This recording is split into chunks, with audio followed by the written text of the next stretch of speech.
If the rescuers hear something, they start digging somewhere in that direction. And it just turned out that there was a person who was deaf-mute. Can you imagine? He just wouldn't even hear it. And some survivors told me, every time we fell asleep, we thought, that's it, we'll probably never wake up again. Just imagine their situation. And they were there for, I don't know, for many days. They were just freezing to death. One of the eyewitnesses told us that those who survived envied those who were dead. That's a direct quote. Why? Because those people who died immediately, they died. And according to one Turkish seismologist, Ahmet Erkan, 180,000 people were left under the rubble. 180,000 people who were under piles of concrete, with their limbs crushed and broken, their internal organs torn apart. It's painful to even talk about. But they had not been helped for weeks. In some villages, there was no help at all. 20,000 rescuers were sent from 80 countries. That's one person per house. How can one person have to dismantle an entire house to save those who were under the rubble? Itzik is with us on the line. He is in the city of Adıyaman in Turkey, an earthquake area. Itzik is from Rescuers Without Borders. Hello. Hello. Please tell us about your actions since your arrival. From the moment we arrived, we first went into the places of destruction in order to see the extent and understand how we could help. In a few hours, we were saving and rescuing babies and adults, pregnant women who were alive under the rubble. We tried our best, but unfortunately ended up pronouncing death. We realized we could only help at the hospital. We went to the only hospital in the area, a relatively new building constructed 3 years ago. But it wasn't safe inside. We opened 2 trauma rooms and local staff welcomed us with open arms. They said we could get anything we needed. I cannot describe what is happening here. Every injured person that comes here goes through our rooms. And from there, he goes through triage in the emergency department, gets first aid and goes out. I don't know where. There are no beds. Beds are on the streets now. Now people are starting to arrive after hypothermia and resuscitation starts on the ground. Babies have to be resuscitated. The injured from Syria should arrive. So you understand the load here. What we had before was just a little thing. If we take the trauma room, they have to amputate limbs because people had a huge concrete block on their leg, arm, head or any organ, and this organ has to be cut off. If they don't do it, a person will die. If they do it, he will die. I mean, he's going to die anyway. There are huge mountains of corpses in the morgues. Just unimaginable. I even find it hard to explain what is going on here. We try to be optimistic, try to smile, but medical teams can't keep up with the pace. There are people screaming in pain. I can also hear people's cries in the background. Yes, people come here, people who have received the news that their mother or father or loved one likely died, or the people who are in excruciating pain. This is not normal. This is not humane. I cannot even describe to you what their bodies look like. The World War is here. You should understand that there is not enough medical equipment to meet the needs here, because there is no one to treat people, no one to do it. Even if I put 30,000 medical teams here and let them all work, we will only cover one place. But there are places we have not even started to reach yet. There are hospitals that have collapsed. There is a hospital in Hatay which collapsed with the wounded inside. I do not know what happened there. We are just here in the hospital. And if I could shoot a video and explain more or less what happened here, you would be shocked for weeks. It won't end in a day, not in 2 days, not in a month. Not even in the next 2 months. You should understand that there are hundreds of thousands of people on the streets. There is no food, no water, no blankets. I found only one curtain in this hospital. All the curtains were torn into blankets. There is no sterility. There is a lot of blood, a lot of medicines on the floor. It is just horror. Sounds like a double tragedy. The people you rescued alive also died later because there was no one to take care of them properly. Tell us about the hours you saved people from under the rubble. People scream. When they see us, they beg. If they see anything or anyone, a water truck or a medical team go by, they just stop them and beg to come to them. There are no rescue teams here. I mean, there are few, but I am talking about thousands of buildings that have collapsed and about dozens of people in every building. We do not have enough rescue teams. We need a large number of rescuers.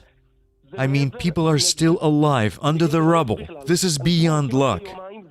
There are people who have been lying under the rubble for 2 or 3 days. We're trying to get in and rescue them. Every rescue doesn't take just 10 or 15 minutes, but it can last 2, 3, 4 hours, even a day or 2. And every rescuer is still managing to get people out alive. Those who have survived, they arrived here, but their condition is so severe that we do not even know how to continue their treatment. In rooms with ultrasound, MRI, there are 5 persons per room. The room is open. We go in and out. I do a scan, but what to do with that scan? What should I do with a person who needs even a simple cast? There is no one who can do it. Little children that I hold in my arms and walk around the hospital with them, looking for beds, walking from bed to bed, just wandering around with them. It is the only first aid that we can actually provide. Try to imagine the biggest disaster that could happen. And this is just the beginning. There is a short circuit every half an hour, and the hospital stays without power for an hour. It's not normal. Itzik, I hear you, and I ask myself, how can we cope with this? How do you cope with this horror? How do you manage to help in these conditions? I'm a member of a rescue team. It's part of my job. Every day in Israel, we also train all the time. But all this training ends up, let's say, on the streets. There are tens of thousands injured. It's an insane number. We are talking about hundreds of thousands here. Just try to imagine Jerusalem. God forbid. Imagine that Jerusalem has collapsed. Take Jerusalem, multiplied by the number of people. And there is such a situation. The situation is so catastrophic that I cannot even describe it. We've just passed near one of the houses. There are 200 people still alive under those 2 buildings. They have been screaming for several days, but rescuers can't get to these people. There's not enough of them because several cities are in ruins. It took them 2 weeks to assess the needs. Imagine somebody under the rubble is waiting for NGOs and UN agencies to assess their needs. We know what they need now. What was happening in the towns struck by the earthquake in the days that followed? Well, imagine this, a completely destroyed town, no infrastructure, no working hospitals or clinics, no police, no law and order. There are looters rampaging everywhere. That also happened, unfortunately. There's no water.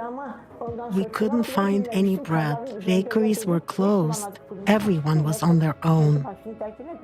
There was an elderly couple. We helped them the best we could. I asked them, why are you living in the street? Didn't the state give you a tent?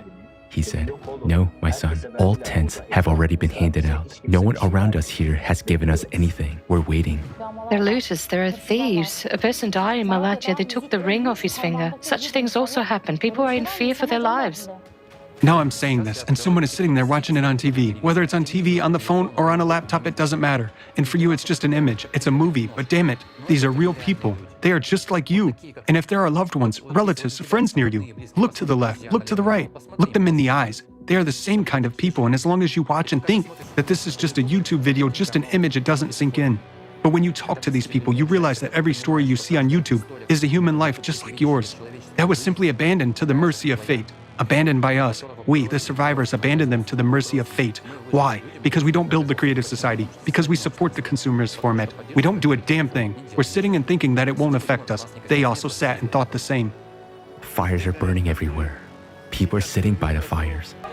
Soldiers are walking around with rifles. They're looters. Houses are destroyed. When the breeze blows, you smell dead bodies, corpses. Someone is having a nervous breakdown. I can't describe to you what's happening here. It's so scary And Judgment Day will be even scarier. The situation is complicated, but again, we are to blame for this situation. We are to blame for the consumerist format. We are to blame for the fact that we do not take the necessary, quick, and effective actions to prevent this. And we're throwing people into the clutches of this Cerberus, which is just tearing them apart, and people have nowhere to go. There is no refuge for us, except that we fulfill our basic role as humans. They pulled out a baby the other day. 128 hours later, they pulled out a baby out from under the rubble. I saw his innocent face, and it touched me so much. So many people are dying. I wish people would realize this at least a little bit. I wish they would wake up a little and see where the world is heading. I wish they would be united and all this wouldn't be happening. I mean, you know. I'm a bit emotional.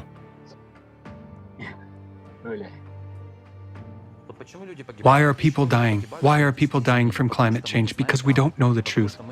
Because we don't know what affects the climate. And if we don't know what affects it, we don't know how catastrophic it is, and thus we can't oppose it with anything. Before the quake, I was working with Barry from the Creative Society. And after the quake, the whole scenery reminded me of the videos and all the facts and truths and all the reports that were published by the Creative Society. What we were speaking about, in theory, we lived in practice. And I hope the whole world will not see what we saw that day. In this earthquake, the Turkish nation lost a great number of people, unfortunately. We are simply obliged to make sure that this does not happen again. And we do have this opportunity. We can save human lives. But this is only possible in the Creative Society. Any person, if they are a human being, if they have at least an ounce of conscience and honor, they are obliged to join the participants of the Creative Society project and do everything in their power, make maximum efforts, maximum use of their capabilities in order to save the lives of those who are still alive and whom the Cerberus has not reached yet. And we must remember that his clutch is threatening each of us right this second, and where it will strike next time, we do not know.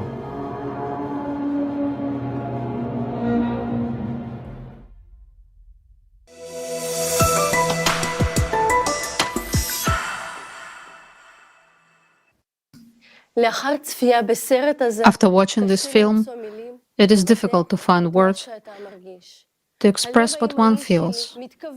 I'm a mother, and my heart shrinks with horror and grief, realizing that hundreds of thousands of lives were lost in this terrible catastrophe, and how many children's lives were lost, and the pain experienced by the people who lost their loved ones, their mothers, fathers, sisters, brothers, their children. What the survivors had to go through, escaping hunger, cold, looting, in fact surviving for the second time. It is simply unimaginable. It really begs the question, how do we, the civilized community, allow this to happen in our 21st century? Has the consumerist format turned us into animals? I want to believe that it hasn't. And thanks God that there are still rays of light that bring salvation and hope. The first rescuers to arrive on the scene of the tragedy in Turkey were the rescuers from Israel, because humanity knows no boundaries and conscience knows no prejudice. In the film about Turkey, you just heard an audio clip of an interview with a courageous Israeli rescuer from the scene. We were very impressed by his words, and the climate is scarier than war. We were able to contact him and record the interview specially for this conference. He was one of the first rescuers who immediately rushed to help people as soon as he heard about the disaster. It is an honor for us to introduce you to this man, Itzik Itach, Israel Rescue Commander at Rescuers Without Borders.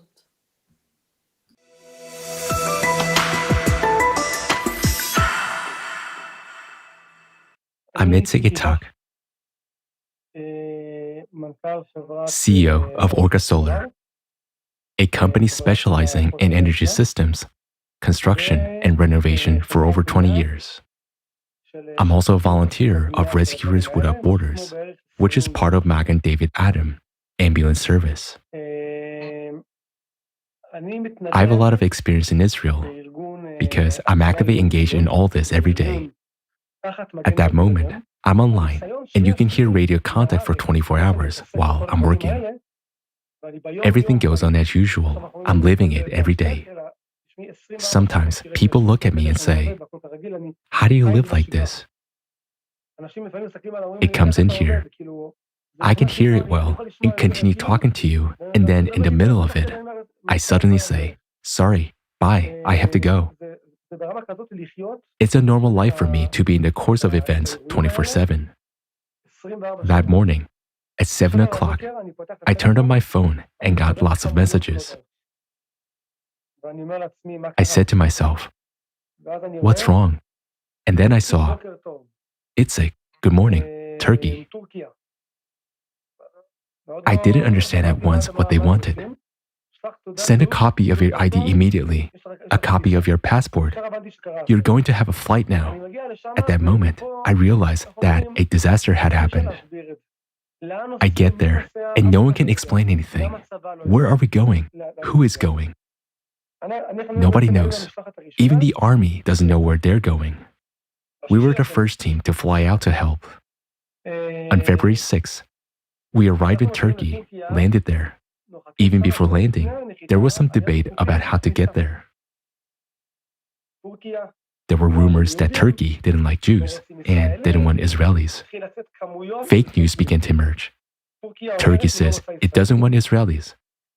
If you go there, it's dangerous for Israelis. All this is fake news. But everyone hesitates. The army is debating whether to go or not. We're debating whether to go or not. ZAKA, an Israeli community organization, Disaster Victim Identification, is also debating whether to go or not. Itzik, we're not going. That's what the official organizations say. I am discussing this with a CEO. We sit together for 2 minutes. Itzik, we have come to the conclusion that we're not paying attention to anyone and just going. It's going to be a mess. Itzik, go there. You will be able to handle it. Don't even ask me how, but we arrived there and they welcomed us with open arms. Who are you? I answered and said that there was a debate about going as an Israeli or as a part of a French organization. With a French organization, I'm an international volunteer. No one can tell me anything. If I go as an Israeli, we don't want Israel because there was fake news. I was the only one who said I would wear my uniform, where everything is in Hebrew, with a huge symbol of Magen David Adam, National Rescue Organization for Pre-Hospital Emergency Medical Services and Blood Services, with a huge symbol of the State of Israel. When we arrive in Turkey, a policewoman runs up to me and says something. I answer in Arabic too, as I understand this language too. Where are you going? Who are you? We've come from Israel. I say it straight as it is. She asks me, where are you going? Now, I don't know where. She says to me, what does it mean you don't know where? Okay, fine, come with me. Give me your passports. I was sure she would send us back to Israel because it was also half Turkish, half Arabic, half English, something like that. We were absolutely sure, and I even told my friend about it, that she would send us back to the country. Then she tells us, you have a flight from here. You'll fly from here to Idi Amin. Don't ask me where it is, what place it is. We don't know anything. With a police escort, she took people off the flight as the flight was overcrowded. There were no seats. She saw us to the plane, handed over all our belongings, and we flew to Idi Amin, escorted by police officers. At first, there were 4 of us, me, a paramedic, a doctor, and another nurse. And then more people joined. 3 more people were waiting for us on the spot. And from there, we started to recruit more people who already knew us. Now, for you to understand the quantities of people in the streets, I can't even estimate their number. You only hear cries, only moans and sirens. Somebody was lying here, another there. It's not even possible to describe it. You're just trying to distance yourself, because if you give in to the stress, we'll be in trouble. So we said to ourselves, what can we do? Let's go there. Let's go to that place where the injured are arriving, no matter how much a person thinks or imagines. By the way, A week before the disaster, I was supposed to carry out a large-scale training in Israel on these very issues, bringing a big number of demo bodies, a big number. We're saying that these preparations were to take place in Israel, but no disaster like this has ever happened there. It was only meant to simulate rescue operations and carry bodies to a certain location. This training was canceled at the very last moment. It just teaches us that even if this training had been successful, and all the trainings I took part in, none of them can truly prepare you for real-life situations, because it's like heaven and earth. That's why I'm saying that to understand this case, try to adjust your perception a bit. Take the biggest city you know, the biggest one, okay? Multiply it by 2, 3, 4. How can you cope with that? Not a chance. You can cope in a few weeks, but the first 2 weeks, the first week, the first days, when it's most critical, you can't do anything except ask, how can I help? No technology, and I mean it, no technology helps at all. The disaster that happened in Miami, I was there too, with a collapsed building. The army came with equipment, and it was one building. They came with equipment and did a simulation of how the building collapsed and where people were standing, according to the survey. Then they told us that probably the person would be 2 meters away from point X, so they dug and found him. How long did it take them? A week. One building. Can you use this technology on 10,000 buildings? No, you can't. So there's no technology. There is only motivation and the urge to figure out what I can do for this and what I know. After all, what happened in Turkey, even if they thought they were prepared, they weren't prepared because it came to them in the middle of the night when they were asleep. So you cannot do anything, but there's no politics in healthcare, as well as in saving lives. I went there because I'm not interested in politics. I came to help and give what we could. We brought so much that the situation in the hospital stabilized. We finished, and then we told ourselves that we could go. Thank you very much. In the first 24 hours, there was chaos. I remember a woman coming up to me, to my tent, and asking, "Do you have a nappy for my baby?" You won't believe me. I don't know where you came to me from, but I just got a box of nappies. I don't know from where, really. I said, "Take it." I bring her a pack of nappies. Then she puts her hand in her pocket and pulls out money for me. I say to her, "I don't understand. What's the money for? What am I going to do with money? There's no money. Money doesn't matter. A shekel, like a bucket of bitter wine and sour pickles. And even if someone brought me money, I wouldn't take it. People beg for food. Just bring me something small to eat. Take what I have, because I have nothing else to give." A woman told me she was suffering from Crohn's disease and couldn't eat solid food. "My dear, what can I bring you? Shall I grind it for you with my hands? I have nothing to give you." Provisions began to arrive only a few days later. That's why people couldn't endure it. And coming to hospital alive, they were taken away dead. Right in front of my eyes.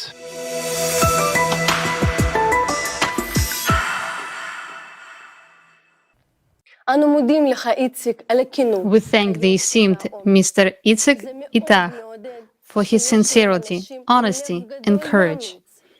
It is very encouraging that there are people with big and brave hearts today. He was at the forefront of providing aid to the affected people in Turkey, and he is not alone. These heroes, they are among us in our country. This story was hard to listen to, but we need to know what is really going on. Thanks to our fearless rescuer, you and I have learned the truth. And the truth is that we are not prepared for the cataclysms that are already happening, let alone those that are coming. Here is the truth: one rescuer per destroyed house, medics who cry as they save lives, people dying under the rubble or starving to death in hospitals, and machinery that is not there. Here's the truth: We don't have the technical capacity or the manpower to save the most important thing, people's life, our lives. Our society is completely unprepared for disasters of this scale. And given that the force of catastrophe will only increase, what kind of preparedness can we talk about at all? But you know, what is terrifying is the fact that within just 2 minutes of the earthquake, thousands of people were killed and whole cities were instantly destroyed. And this can happen anywhere in the world at any moment, and unfortunately, in our country as well. Even now, you can see on the internet that our country is absolutely unprepared for climatic shocks. Our country is just not ready for such earthquakes. And the mass media don't talk about the real causes of these disasters. But knowing the cause, you can change the future and avoid the consequences. So today, we are going to study with you the truth about true causes of climate change on the planet. Let's find out the reasons for the current catastrophes. Isn't this all happening in our country too? We have now seen what monstrous phenomena climate disasters lead us to. There are hundreds of thousands of broken lives, and even worse, tens of thousands of deaths. And we hear people calling for telling the truth about climate, not to be silent, because people's lives depend on it. The sooner we know, firstly, the truth about the real climate threats on our planet, and then secondly, the ways to eliminate these threats, the more lives we can save. With great respect, unfortunately, there are some scientists who are not ready to speak about it, but there are scientists who are ready to speak about this. And we are presenting the scientists who are inspiring all the rest because they are ready to speak about the climatic situations. With great respect, we introduce to you Elizaveta Kromova. Ms. Kromova is a geologist and geophysicist. She received a master's degree in geology at Lomonosov Moscow State University. Elizaveta is the head of the Department of Information and Analytical Support of Climate Change on the Creative Society project. Elizaveta leads global monitoring of natural disasters occurring on our planet, analysis of seismic and volcanic activity, as well as the comprehensive study of the changes in Earth geodynamics and geophysics. Today, Ms. Kromova will present a climate report that sheds light on what is really happening on the Earth today.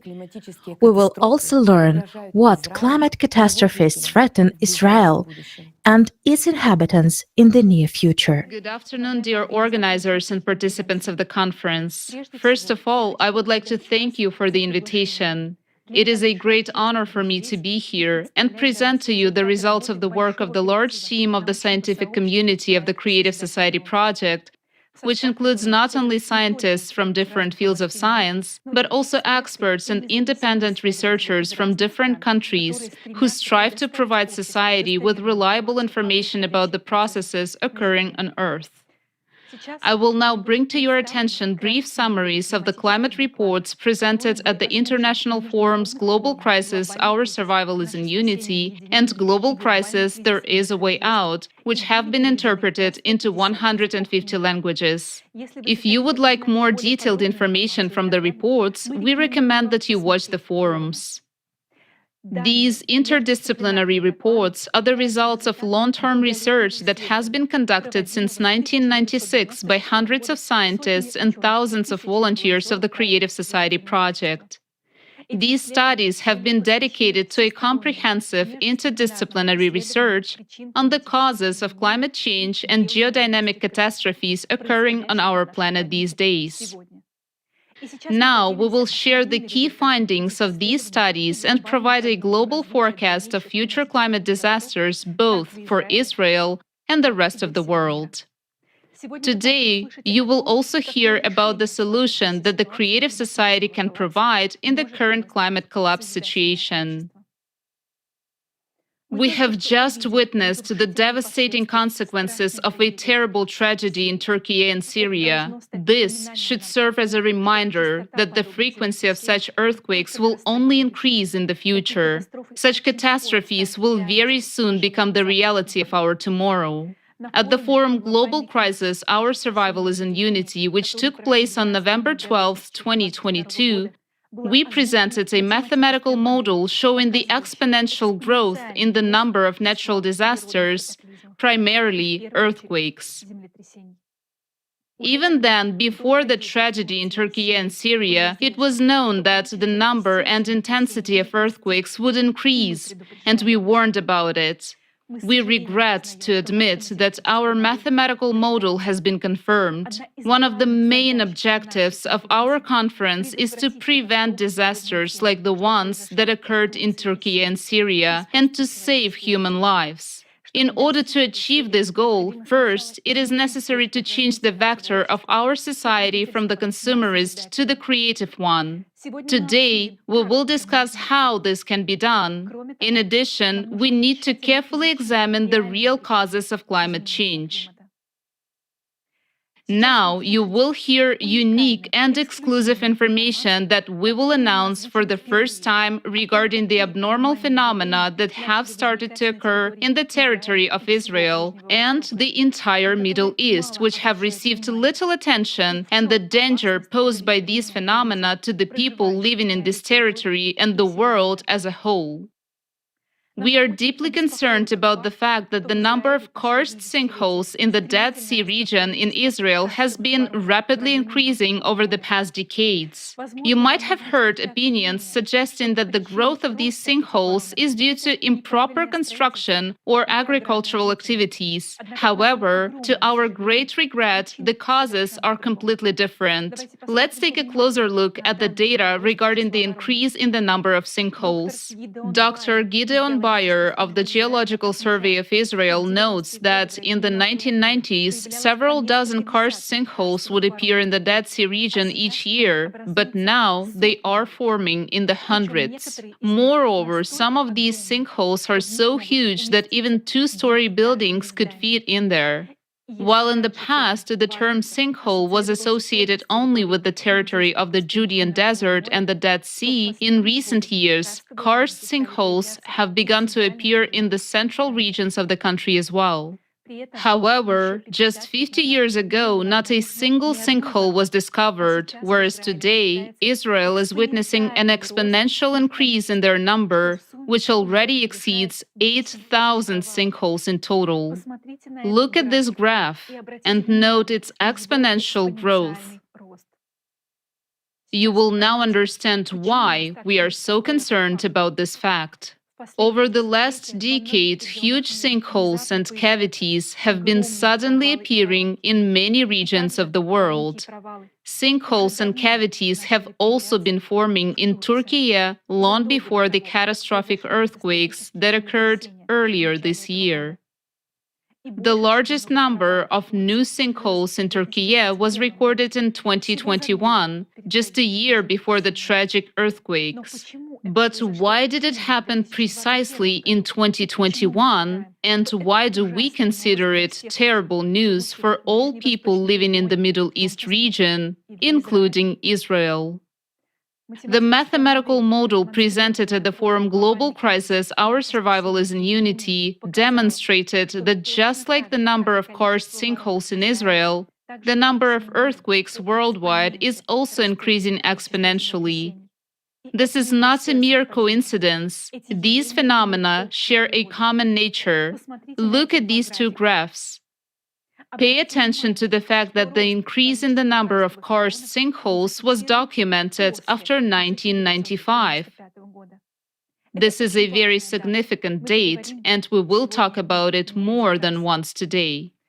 Take a look. Since 1995, the number of earthquakes along the boundaries of tectonic plates on the ocean floor, specifically along mid-ocean ridges, also started to increase. These zones are marked in red on the map. In 1995, an unprecedented increase in the number of deep focus earthquakes began as well. These are very specific types of earthquakes. They occur in the mantle at depths ranging from 300 to 700 kilometers, whereas regular earthquakes usually occur at depths of 5 to 80 kilometers, where the Earth's crust is more brittle and fractured. When deep focus earthquakes were first discovered, researchers were puzzled because the mantle is a ductile medium and there is nothing that could break in it. However, since 1995, the number of earthquakes at depths exceeding 500 kilometers has increased dramatically and is now also increasing exponentially. According to the ISC database, the number of deep focus earthquakes has increased fivefold over the past 28 years, as you can see in the graph.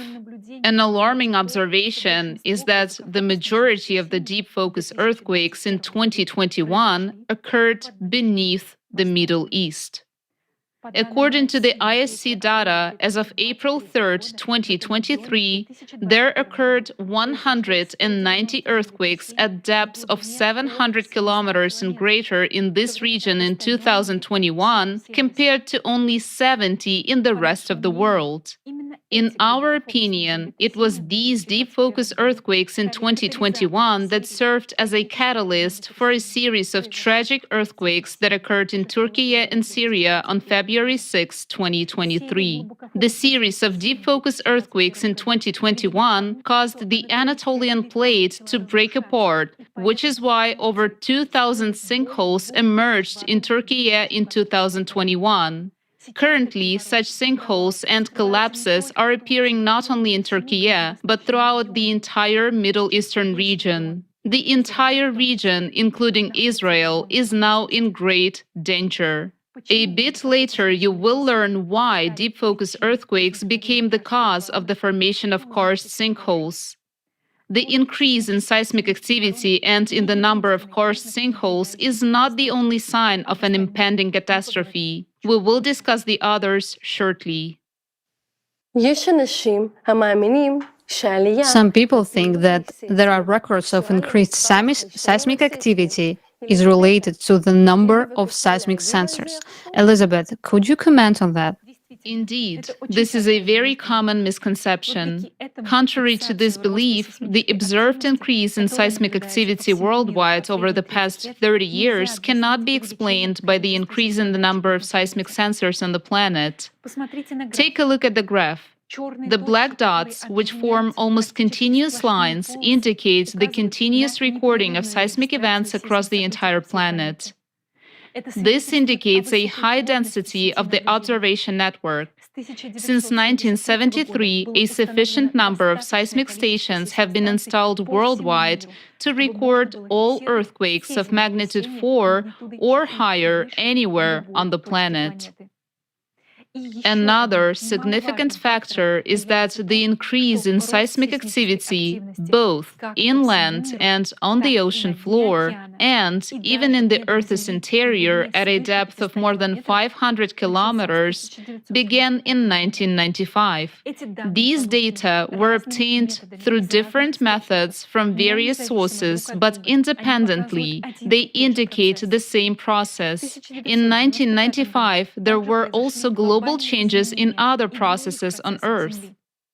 For example, in 1995, there began a drastic acceleration in the drift of the North Magnetic Pole, which increased its speed by 3.5 times. Its drifting accelerated from 15 kilometers per year to 55 kilometers per year. Changes in the Earth's magnetic field indicate changes in its core, as the magnetic field is generated by a dynamo mechanism within the planet's core. Along with the shift of the magnetic pole in 1995, the planet's rotation axis sharply changed its direction and started moving 17 times faster than before. These changes resulted in a shift in the trajectory of the Earth's axis of rotation, as shown in the graph on the right. The blue circles represent the previous rotation prior to 1995, while the orange circles represent the new trajectory, indicating the shift in the planet's axis of rotation. This indicates a complete imbalance in the entire system. Since 1995, we have been witnessing one of the stages of an unprecedented acceleration of our planet's rotation. This acceleration occurs in a leap-like manner. The planet accelerates rapidly, then slows down slightly, and each subsequent leap brings even greater acceleration. Pay attention to the yellow lines on the chart. These are trend lines that illustrate the decrease in lengths of a day. What does this indicate? It indicates that our planet is spinning faster and faster. So we see that in 1995, the following abrupt changes began to occur. Changes in the Earth's magnetic field, acceleration of the planet's rotation, a shift in the trajectory of its axis of rotation, and an increase in the number of earthquakes and karst sinkholes around the world, including in Israel. What could be the cause of all these changes? Only some global processes can have such a significant impact on our planet. Changes in the magnetic field indicate that all these anomalous processes are caused by the changes in the planet's core, as it is the Earth's core that generates the magnetic field. Additionally, the core is the center of the planet's mass, and therefore the changes in the position of the core can also alter the Earth's axis of rotation and its speed. In other words, in 1995, radical changes began to occur in the core of our planet. But what could have such a profound influence on the Earth's core? Thorough examination of geological data has shown that 12,000 years ago, our planet also experienced similar catastrophic changes that we are witnessing today.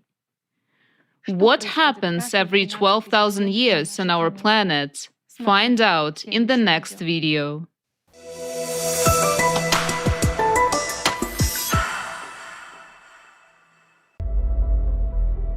Changes similar to what we now see occurred before the peak of the crushing disaster just about 12,000 years ago. Those events are called the Alared Oscillation and the Younger Dryas glaciation that followed.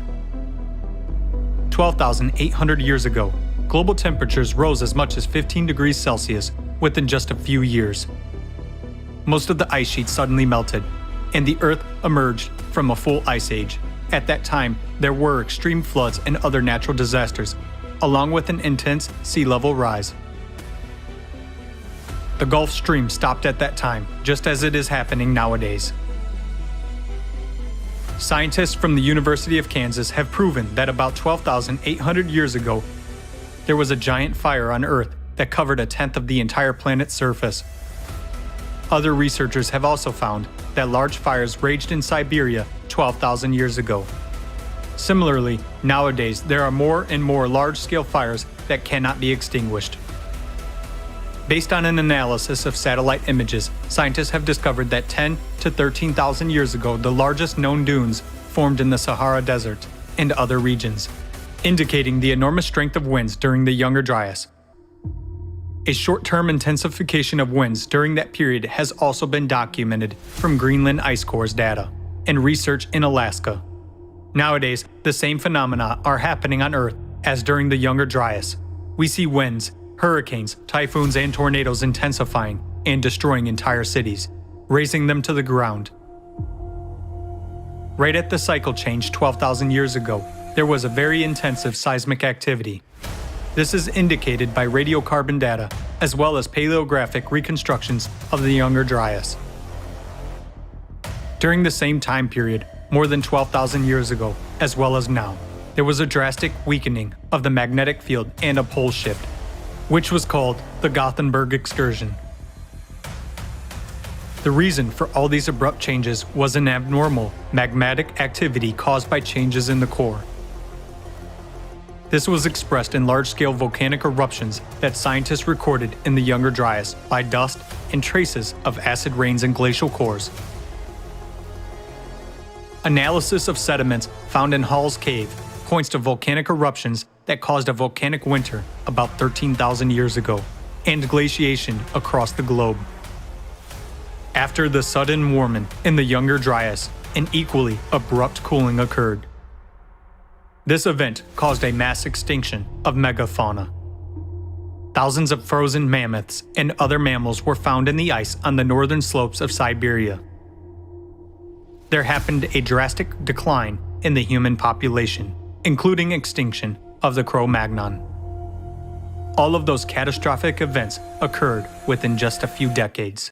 The same catastrophic events occurred on the planet not only 12,000 years ago, but also earlier.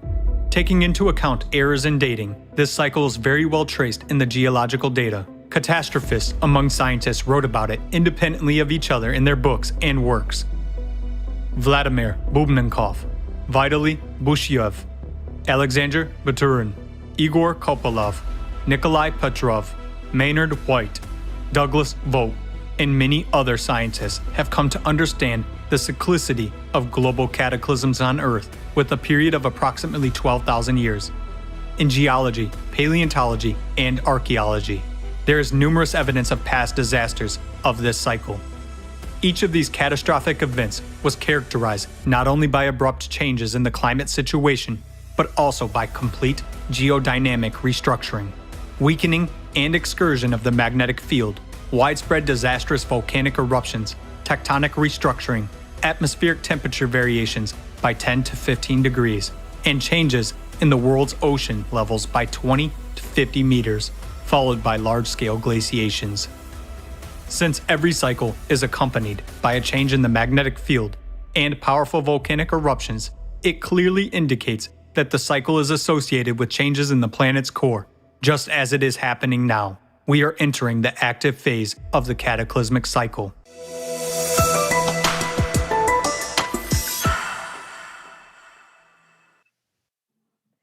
Let's make brief conclusions from the video.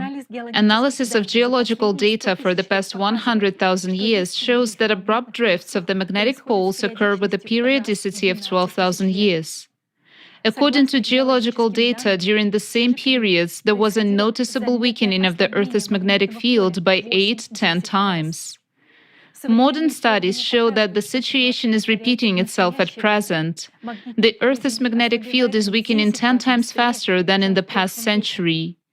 Furthermore, analysis of the composition of ice cores indicates an anomalous increase in volcanic activity approximately every 12,000 years.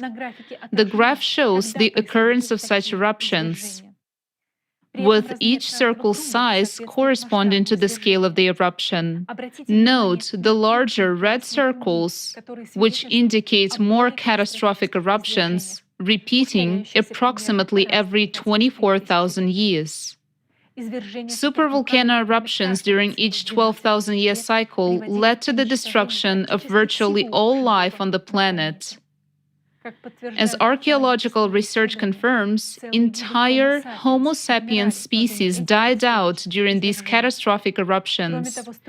In addition, it is worth noting that every 12,000 years, there is also a sudden climate change, with average temperatures on the planet shifting by 10-15 degrees Celsius. These periods are usually accompanied by catastrophic floods and natural disasters. We are now seeing a critical increase in climate disasters on Earth and critical changes in the planet's core. At the same time, we know that the last time such changes in the core occurred 12,000 years ago.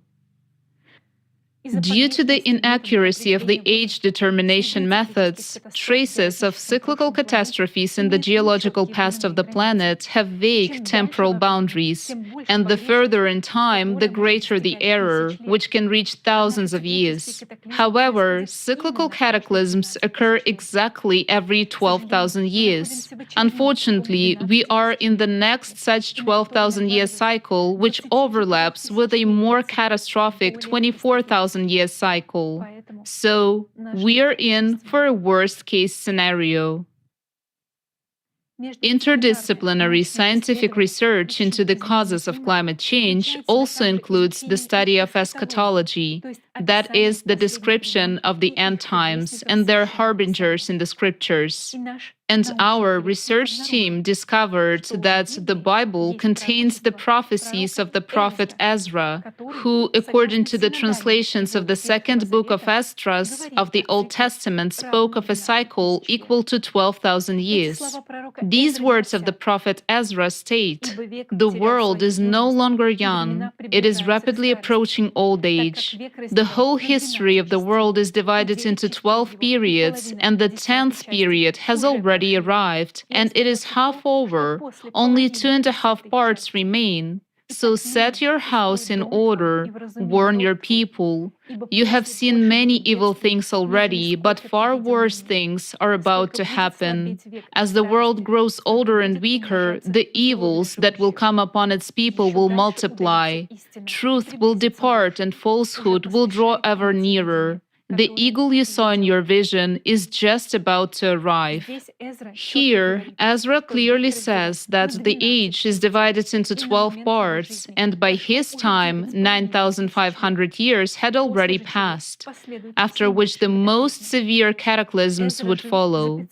Ezra lived about 500 years before the birth of Jesus Christ, that is 2,500 years ago, and according to his prophecy, that is exactly how much time remained until the age would grow old. In other words, in this prophecy preserved in the second book of Esdras of the Old Testament, it is specifically mentioned that the end of the 12,000-year cycle will fall on our times, and terrible calamities await us.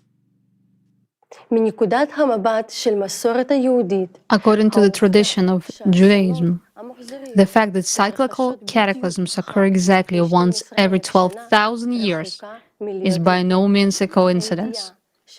The knowledge that the number 12 is associated with cycle of renewal is deeply preserved in Jewish lore.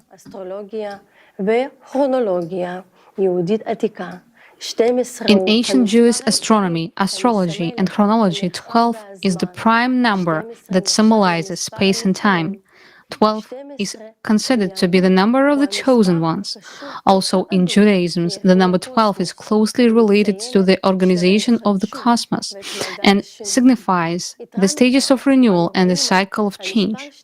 Moreover, we find the number of 12 in many significant and important aspects of the Jewish traditions. The 12 knees of Israel, from which all the Jewish people descended, the 12 fruits of the tree of life, the 12 gates of the heavenly city, the 12 chapters of each book of the Torah, the 12 jewels in the chestplates of Aaron, the high priest, and therefore, in the traditional garment of the Kohen, the Star of David with 12 corners. Thus, the number 12 goes through our entire tradition, as if not letting us forget that once every 12,000 years, our humanity faces a fateful choice, the outcome of which affects our entire future. After all, the 12,000-year cycle can be either the fall and end of the planet or salvation for humanity. This salvation could be the creative society, but we'll talk about that a little later. As we return to the signs of a growing disaster both worldwide and in Israel, we would like to draw your attention to another prophecy that is coming true right before our eyes. One of the signs of the last days, according to the biblical prophecy, is that there will be life in the Dead Sea in Israel. In the book of Ezekiel, chapter 47, it says,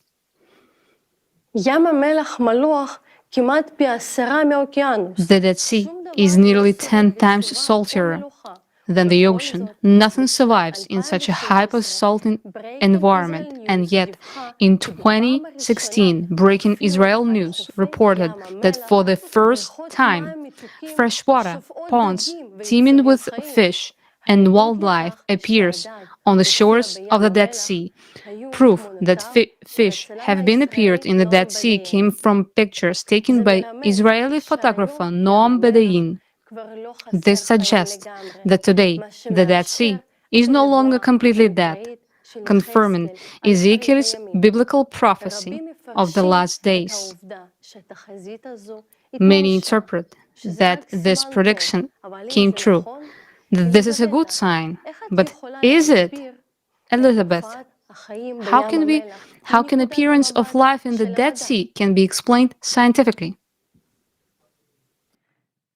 As for the causes for these freshwater bodies to appear, there is nothing positive about them, and now you will understand why. Fresh water has started to erode and, in a very short time, to form new karst sinkholes in the salt deposits on the shores of the Dead Sea due to changes in the groundwater level. In 2011, a team of researchers from Ben Gurion University of the Negev sent divers to the bottom of the Dead Sea. The researchers have discovered huge craters on the seabed from which fresh water is flowing. These sources of fresh water are causing erosion and the formation of sinkholes, but why did they appear?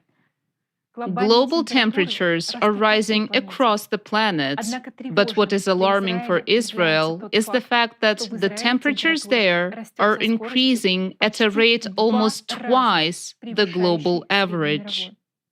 Deserts cover 2/3 of its territory, and the amount of rainfall in the region has been declining in recent decades. We have noticed that the Middle East region, which has been experiencing the most severe droughts and heating in recent decades, coincides with the area where the highest number of deep focus earthquakes occurred in 2021. Take a look at the precipitation and heat map. Now we will overlay the deep focus earthquake map on it, and we see how accurately they align.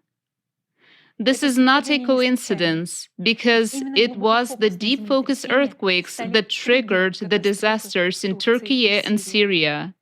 At the forum Global Crisis, There Is a Way Out, we extensively described how cavitation explosions in magma cause deep focus earthquakes, so we're not going to dwell on them now.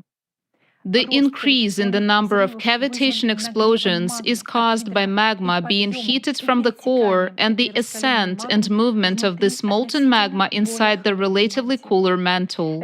This occurs because the destabilization, the imbalance of the core, accelerates the rotation of the Earth, increases its centrifugal force, and pushes the magma further away from the center towards the surface. What signs indicate the magma ascent? The magma ascent causes increased volcanic activity and the heating of glaciers and oceans from the bottom up. In 1995, in addition to all other geodynamic anomalies, intensive melting of glaciers in Antarctica and Greenland from the bottom up began, particularly in those regions where mantle plumes are located beneath the Earth's crust. Furthermore, after 1995, there began an anomalous heating of deep waters, and more temperature anomalies appeared on the surface. In 1995, atmospheric humidity also started rising, which in turn led to an increase in the number and severity of floods and anomalous atmospheric phenomena. Over the last decades, during volcanic eruptions in various regions of the world, hotter and more liquid lava begins to emerge from greater depth. Due to the rise of magma from the Earth's interior, internal heat builds up in many regions of the world, changing the regime of underground water, forming new faults and sinkholes, and causing fires along the faults as well as flash floods. As magma rises, it exerts greater pressure on the Earth's crust, causing seismic activity and opening up new fault zones. This allows water to escape from the surface into the depth of the Earth, causing lakes and rivers to dry up, even though the precipitation and flooding increase. All of this indicates the release of excess energy from the Earth's interior as a result of explosive processes in magma. Therefore, the massive formation of new sinkholes in Israel, droughts, and atmospheric warming are the result of magma ascent, just like the tragic earthquakes in Turkey and Syria this year. What is the cause of this 12,000-year cycle? What is affecting the core?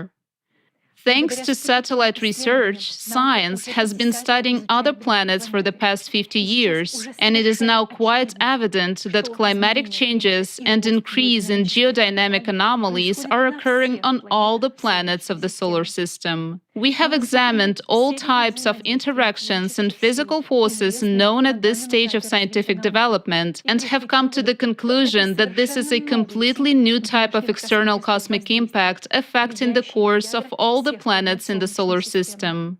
At the forum Global Crisis, There is a Way Out, we provided a detailed overview of our research, and the final hour of the forum was dedicated to the innovative hypotheses of the beyond quantum level, which gives an understanding of the forces affecting the core of our planet. We present a video that showcases the processes occurring on other planets of the solar system in recent decades, indicating changes in their cores.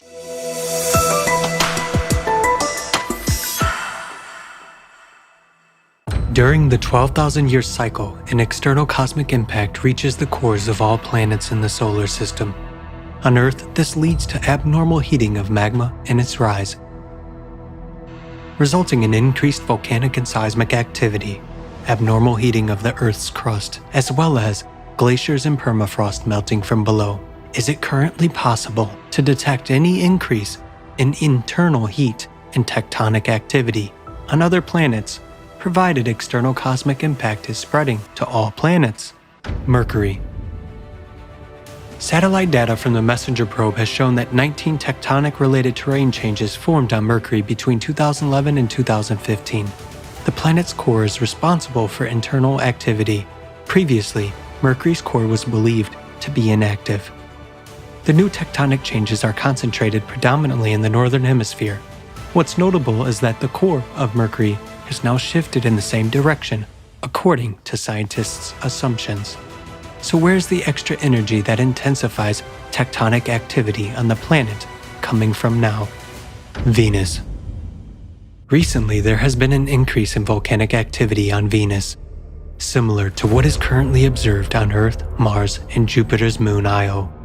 37 volcanic structures have been discovered on the planet's surface, with plumes observed within them. Their activity was detected in 2020. The researchers draw an analogy with Earth's mantle plumes that form chains of volcanic islands like Hawaii or the Canaries. As it can be seen on the map of Venus, these volcanic structures are mainly concentrated in the southern hemisphere of the planet, indicating an asymmetrical rise of magma in the planet's interior. The increased volcanic activity on the planet is also confirmed by numerous other independent studies. What has caused the recent rise of magma and plume activity on Venus? Why is this happening in sync with the increase in volcanic activity on other planets? There is also a sign of internal heating on Venus, manifested through accelerating winds. Data from the Venus Express orbiter showed that wind speeds on Venus have increased from 186 miles per hour to 249 miles per hour between 2006 and 2012. These days, similar dramatic signs of warming atmospheres are being observed on many other planets in the solar system. Mars. In 2018, the south pole of Mars experienced an unprecedented warming event. Areas of liquid water 20 kilometers in diameter were found under the ice cap. In other words, the ice on Mars is now melting from below, just like on Earth. As the geothermal heat from the planet's interior increases, the glaciers on Mars, like those in Antarctica, Greenland, and permafrost on Earth, are also melting from the bottom up. In another part of the planet, the Elysium region, there is a sharp increase in endogenous activity, meaning internal activity. Between 2019 and 2020, the rise of magma triggered 465 Marsquakes in the area, and in 2021, a seismic event was recorded that was 5 times more powerful than any previous one. And in May 2022, a huge mantle plume was detected in this region, causing an even more record-breaking Marsquake. As we can see, seismic activity is now increasing on Mars, much like it is Earth.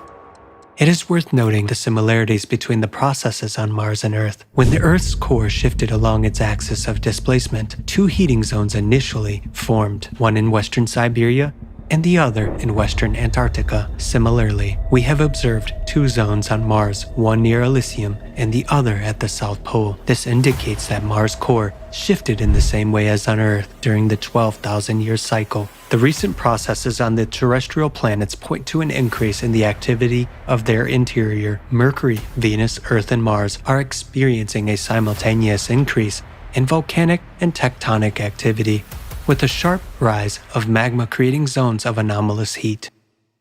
Jupiter.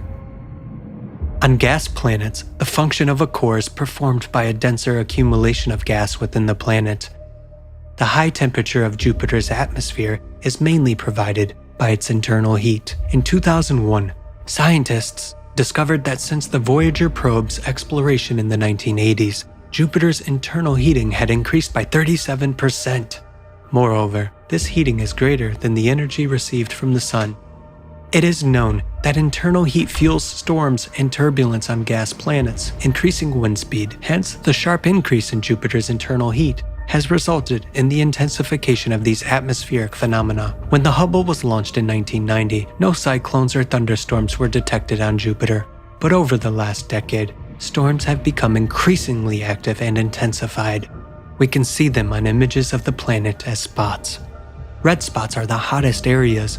Since they started appearing, it means that there is more internal heat. Between 2005 and 2006, another massive red spot was formed on Jupiter for the first time. The already existing huge anticyclone, the Great Red Spot in the southern hemisphere, has shrunk and rounded, indicating an increase in wind speed. It has increased by 8% between 2009 and 2020. All of this indicates that additional energy is emerging in the depths of the gas giant that causes powerful internal heating. Where could this energy come from? Planet satellites also react to external space impact with an increase in endogenous activity.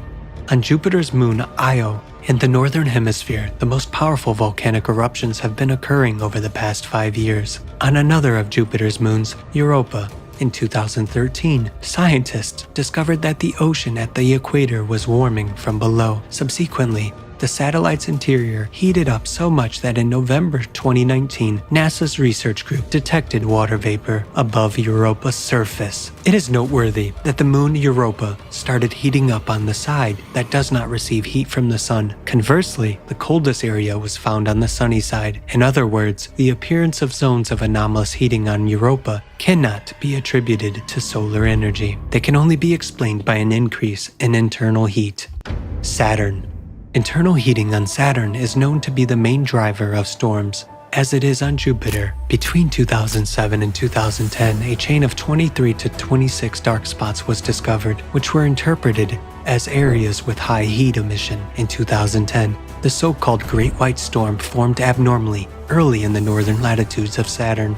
It became the largest and most intense storm observed in the planet's northern latitudes. A record temperature spike of 150 degrees Fahrenheit above normal was registered in the vicinity of this storm. Subsequently, the processes in Saturn's atmosphere became more intense. In 2018, scientists discovered a series of storms of an entirely new type, also near the North Pole. Previously, the storms of such intensity had never been observed on the gas giant before. We see that Saturn's heating from the interior is increasing, which contributes to the intensification of storms on the planet. Enceladus. Saturn's moon is covered with an ice shell, beneath which lies an ocean, and directly beneath the ocean is the planet's core. Unexpectedly for specialists, the interior of Enceladus has a very high geothermal heat, much higher than all known sources of heat on the planet. When they measured the internal thermal power of Enceladus, it was 15.8 gigawatts, which is an order of magnitude greater than all known sources of heat on the planet. This is 2.6 times the power of all the hot springs in Yellowstone. In 2005, near the south pole of Enceladus, where the sun does not shine, a spacecraft detected a new thermal anomaly, which had not previously previously been observed. In this area, jets of steam composed of methane, propane, and molecular nitrogen were found to be escaping. In this steam, composition indicates the increasing hydrothermal activity which has emerged at the core ocean boundary. In other words, Enceladus is also heating up from the inside. Where did the additional energy for heating Enceladus come from?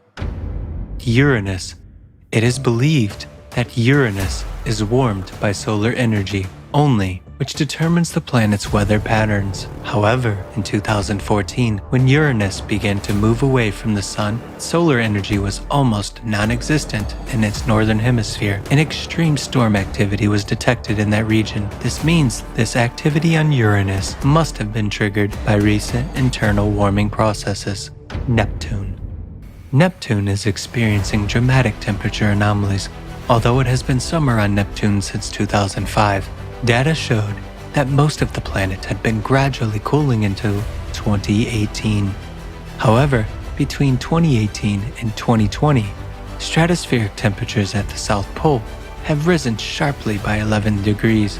Such a rapid pole warming vortex surprised astronomers since it had never been seen before. They could not determine the cause of these fluctuations. However, it is apparent that additional energy appeared in the system which may have caused such temperature anomalies. Pluto.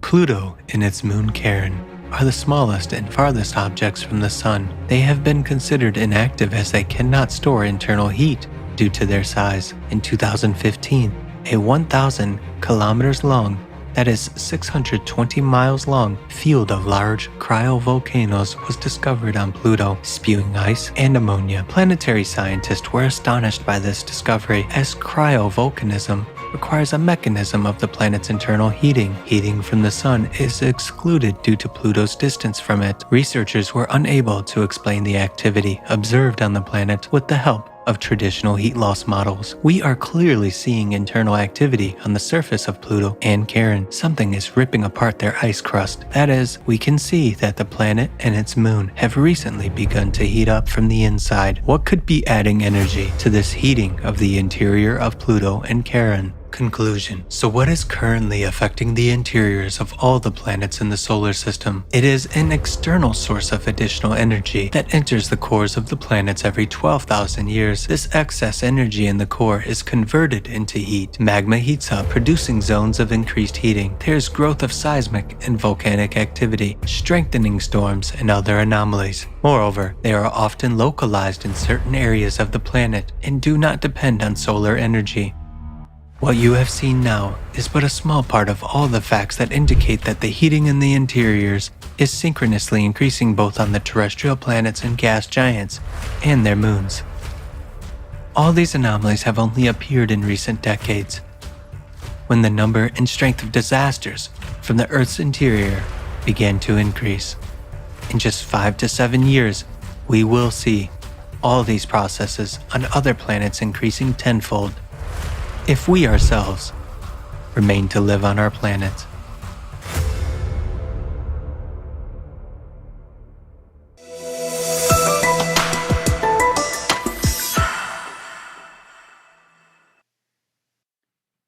Since similar anomalies are observed on other planets, it can be assumed that our solar system is affected by some external energy factor. Let's call it external cosmic impact. It increases the energy in the cores, causing the planet's interior to heat up, thereby provoking climate change.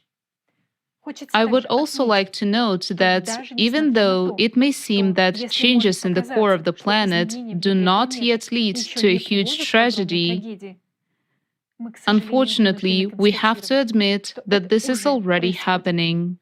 And here's why. Just as in past cycles of 12,000 years, nowadays the Earth's magnetic field has weakened as well. By 2015, the magnetic field had weakened by 15% of normal and continues to weaken ever since. This makes us more vulnerable to cosmic radiation. It leads to an increase in cancer, viral, and other diseases. Magnetic field anomalies affect our bodies through the blood, which contains iron, and through the nervous system, which transmits electrical signals. Therefore, the cardiovascular and central nervous systems are particularly sensitive to changes in the magnetic field. During magnetic storms, there is an increase in the number of heart attacks, strokes, and deaths by 2 to 3 times. Changes in the magnetic field lead to the clumping of erythrocytes and increase in blood coagulation, which increases the risk of thrombosis. It can also cause disruptions in the body's circadian rhythms, impaired melatonin production, anxiety depressive states, and suicide. In recent years, heart diseases, cancer, and mental disorders have also been increasing throughout the world due to the weakening of the magnetic field. What's particularly terrifying is the phenomenon of sudden death emerging among young and healthy people without any explainable organic damage, and it is becoming increasingly common.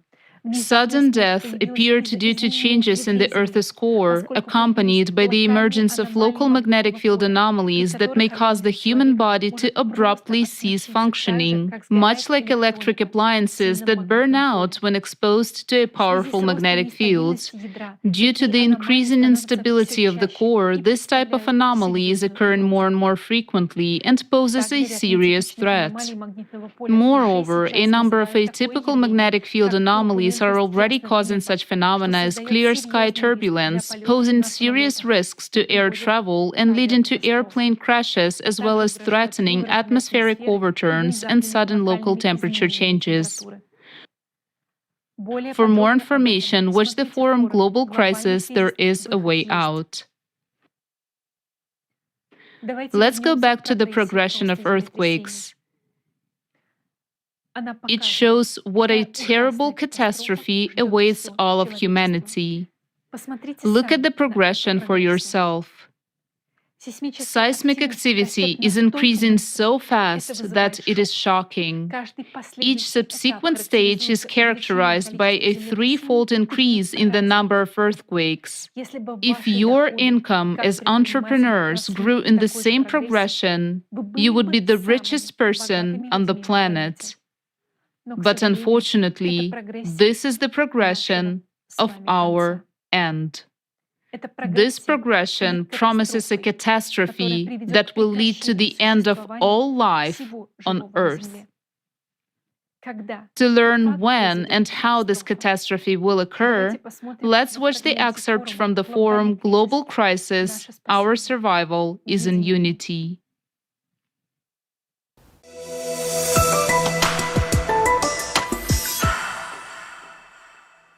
Our economists from various countries have calculated how this progression of cataclysm will affect the world economy.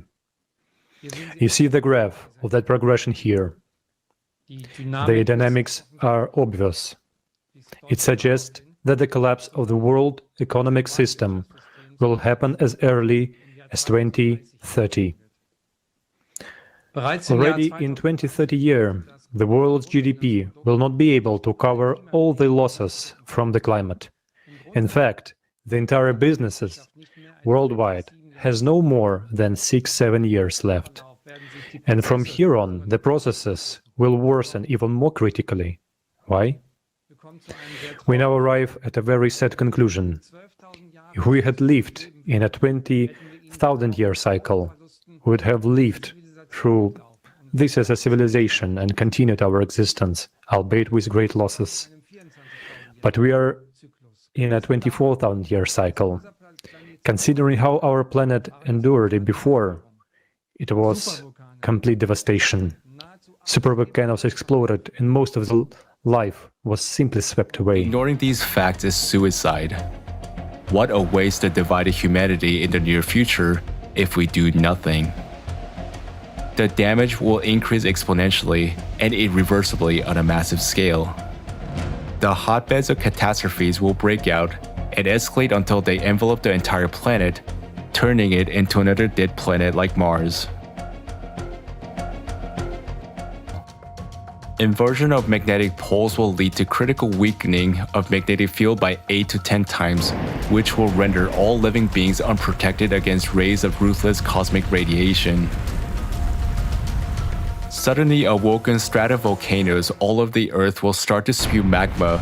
Eruptions of ashes and lava will destroy all life on their way. The atmosphere filled with volcanic ash will shield the surface of the Earth from sunlight for many years, plunging it into darkness and cold. Volcanic ash will be shed with torrents of deadly acid rains. Groundwater heated by magma chambers will evaporate and fall in endless showers. There will be a rapid rise of the level of the ocean and rivers.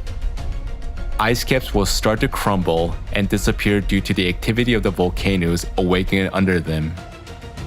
The whole coastal megalopolises and states will vanish underwater within few hours. The Earth will be overwhelmed by the mightiest earthquakes with the magnitudes over 10, the ones humankind has never faced before. Giant waves of tsunamis, dismissing any obstacles, will go around the planet many times, wiping cities from the face of the Earth. Winds and hurricanes will gain power of unprecedented strength and will become chaotic.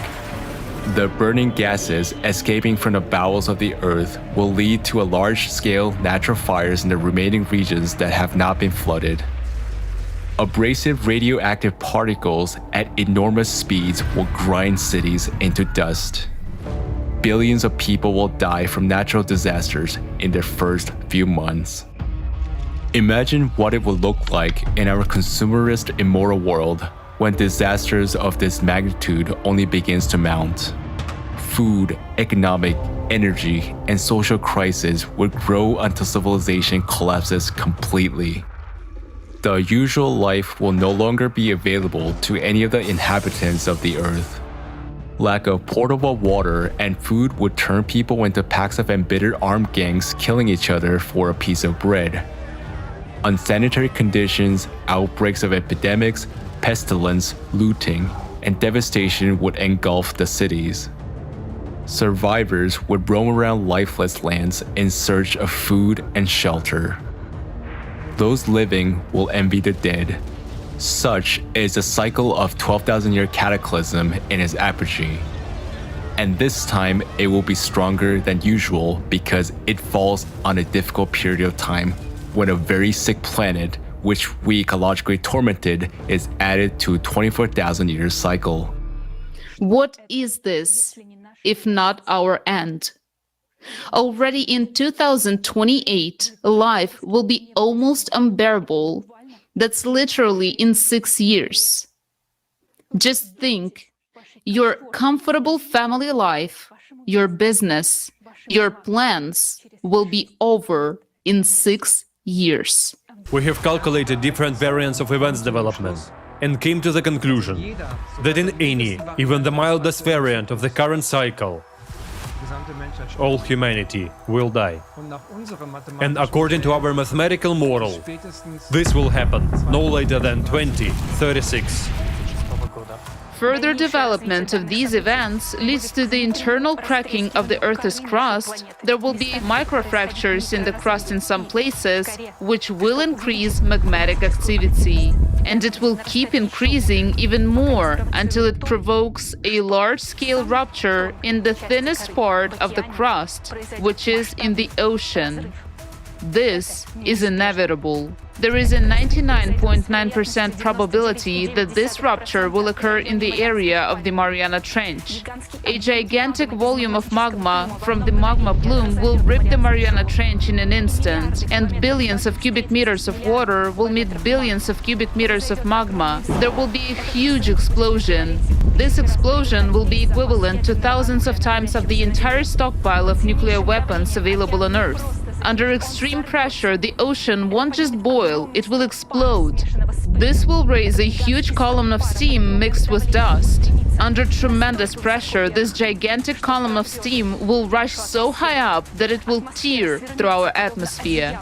The atmosphere will curl up like a blanket and be blown away by the solar wind.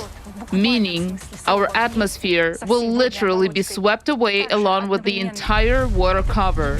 Also, at the same time, this gigantic explosion will cause a powerful hydraulic impact directed inside our planet. There will be a very powerful blast wave directed into the center of the planet, into magma, which will spread tangentially, and this will provoke additional cavitation processes. This will lead to an abrupt expansion of magma in all directions by a factor of 10. That is, there will be 10 times more magma. This will literally tear the planet from the inside. With such an impact, magma will behave like a gaseous substance. All volcanoes, cracks, fractures, all boundaries of lithospheric plates will burst and erupt simultaneously. The Earth will be flooded with lava flows, just as it happened on Mars. Naturally, due to the impact, the inner core will bounce away and the motion of the outer core will stop. Our planet will die.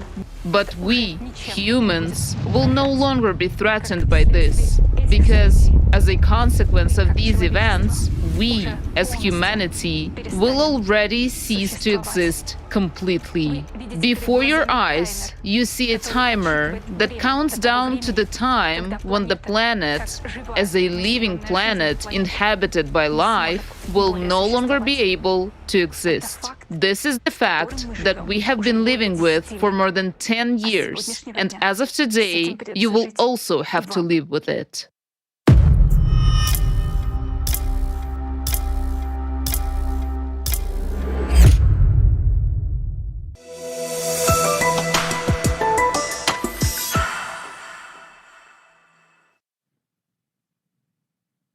So now, you can imagine what awaits our planet if humanity continues to remain inactive in the face of the imminent threat. The end of all life awaits us already by 2036.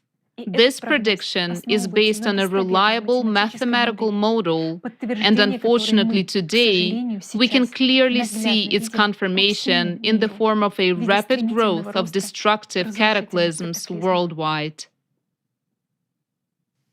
What we have now seen in the video is really scary. In fact, you and I, our loved ones, our families, our children have no more than 5 years to live a relatively peaceful life. And what will happen next? It's hard to describe.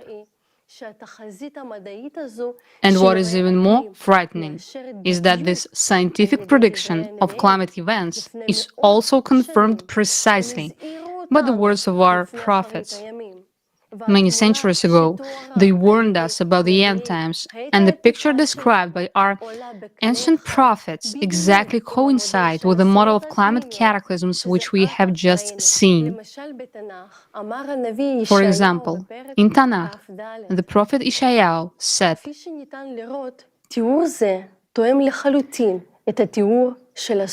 "As you can see, this description fully fits the description of the terrible catastrophe that may occur in 2036 due to a hydraulic impact when our Earth will lose its atmosphere and the Moon will either fall to the Earth or will be thrown back to the Sun."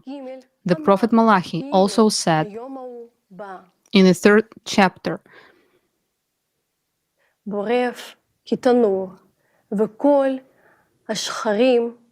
"For lo, the sun comes, glowing like a furnace, and all of the audacious sinners and all of the perpetrators of weakness will be subtle, and the sun that comes shall burn them up, so that will leave them neither root nor branch, says the Lord of hosts."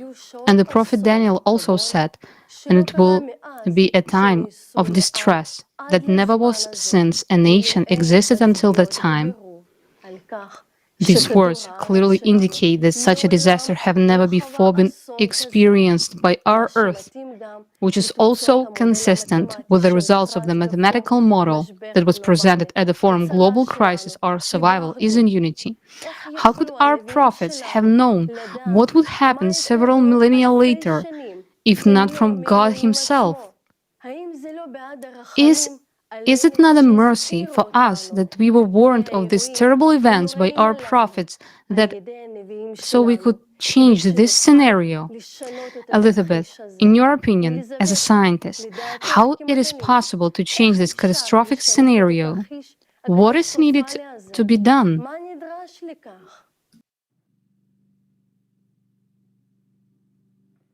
Thank you very much for this question. It is very timely, especially since temperature anomalies show that Israel is warming twice as fast as the rest of the world, which suggests that living there will soon become impossible, not only due to drought, but also due to the risk of earthquakes.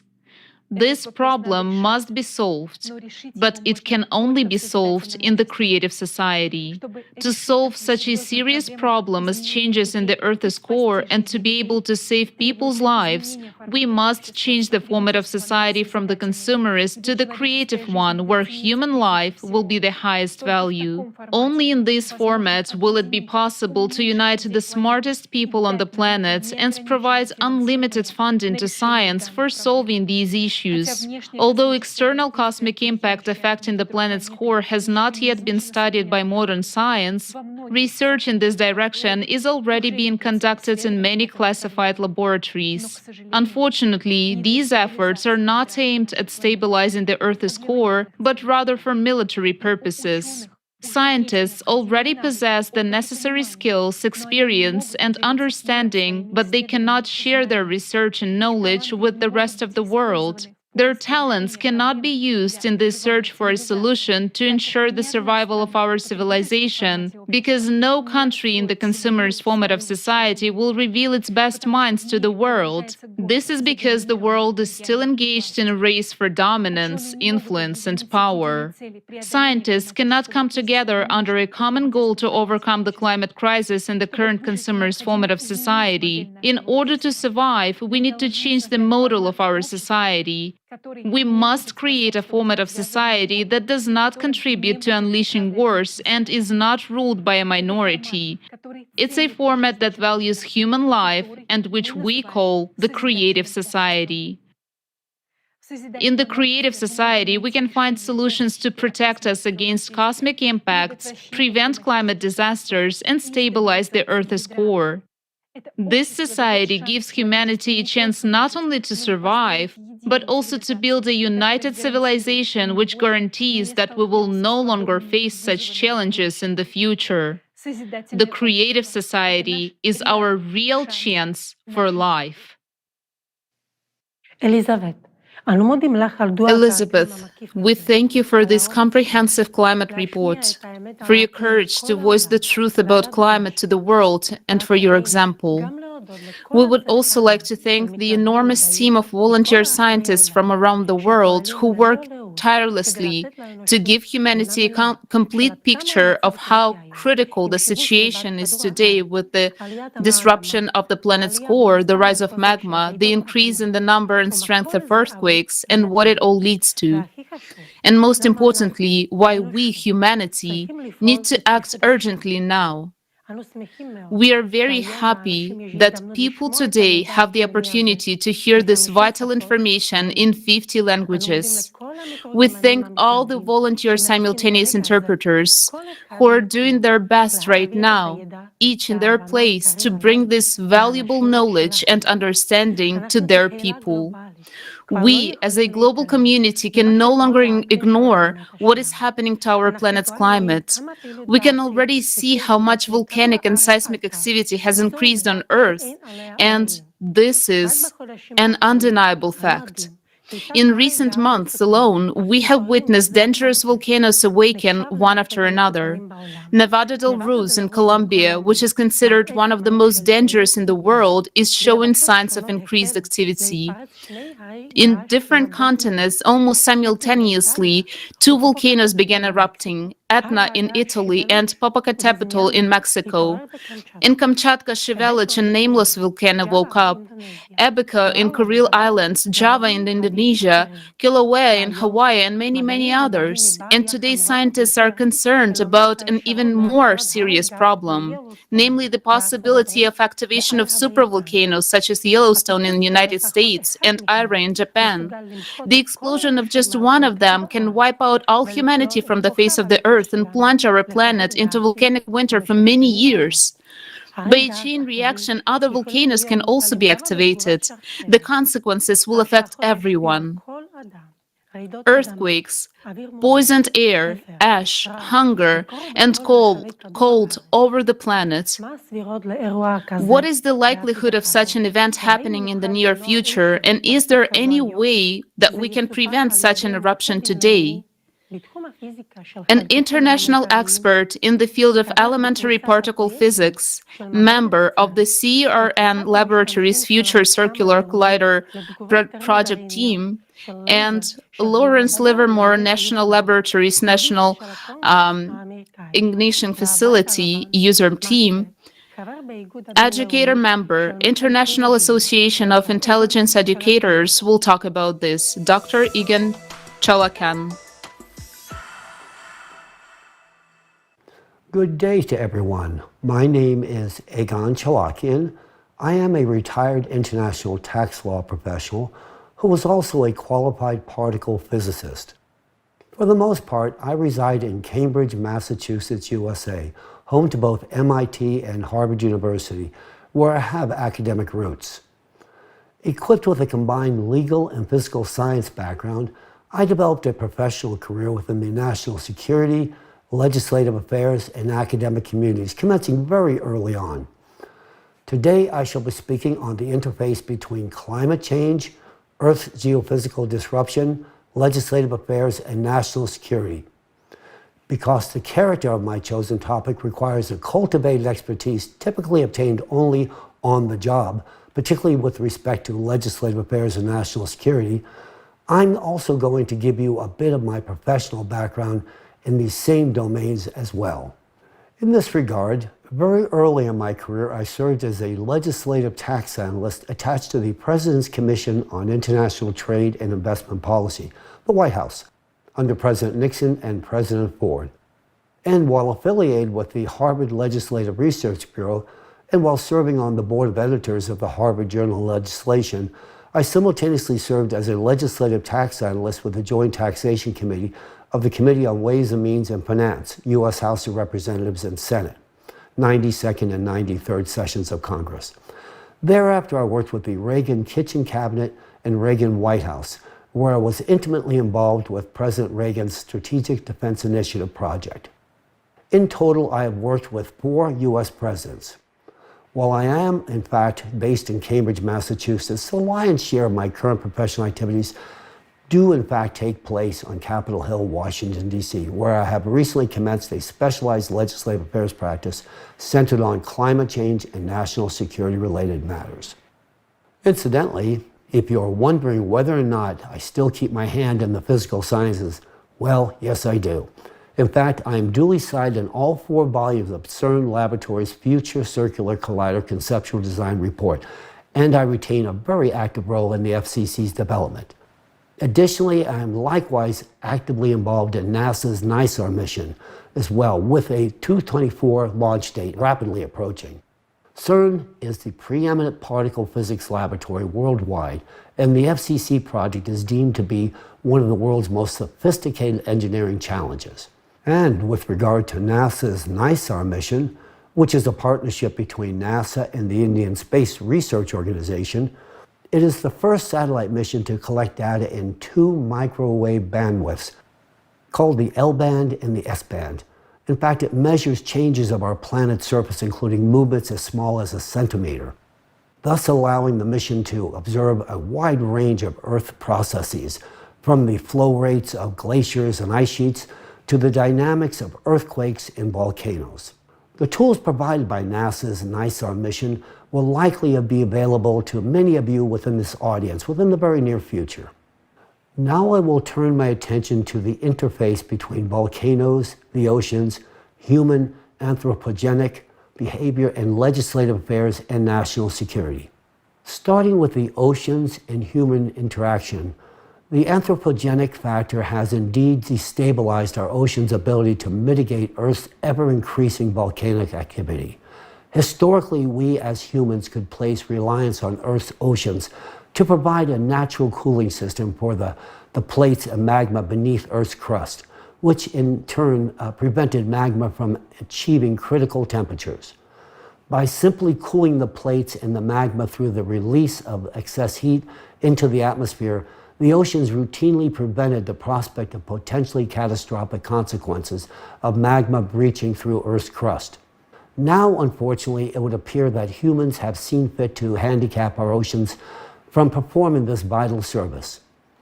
Growing evidence would suggest that the thermal conductivity of ocean water has been decreasing at a molecular level as a direct result of microplastic pollution.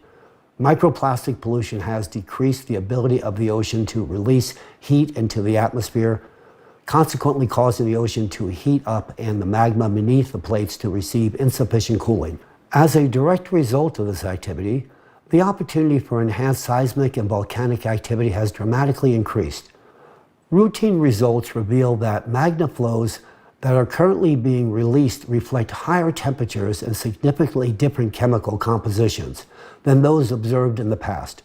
And magma that was previously retained at greater depths is now freely evacuating to the surface, further supporting the validity of this statement. Now let's talk about volcanoes. This portion of my presentation will be centered on the cataclysmic volcano activity, both historical and forthcoming, and on the impact likely to be visited upon mankind. Whether viewed through the national security or national disaster lens, the threat warrants immediate global attention. Accordingly, from the introductory presentation, it is hoped that a blueprint to address this issue at hand may ultimately be born, and to the same end, a 12,000-year evolutionary volcanic cycle will be embraced, from which we shall examine the factors which give rise to my assertions. My choice to employ a 12,000-year cyclical barometer was drawn from traditional geological interrogation, which included an empirical examination of ice core data, sedimentary deposits, glacial traces, paleomagnetic research, and archaeological excavation datings. The enhanced frequency of extraordinary geophysical events indicates pronounced instability in the Earth's core. This same instability will consequently manifest itself in the form of intense heat and subsequent magma, as witnessed just a few weeks back. The seismic events unfolding before us today should not be overlooked or discounted. Earthquakes realized in Turkey and Syria, compounded by a succession of volcanic eruptions and subordinated activity, ought to provide ample warning of imminent danger at our doorsteps. Should an earthquake occur in a geospecific region of China or elsewhere on the planet that produces a force magnitude similar to that recently visited upon Turkey, such an extraordinary event could actually trigger volcanic activity as far away as Yellowstone caldera, located in North America. Volcanic networks are indeed incestuous in all respects. If this were to happen, the consequences could be devastating, potentially resulting in a consequential eruption of the Yellowstone supervolcano. Moreover, such a catastrophic incident could also activate an interconnected network of volcanoes worldwide. In this lattermost scenario, the fate of mankind would likely be at stake. Volcanoes erupt when mandatory conditions are met. Currently, an increase in magnetic activity is observed on the Earth's interior, and this will ultimately bring about enhanced volcanic activity from both volcanoes and supervolcanoes alike. As magma escapes to the surface, even if external impact on the Earth's core were fully arrested, the presence of inertia would suggest that the eruptions would persist. This inspires the inevitable question as to whether or not volcanic eruptions could be controlled, regulated, or even precluded by man. Can we actually diffuse volcanic eruptions? The eruption of a volcano is instigated by the ascent of magma and the buildup of pressure within the conduit of the volcano. Upon reaching the surface, the magma is discharged as a result of degassing. The process of eruption is also accompanied by a series of small earthquakes that cause the surrounding plates to shift, which can influence the upward movement of the magma. In fact, volcanoes function as a remediating mechanism for our planet, with the goal of stabilizing magmatic outflows. What about earthquakes? Earthquakes are not a mere consequence of plate destruction, but rather a fundamental mechanism of natural remediation, a protective mechanism for our planet. A series of earthquakes within the Earth's crust indicates that the crust of our planet itself compensates for an increase in pressure of magma in the trough, thereby averting volcanic eruptions. During the eruption, only a portion of the accumulated magma is spent, with the remaining balance falling subject to the natural remediation process. This same process manifests in an integral series of stabilizing earthquakes of varying magnitudes, which further serves to stay magma escape. Such a mechanism of natural compensation does not, however, apply in the case of supervolcanoes. A supervolcano possesses a massive magma chamber embedded in the Earth's crust, where magma can ascend and penetrate through the tectonic plate, resulting in a volcanic eruption. Unlike regular volcanoes, Earth's crust is unable to manipulate and restrain the powerful supervolcano eruption through the movement of its plates. Instead, the tectonic plate succumbs to its elimination through a process of melting, which allows magma to flow less impaired directly from the magma chamber under enormous pressure. In the present moment, we have an unprecedented opportunity to avert such catastrophes. These are not fanciful theories, but rather fundamental principles that are being implemented today. We have acquired the knowledge of how to properly degas and unload volcanoes. By implementing a controlled preemptive degassing strategy, we conceivably could harness the potential of alienating the buildup of pressure in supervolcanoes, thus preventing magma from burning through the Earth's crust, and thereby averting the catastrophic consequences of a supervolcanic eruption. To properly perform degassing measures and activate the compensatory mechanisms already in place, it would be necessary to control both the plates and the pressure of magma in order to regulate closure of the trough. By carefully controlling the processes, we could release the growing pathological tension in the areas most influencing the lithospheric plates, thereby reducing the frequency of earthquakes and volcanic eruptions. In other words, the process of earthquakes can be influenced and possibly regulated. In closing, we can prevent the catastrophic eruptions of a supervolcano. However, this can only be achieved after we stop the external impact on the core, which takes place every 12,000-year cycle. This is an undeniable fact.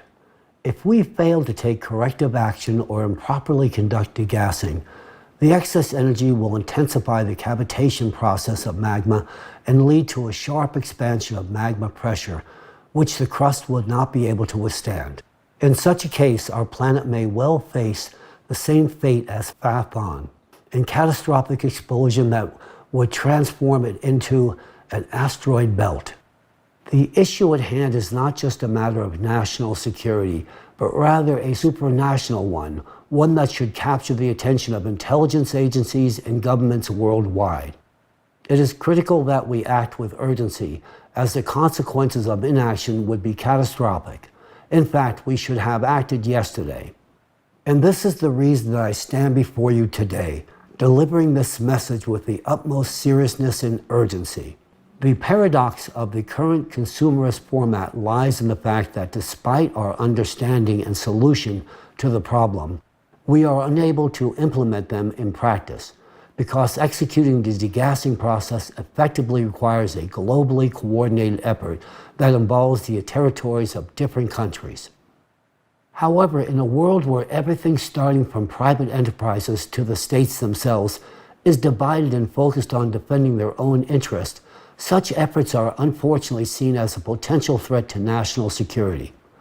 Reaching agreement on these issues at the international level can take decades, And this is concerning, given the urgency, especially when these challenges should have been resolved yesterday. The second factor that hinders progressing towards these goals in the current consumerist society is the lack of financial resources allocated to such activities. Despite claims of enough funding, the reality is that there are insufficient investments in these areas.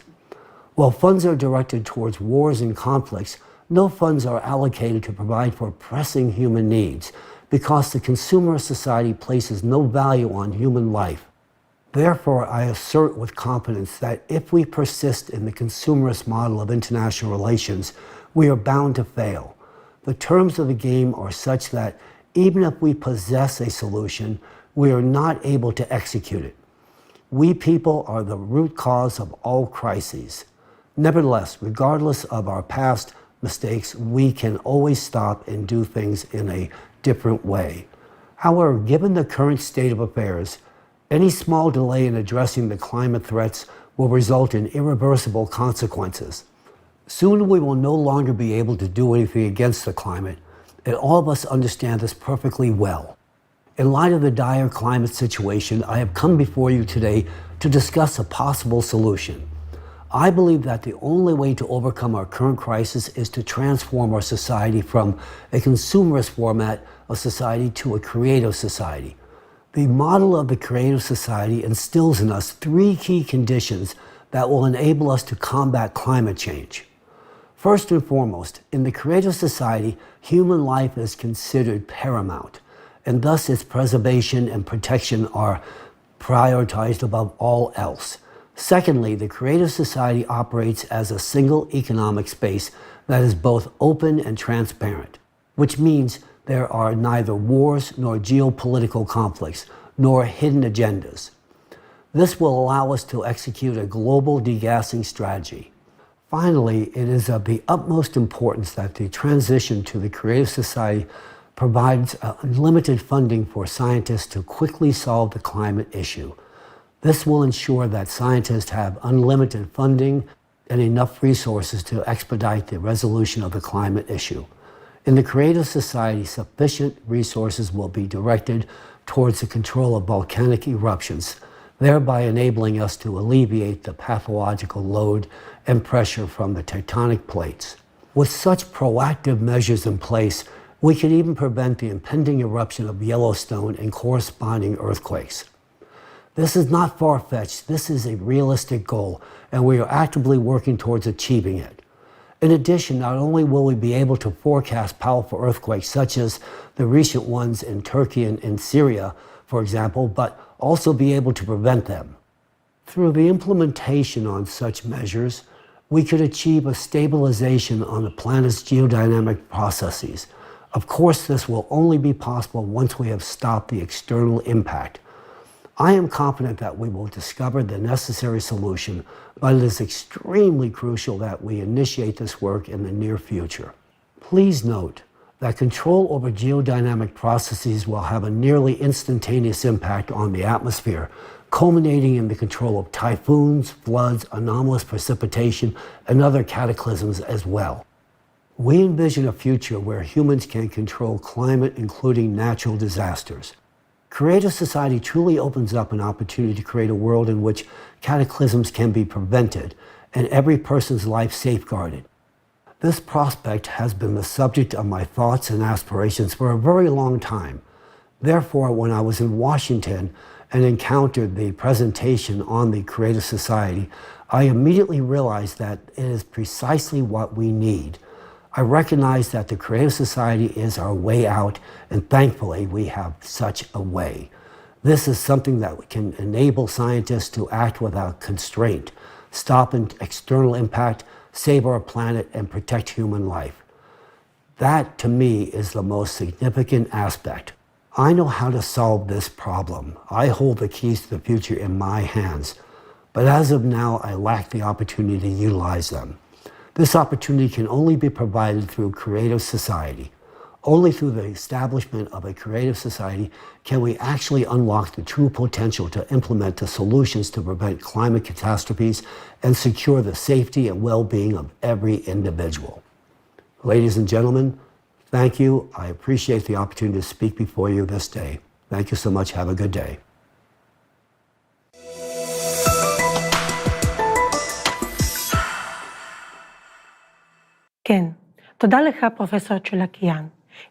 Yes, thank you, Professor Cholakan.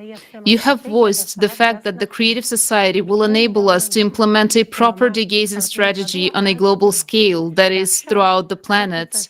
And now we need to ensure sufficient funding for scientists to research and solve the problem of climate as soon as possible. If we unite the scientific potential, we will be able to stop the external impact on the core of our planet and stabilize geodynamic processes. We will be able to prevent typhoons, earthquakes, abnormal precipitation, and other natural disasters. In short, we will be able to control the climate, but only in the Creative Society. Today, climate change is the threat to the existence of the entire humanity. If we do not start taking action now, we may not have enough time to prevent this threat.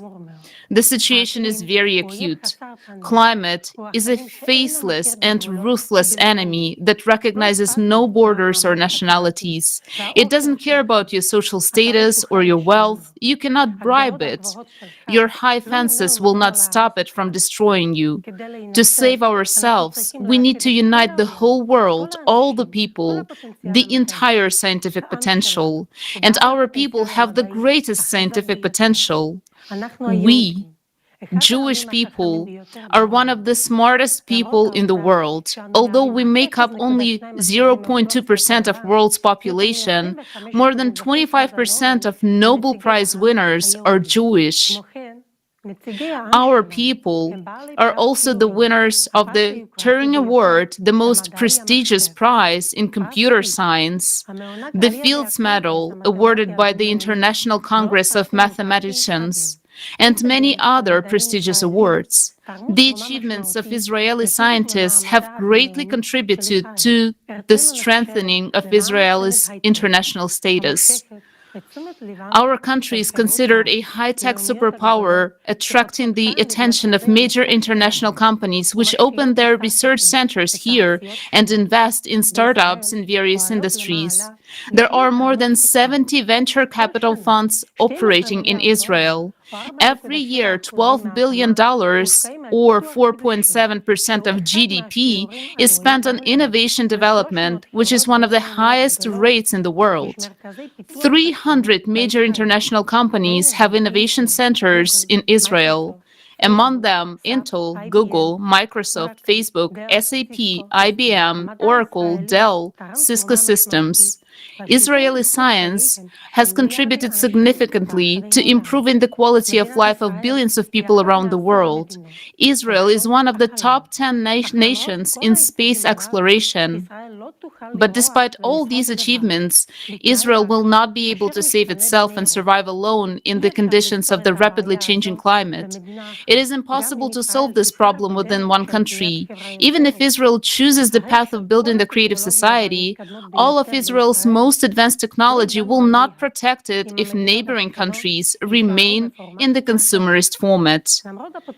Despite our rich scientific potential, our nation, like the whole of humanity, is on the brink.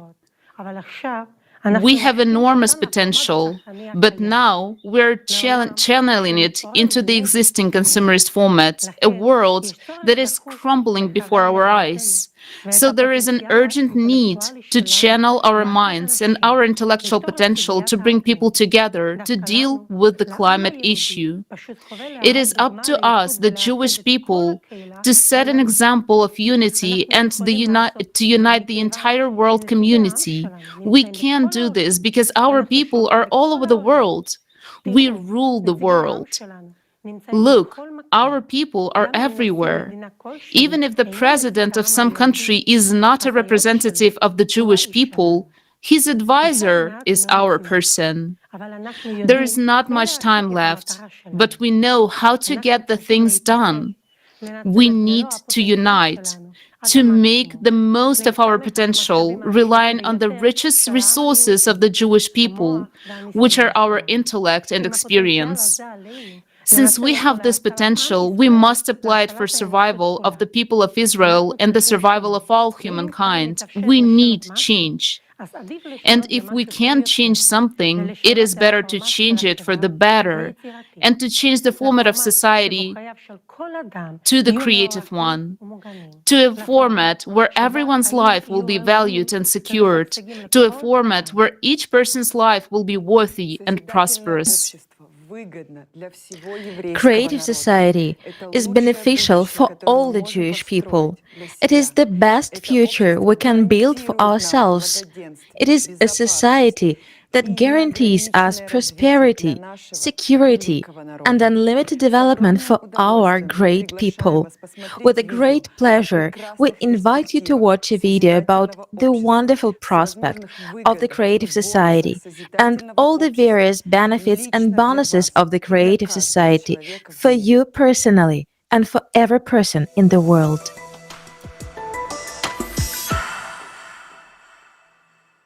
Worldwide survey of the Creative Society Project.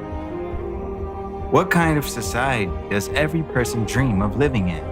Tens of millions of people surveyed in 180 countries, hundreds of thousands of hours of video footage, terabytes of data, more than 15 million hours of personal time of Creative Society Project participants from around the world, all to show how people from around the world want to live.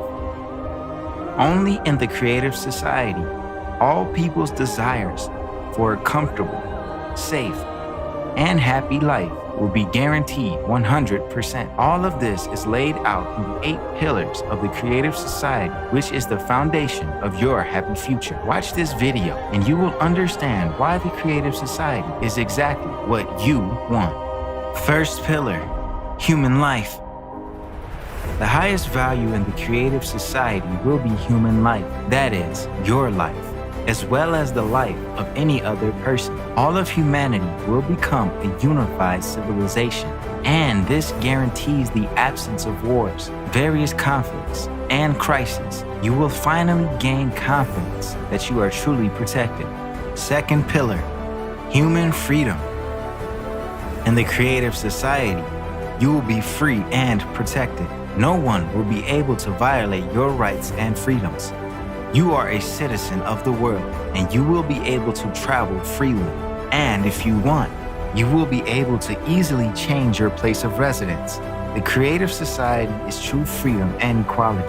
In the Creative Society, there will be no need to fight for the rights of minorities because there will be no one superior or inferior. Everyone will have one highest status, the status of a human being. There can be no one and nothing on earth superior to a human, their freedom and rights. Third pillar, human safety. The Creative Society guarantees your safety. The economy of the Creative Society ensures the absence of crises and inflation for every person. You will be protected and have all the comforts of living. During the transition period to the Creative Society, you will be provided with free housing of a minimum of 60 square meters per person in private ownership, and you will not have to pay for utilities. Every home will be equipped with an FFG, fuel-free generator that will provide you and your family with free and unlimited energy. Moreover, in that same transition period, every month you will receive a universal basic income equivalent to $10,000 as of today, without having to pay any taxes. You will only need to decide how to spend your money. You might as well start thinking about this now. Do you think you will pay off all your debts first? But they will be written off. Do you think you will spend this money on healthcare or education? You will have the best education and healthcare free of charge, available to you 24/7. In the Creative Society, your safety will be the top priority, and all technologies will be directed towards improving your quality of life. Each household will be equipped with a matter replicator, providing you with your favorite clothing, food, and other necessary items. Thanks to the health capsule, you will forget about illnesses forever, and you will always be healthy. Isn't this what you've been dreaming of your whole life? But that's not all yet. Fourth pillar, transparency and openness of information for all. In the creative society, the media will belong exclusively to the society. The media will serve the interests of the people and reflect information truthfully, openly, and honestly. Additionally, you will be able to receive accurate information about the movement and distribution of public funds at any time. Money owed by the public is, first and foremost, your money, and you should know how it is spent and for what purposes. Fifth pillar, the creative ideology. You will no longer have your mind manipulated, nor be frightened with imaginary enemies. We will not be pushed to confront each other and be divided into us versus them anymore, because in the creative society, any propaganda of violence, inhumanity, and segregation will be prohibited. The creative society will establish all the conditions for the development and education of a human with a capital H. Our children will be raised on the principles of humaneness, kindness, friendship, and mutual respect. These particular qualities will form the basis of relationships between people in the creative society. Sixth pillar, development of personality. In the creative society, you will be able to study wherever you want and train to become whatever you want, and it will all be absolutely free of charge. Education in the creative society will unlock your individual potential by 100%. You will be provided with a program specifically tailored to maximize your intellectual abilities. Any educational process will be interesting and engaging. You will have access to cutting-edge technologies in education and development. You can study anywhere in the world at any time that suits you. In the creative society, the world of knowledge is open for you. Seventh pillar, justice and equality. If you decide to work, you will be able to choose a profession that brings you joy. There will be a 4-day work week with a 4-hour workday. Moreover, you will have 2 fully paid vacations per year. Every job will have a decent compensation. The pay for identical positions, specialties, and professions will be the same worldwide. Furthermore, justice and equality will ensure that there will be no more private monopoly and irrational use of resources. All natural resources will belong to all people, including you. Eighth pillar, self-governing society. In the creative society, for the first time in human history, a unified, all-human civilization will be created. All power will belong to all people, to you. People know what they want and how they want to live. All socially important issues will be decided by people themselves on an open online platform. Specialists will be responsible for implementation of the tasks assigned to them. They will be appointed and controlled by people themselves. Since all processes will be transparent, corruption and dictatorship will be impossible in the creative society. In the creative society, you will decide for yourself how to live. For the first time in human history, your future will be in your hands. The 8 pillars of the creative society are formed from our desire to live as human beings. Everyone wants to live in a world without wars, without violence, without tyranny, without poverty, without inflation or any crisis, without absurd and total consumption. If you want peace, security, confidence, free and high-quality healthcare and education, freedom of movement around the world, a universal basic income, access to free energy, then the creative society will fulfill all your dreams. All of this can easily be achieved in the coming years. How to do this? Just tell this to as many people as possible, to everyone. Your dream world is separated from you by your neighbors and everyone around you who don't know about the creative society yet. Do you want the creative society to come as soon as possible? Act. Tell everyone about the creative society. For the first time in human history, your future is in your hands.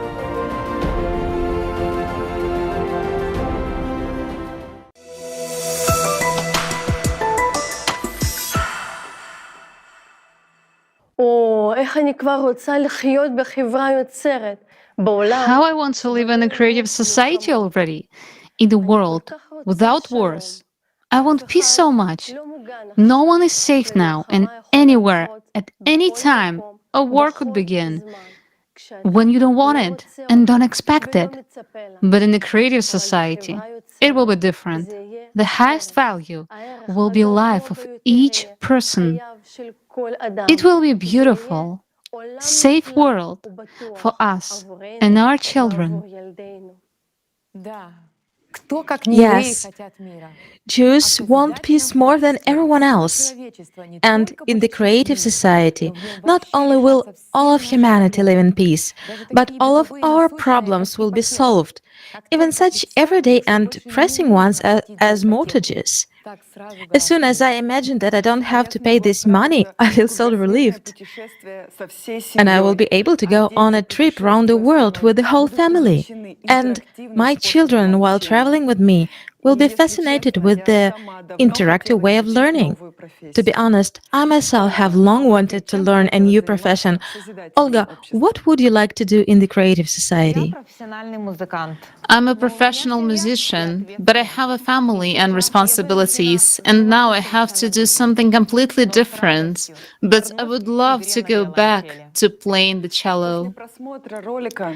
After watching the video, the question may arise: how realistic is it to implement in life?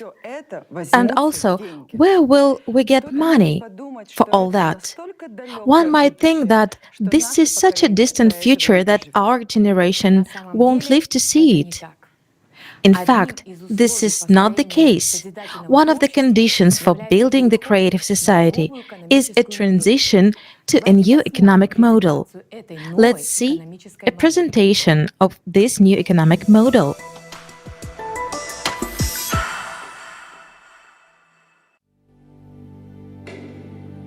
In the transition period to the creative society, each person will have universal basic income equivalent to $10,000 US, free housing at least 650 square feet per person, free healthcare of the highest quality, free education for a lifetime, safety in every part of the world, work 4 hours a day, 4 days a week, paid vacation for 2 months a year, equally high salaries across the world, no taxes for individuals, small and medium-sized businesses, fixed prices on all goods.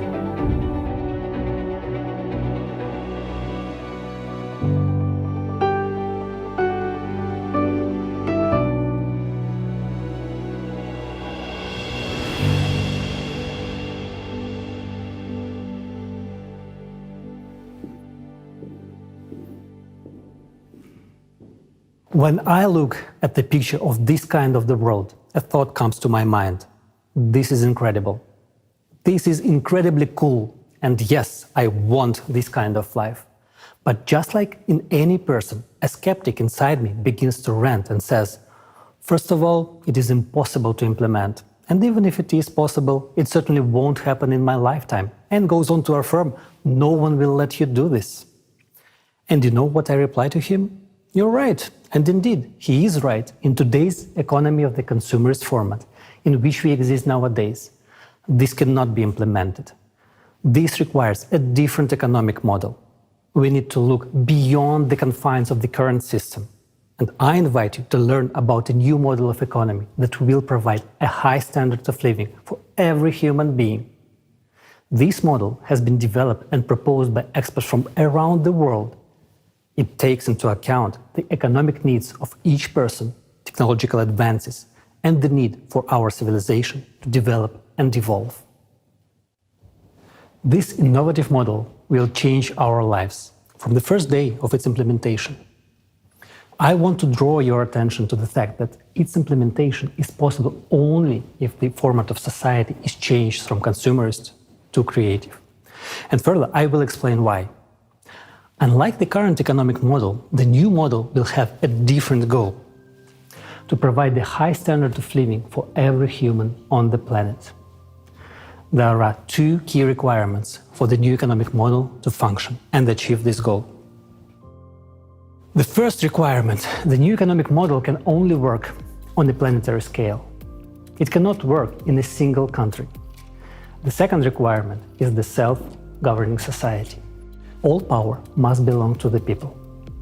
The economy, along with other strategic spheres, will also be managed and controlled directly by society, represented by every person, each of us, via the electoral platform. So, we have formulated the goal of the new economic model and outlined the necessary requirements for its implementation. These requirements can only be met in the creative format of society. I now invite you to model the near future.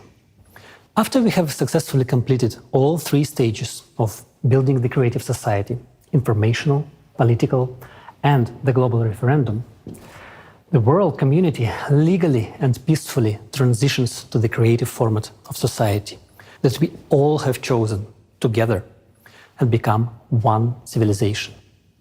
From that moment on, it will take a small amount of time to launch the new economic model. 6 months, according to preliminary calculations. After that, we will enter the transitional period to the creative society, which will last 5 to 6 years. As soon as we enter the transitional period, everyone will be provided with the monthly unconditional basic income in the amount equivalent to $10,000, with their own housing of at least 60 square meters per person. Education and healthcare will be of high quality and free, as well as resources, electricity, water, heating. All debts will be written off. Loans will be interest-free, and there will be no more taxes for individuals, small and medium-sized businesses. Of course, this raises a lot of questions. Will people work?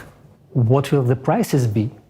Will there be inflation? And the most common and important question, where will the money come from? So let's take it in order. Where will we get the money from in the transitional period to the creative society?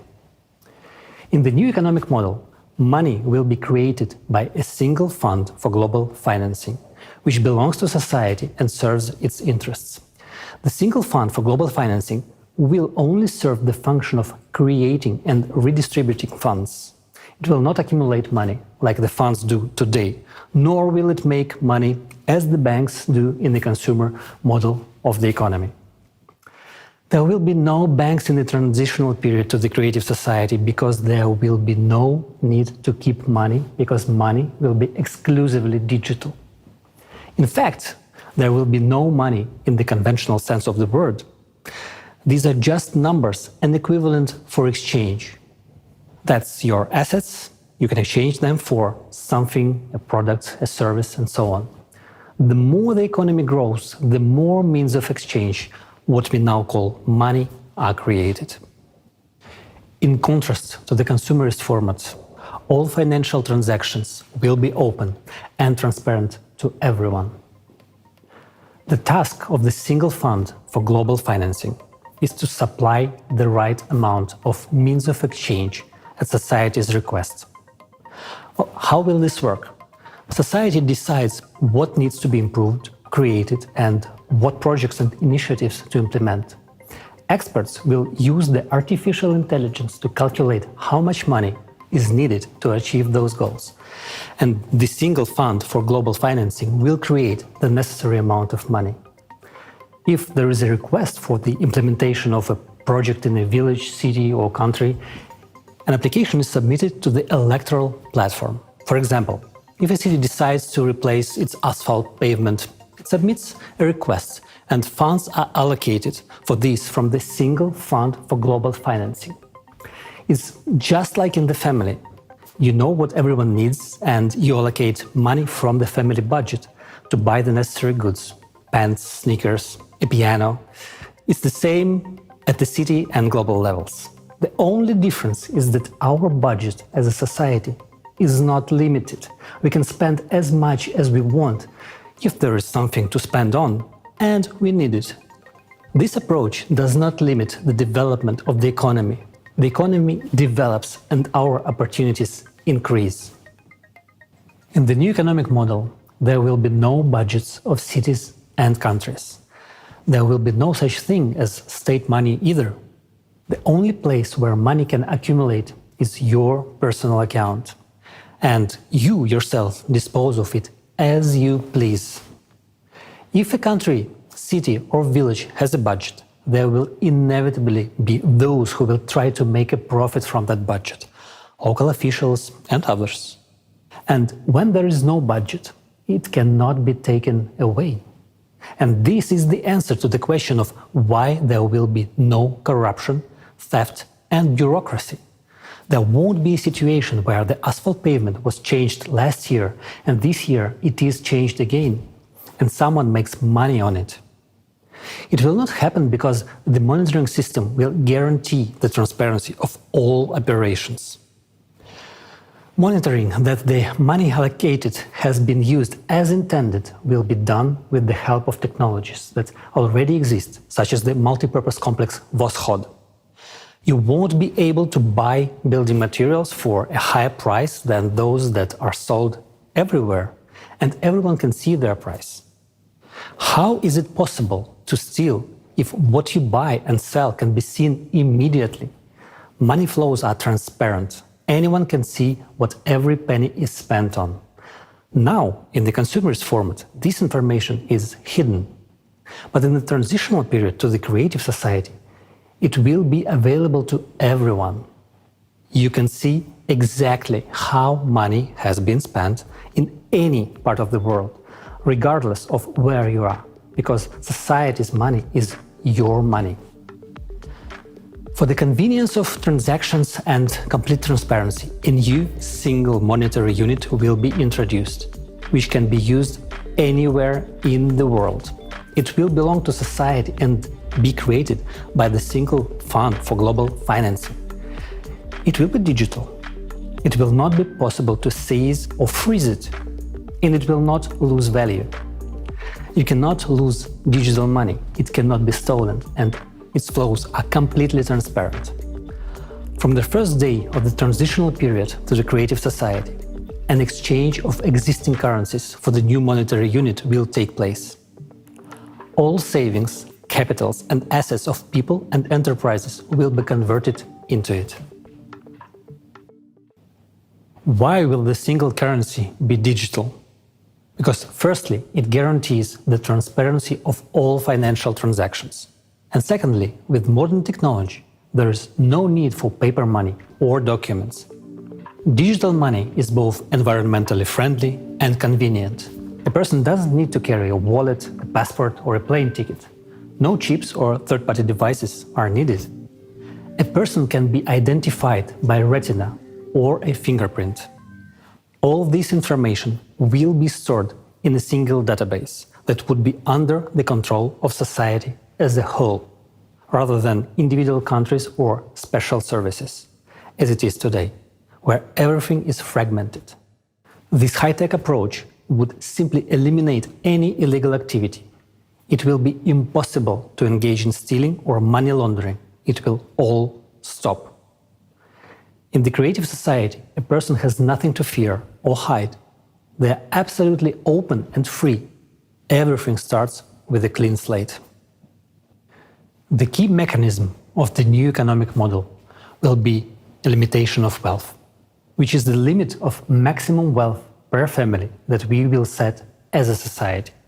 At the present time, the recommended amount is $10 million, and it is confirmed by recent research. This is the total amount, including all movable and immovable property, all the assets and liabilities of each family member.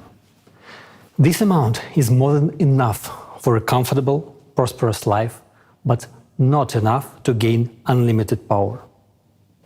When a person's wealth goes over the set limit, the excess funds simply disappear. They are not credited to anyone's account and are essentially written off. We are used to thinking in terms of the economy of the consumerist format, but here you have to understand that this is a different form of settlement, not the usual banking form. Therefore, money is not accumulated. When society needs money, the single fund for global financing simply allocates the necessary amount, which goes into circulation. Society is financed without limitations for as much as required for its needs. In the transitional period, money is needed as an exchange fund to limit the wealth so that humanity or a group of people would not build empires and usurp power again. This would create a high standard of living for all people. Let's summarize. In the consumerist format, money is a means to retain power. People try to accumulate it, hide it, take it away, while in the transitional period to the creative society, money is a tool to achieve society's goals. And money is needed only during the transitional period to the creative society, as a temporary measure for 5 to 6 years, and it will not be needed in the future. And later we will explain why. Nowadays, they say that the problem is not money, but its quantity. As we have already understood, in the new economic model, there will be no such problem. But the question is different. Will it lead to inflation? The answer is simple. There will be no inflation at all. It is impossible. In the current economic model, this would indeed lead to skyrocketing prices, hyperinflation. But in the economic model of the transitional period to the creative society, this simply could not happen. Why? Because prices would be fixed worldwide by law for all resources, goods and services. They simply cannot be raised, and this means that inflation cannot be created. But it raises another question. At what level will the prices be fixed? Will the bread cost $1,000? Well, if you make that decision, of course it will, because we will decide as a society anyway. The optimal prices will be calculated using artificial intelligence, considering all the costs and profitability, but the final decision on pricing will be made by people. Therefore, you surely understand we are unlikely to want the bread to cost $1,000. We would rather want it to cost less than it does today. And it will. All prices will be less than they are today. And thanks to what? Because there will be no interest on loans and taxes for medium and small-sized businesses included in the prices. Electricity, water and gas will be free. There will be a single economic environment in the creative society. And the absence of borders means no taxes on exports and imports, no duties, no excise taxes and no customs duties. The introduction of robotics, fuel-free generators and smart logistics will contribute to lower prices for goods. At the same time, quality standards will be equally high for the same goods all over the world. For example, the same hamburger that today costs $6 in America and $1 in Romania will cost, for example, 40 cents worldwide and will be equally delicious and juicy and healthy. Tasty and healthy food will be available to everyone. Right now, in the consumerist economy, 8 billion people is a lot. And in the creative society, 50 billion won't be enough. But even in the transitional period, we will not need to add worms, bugs and other insects to our food, because the production of organic and quality food will increase many times as new technologies are introduced, such as vertical farms, which we already have now, but it is not profitable to introduce them in the farming in the consumer's format. And in the new model of the economy, it will become completely natural. Today, despite the addition of insects to our food, 2 billion people are starving. And in the transitional period to the creative society, there will be neither hungry nor poor. I'm already anticipating your next question. Such a rapid improvement in people's living standards and purchasing power, including an unconditional basic income of $10,000, lower prices and free utility services, won't all this lead to a shortage of products? It won't, but friends, the truth is, not everything is going to be so easy. You will have a new headache, where to spend the $10,000, because the selection of goods and services will be huge. In the transitional period to the creative society, almost immediately you will see a huge increase in economic growth, because people will have enough money and there will be an unconditional basic income, which means that the purchasing power will increase many times over. And this is a massive boost for trade turnover. Moreover, ideal conditions will be created for manufacturers and business. These include interest-free loans, no taxes for small and medium-sized businesses, free water, gas and electricity, access to the latest technology, and most importantly, a great demand for their goods and services. This will be a huge stimulus for them to create more goods, develop and expand. The new economic model is a real paradise for consumers and entrepreneurs. First of all, the absence of taxes for small and medium-sized businesses means not only a reduction in prices, it also means economic freedom. All the money you earn is yours and you are free to spend it as you like. No one will be able to take them away as it is done today through taxation.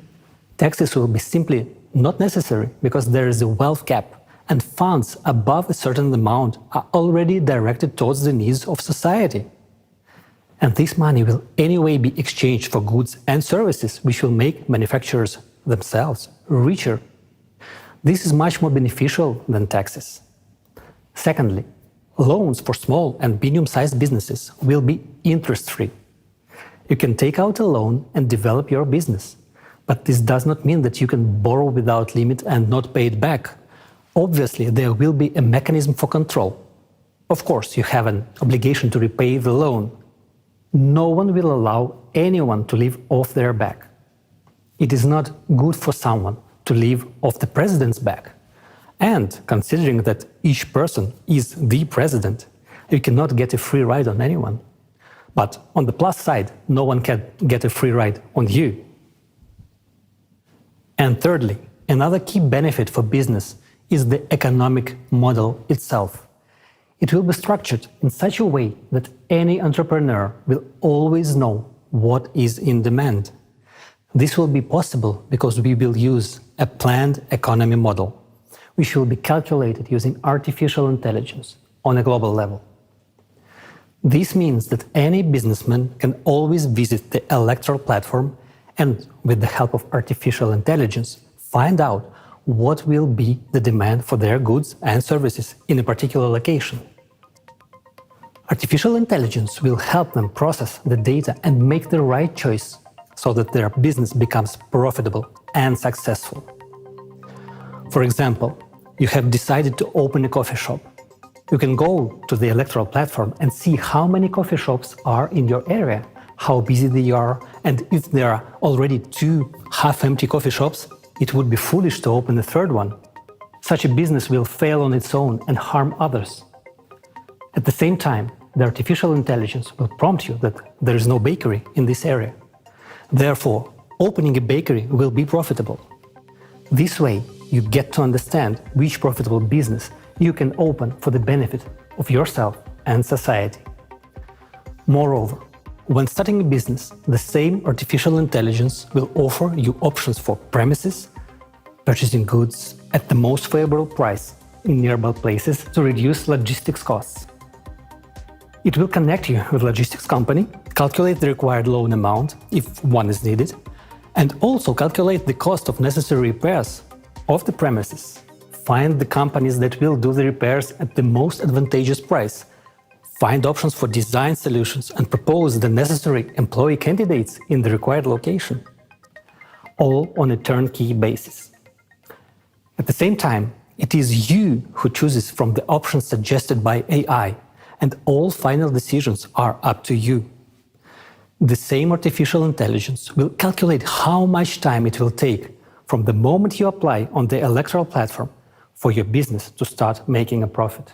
Additionally, the AI will calculate the necessary number of employees and help you draft their schedule. This is very useful considering that the work week will be 4 days, 4 hours a day, meaning that in order to cover 12 hours of daily work for that very coffee shop, 3 people per day are needed per shift. Of course, after this, many people will say that everyone will become an entrepreneur. They won't, because running a business requires a certain character, motivation, responsibility, time commitment, and most importantly, organizational skills. For many, and this is the overwhelming majority, it is much easier to go to work 4 hours a day, 4 days a week, receive a good salary in addition to the universal basic income, and enjoy life, rather than continue developing their business and work on it almost 24 hours a day, despite all the help from AI. Even if artificial intelligence does the calculations for you, it's still up to you to do the work. AI will help you launch the business and assist you in the process, but it is you who will run the business. Communicating with customers, overseeing production, the responsibility for all this will be on you, right down to picking out the design, starting from the smallest details in the process of launching the business. There is no getting away from it. You will be engaged 24 hours a day, despite the simplicity and ease of the process. And it is up to you to decide whether to work 4 hours a day, 4 days a week, or to be an entrepreneur. Some people want to earn more, while others are satisfied with their salary and a free, wonderful life. Naturally, all of these conditions, such as no taxes, interest-free loans, understandable demand, etc., will have a positive impact on increasing wages. Wages will need to be increased regularly because companies will need skilled workers to meet the growing demand for goods and services. Since unconditional basic income allows even those who used to be low-income individuals to purchase quality goods, there will be an increase in the number of companies needing employees to meet this demand. For example, let's consider a medium-sized business. A person has an enterprise with 200 to 300 employees and a turnover of several tens of millions of dollars. They don't have to pay taxes. All the money earned belongs to them. And of course, they will raise wages, because competition for specialists in the labor market will be high. While unemployment will inevitably increase in today's world, in the creative society, on the contrary, there will be competition for good workers. They will be needed. And we come to another often asked question. Will people want to work if they already have a comfortable life provided by universal basic income of $10,000? People will still work because a $120,000 universal basic income per year for a person is just an average level of prosperity. Few people want to be in the middle class. People strive to live better. For example, if a person wants a new good car, then to buy it, they will have to live on just their basic income for several years. Wouldn't it be easier to go to work to buy their dream car faster? In this case, a person could earn an additional $5,000 to $10,000 or more per month, and in a year they could save up for their dream car and drive it to the job they love. You will also want good watches, a good phone, and a new laptop. Why? Because you have the opportunity to buy them. You will want to go to a good restaurant. You will be too lazy to cook, and you will go to a restaurant near your home to eat there. This requires money, and this is a good incentive to work. Not to mention that the transitional period to a creative society implies working for 4 hours a day, 4 days a week, and having 2 months of paid vacation and high salaries worldwide. Furthermore, thanks to the implementation of new technologies, boring professions and hard labor will gradually disappear. People will have much more interesting work to do because there will be many new professions that will reveal their potential and talents. Everyone will be able to easily and freely learn a new trade or train for a new profession. Thus, we understand that people will have all the conditions to earn themselves a good house and even more than one, any car or real estate. And then this question arises, what about private property? Everything a person earns, up to the wealth cap, belongs to them, their house, their yard, their car, and so on. An entrepreneur's private property may include a store, service areas, manufacturing, restaurants, cafes, and the like. But all minerals and resources of the earth will belong to the entire society. It is thanks to this that electricity, water, and gas will be free for people and small and medium-sized businesses. Thus, the new economic model creates all the conditions for the maximum development of both businesses and entrepreneurship, as well as the development of every individual and society as a whole. One more reason why the world economy will become many times more efficient in the transitional period to the creative society is the use of a planned economy at the global level. Just think how much unnecessary money and resources are now spent on overproduction, as well as on liquidation of finished products in order to increase the value of the remaining products. And yet, at a time when a third of the ready-to-eat products are being destroyed, there are countries where people have never ever tried these products. Meanwhile, those countries have things that are needed in other countries. The new model of the economy will solve this problem with smart planning and smart logistics. Logistics will be calculated by experts with the help of artificial intelligence in order to efficiently redistribute goods so that everyone will have the opportunity to buy everything they need. In the model of the transitional period to the creative society, there is no limit to improving human life. It will be possible and necessary to improve life, but prohibited to make it worse, and it will be fixed at the legislative level. Remember, the highest value in the world will be human life and his benefits. Well, friends, let's sum it up. Now you understand how the economic model of the transitional period to the creative society works. It provides everyone with a high standard of living.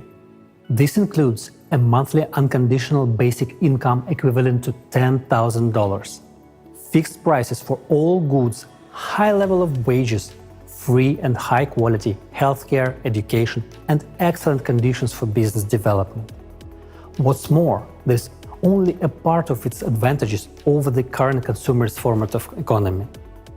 The absence of wars, inflation, crisis, and stable income, all of this makes society healthier, and this is extremely important. There's no need to commit crimes, no reason to risk a happy life. The simple question is, what for? When human life comes first, the world changes drastically. Your happy life is what you will treasure. These are your opportunities, and these are the opportunities for the entire civilization. Today, humanity stands at the threshold of controlling matter. This is the reality of today. Only minor gaps in understanding separate us from controlling matter. The only thing we really lack to fill these gaps and make a scientific breakthrough is scientists from around the world working together in this direction with unlimited funding. And this will be possible from the very first days of the transitional period to the creative society. And most importantly, unlimited funding for science is the only chance to eliminate the climate threat. Because this is the top priority vital issue today. As early as this stage, we will be able to save the planet from climate collapse and launch the processes to solve environmental problems. The transitional period will take about 5 to 6 years. After its completion, we will enter the creative society.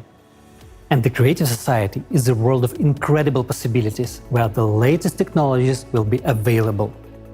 The health capsule will allow everyone to extend their lives beyond the species limit and live in a healthy and young body for at least 1,500 years. The replicator is the technology that will enable us to create anything from the tiniest particles, manipulating matter at the quantum level. These technologies will be in every home. And that's the answer to why we will no longer need money. The creative society solves all our economic problems and opens up a new world of incredible opportunities where you can unlock your true potential. If you want to live in such a world, it is now important to act together with millions of people. You and I are now launching a worldwide demand for the creative society, which will very soon become the main trend of humanity.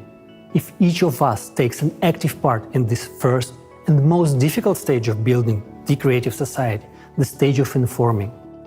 In one way or another, each of us is suffering in the economic model of the consumerist format. But we are searching for a way out within the familiar paradigm. However, the way out is only in the creative society. Therefore, for those who understand what the way out is, it is important to tell others about it. Creative society will open up perspectives for growth and development of each individual and of society as a whole. This is what will make us free. In the consumerist format, there can be no real freedom for a person. There's always the exploitation of the majority by a few individuals. But even those few individuals are themselves enslaved by this format. Therefore, not a single person has freedom in the consumerist society. It is only in the creative society that the person can attain true freedom.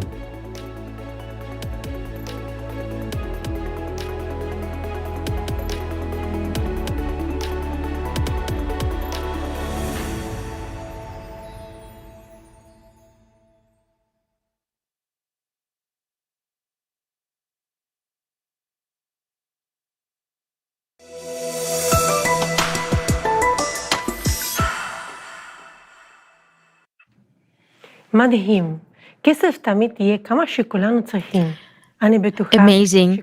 There will always be as much money as we all need. I'm sure that's what everyone dreams of. Yes, everything is in our hands. We can live in such a beautiful world. Moreover, we still have to think about where to spend the money. I've already started making a list. I did know about this. As a child, my mother told me that there will be times of salvation, times of unification of our people. When being united, we will revive all of the highest human values in the world. And it will be the time of true happiness. The first pillar of the creative society is the value of human life. Everyone's life should be valued as one's own. In Talmud of the Torah contains the following words: anyone who saved one soul life from the Jewish people is as if he saved an entire world. In Torah Vayikra, 19th chapter, it said, "You shall not stand by the shedding of your fellow's blood.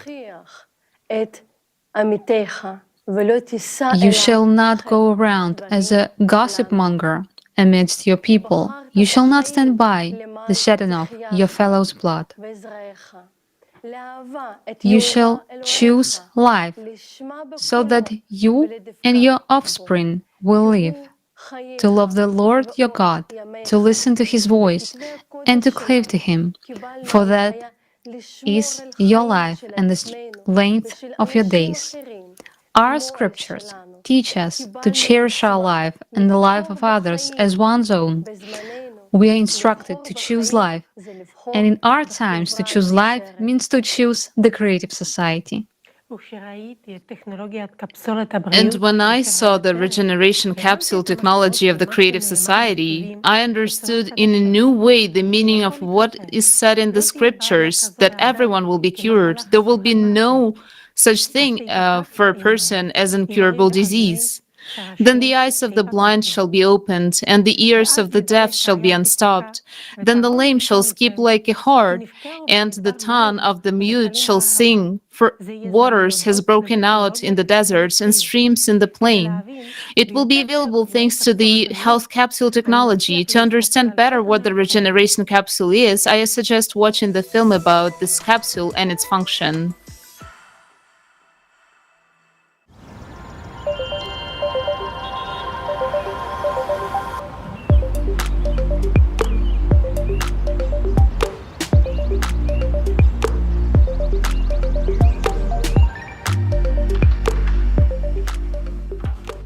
Cody, any news for me? The regeneration capsule has been installed and configured. It's also synchronized to your personal medical assistant. Cool. Cody, I want chocolate milkshake. The recipe from Gabby Kozak. Yeah, that milkshake is amazing. Done.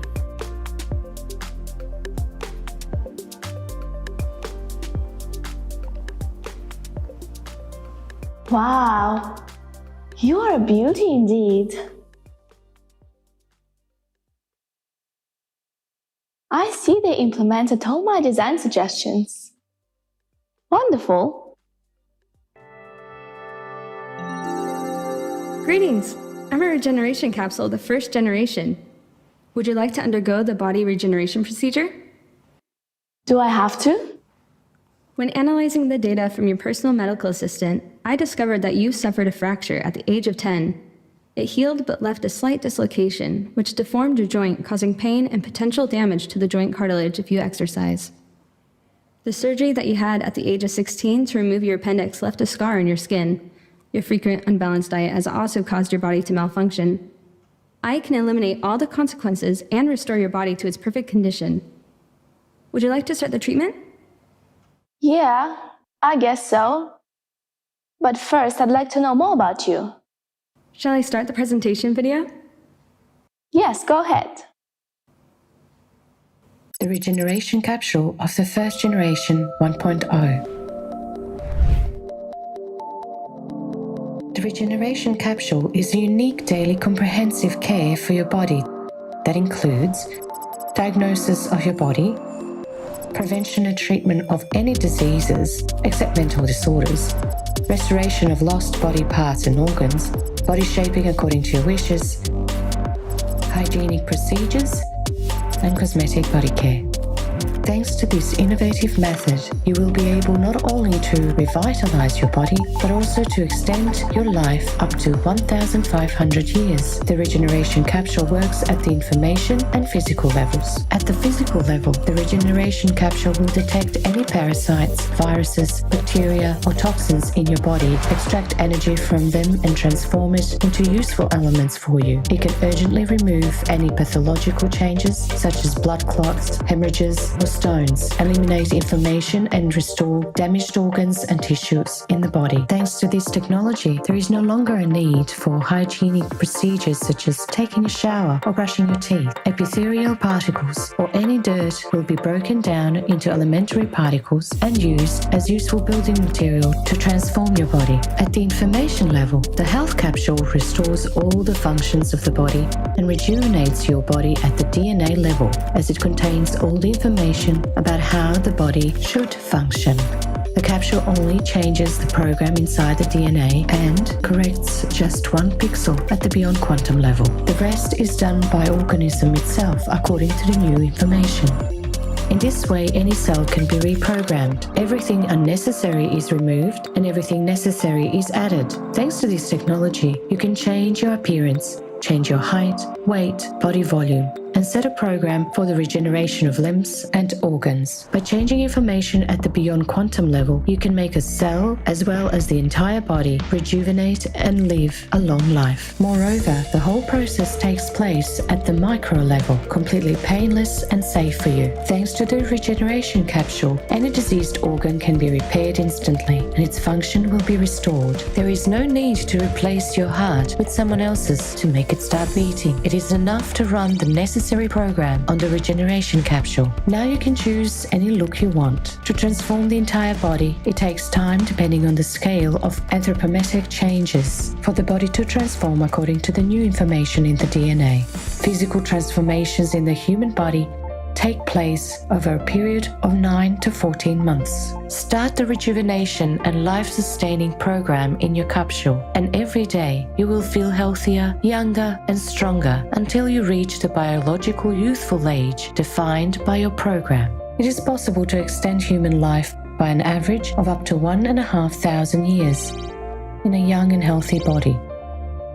You can also change the characteristics of your body according to your preferences. The capsule technology allows you to become an athlete with any body type, muscle tone, and level of training, and maintain this form according to the parameters set by you. You don't need to spend any personal time exercising. Just 30 seconds spent in a capsule in the morning can replace hours of workouts, freeing up time for your personal development. All necessary procedures, including hygiene, are performed simultaneously with the transformation program. The capsule technology is very easy to use and completely safe for everyone. Information about your personal parameters and preferences will be stored in a unified database. When you travel anywhere in the world, you can activate your personal program with any other capsule. All you need to do is to use your individual code, and a perfectly tuned capsule is at your service. The regeneration capsule is an innovative technology that allows you to stay healthy and youthful for many hundreds of years. Forget about any diseases and improve the quality of your life. We wish you a creative use.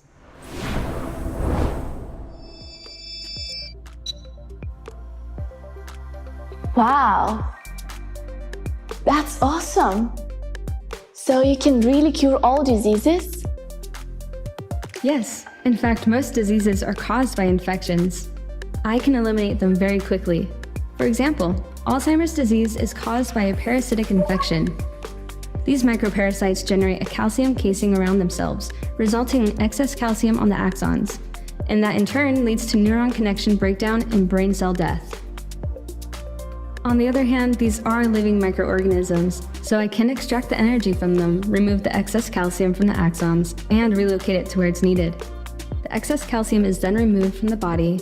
All relevant neurons will be restored based on your individual DNA program. If you want to increase brain functionality, I can also create active neurons and increase their number. As time passes, you will gradually adapt to the increased brain functionality.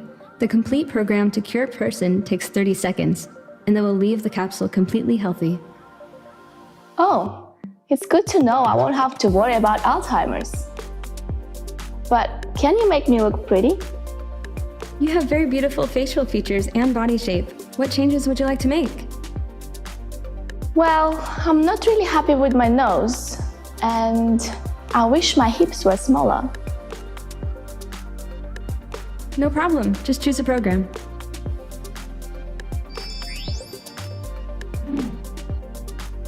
Wow.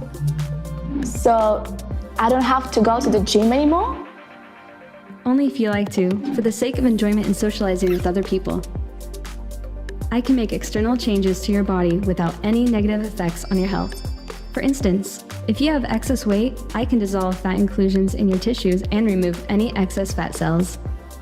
This will reduce your body weight and volume, all while keeping the process fully under your control. Additionally, I can help increase your muscle mass, allowing you to improve your physical strength and endurance, as well as strengthen your bone tissue and ligaments. All this is possible without compromising your health. This entire body transformation program can be completed in 9 to 14 months. So I don't have to follow any diet anymore? You can eat whatever you enjoy as much as you want. You don't have to follow any diets anymore. I will add whatever is necessary to your body and remove the unnecessary. This is covered in the daily care function and will take 30 seconds. Are there any restrictions on use of the capsule? Age restrictions, for example? There are no restrictions. So wait, even newborns can be placed in the capsule? Yes, in fact it's even necessary. And moreover, the capsule completely controls the fetal development from the moment of conception until the birth of the child. Starting with the first cell division, there will be complete control over the development of the fetus. After all, it is already an organism with an organism. As the baby is born, it is under complete monitoring and care. It will have a perfect body, with a perfect program, and a perfect immune system. The capsule can accompany the pregnancy and be used during the delivery. It monitors the fetus and the mother. It can create an absolutely comfortable and proper state during the delivery. Also, I'm a bit confused. What do you mean that we don't have to wash ourselves anymore? So we don't have to wash our hands either? This is no longer necessary. All the more, a conventional shower cannot cleanse your body as perfectly and safely as I can. After the daily care function, all excess epithelium, germs, earwax, and other bodily secretions will be cleansed from your skin. These, as a valuable construction material, will be converted into elements that are necessary and beneficial for your body. If you prefer, I can also remove all unwanted hair from your body. Now that sounds pretty good to me. It really sounds tempting. But I'm just a bit concerned. With all this manipulation with our DNA and body parts, would I become a mutant at some point? No, that's impossible. The first foundation of the creative society is the value of human life, which is why all my functions are set up only to improve and maintain your health and well-being. Oh, the first foundation. How could I forget? Now you convinced me.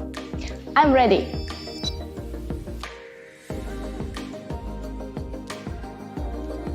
Which program do you choose? Daily routine for starters. Should I not breathe and stay still? That will not be necessary. Feel at ease. Let me remind you that all procedures are absolutely painless and safe. Scanning your body now. You have a left middle cerebral artery aneurysm.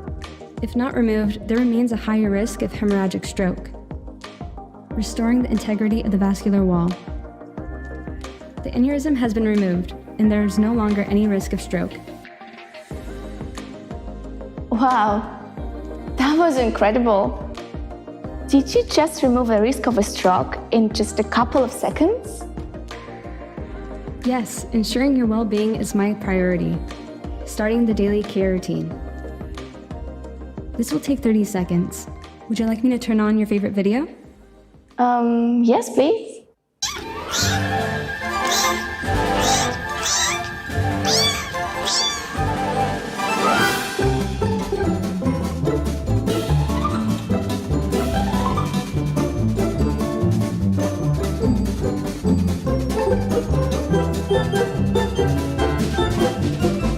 The daily care routine of your body is complete. What do you mean? 30 seconds are over. Have a great day. Feels better than after a whole day at the spa.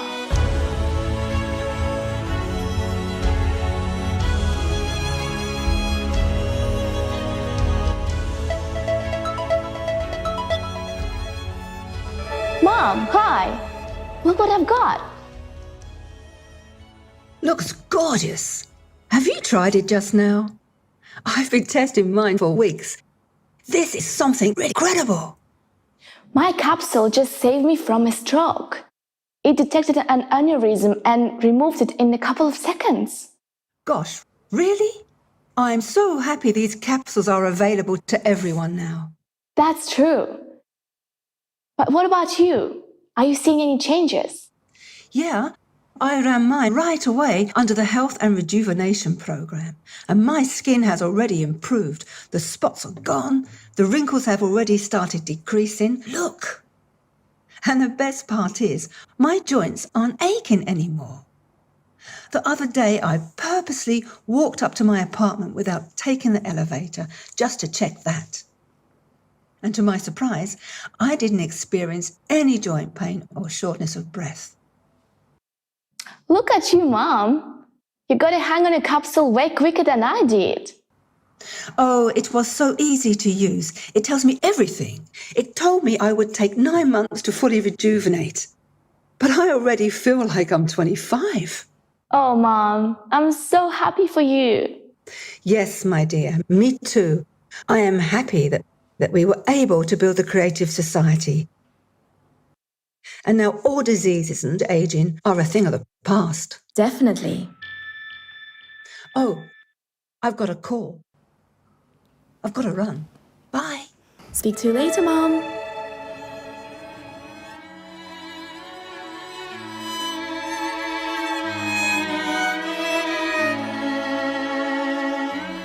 I wonder, what other amazing discoveries will our scientists make? It's breathtaking.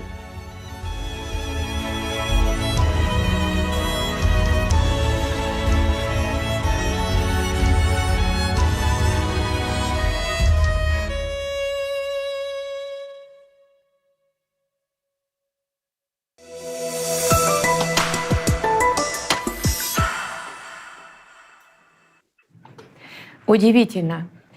Amazing! I already want such technology, a regeneration capsule. No need for beauty salons anymore, where we waste a lot of time and money. You can deny yourself nothing and eat whatever you want. And the best part is that the development of this technology is already underway. Cool capsule. Imagine we won't have any more genetic diseases. So many lives could be saved. And what about the prospect of living about up to 1,500 years old? It has now become clear that there are not fairy tales. These are the facts stated in the scriptures. These technologies really existed and were used, but they will only be possible in the creative society. Remember Sarah?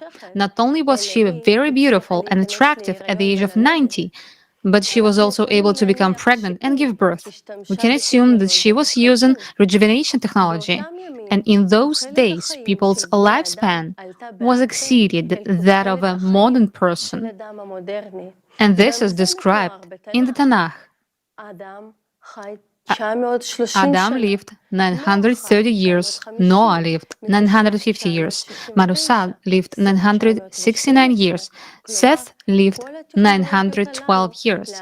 That is, all these technologies of prolonging human life beyond the species limit were described to us. In Sephariah, it said, until the time of Abraham, there was no aging. In Torah, it stated, and all of the days of Seth were 912 years, and he died. I will definitely use this kind of technology in the creative society. I imagine meeting my parents, and it will be impossible to tell whether this young couple, my dad and mom, are maybe it's my friends or my parents. Imagine all the grandparents in the world who will be young. The scriptures also describe the times to come, the Messianic era. It is a time of peace and universal brotherhood without crime, war, and poverty. All the descriptions about the Messianic era are exactly the creative society.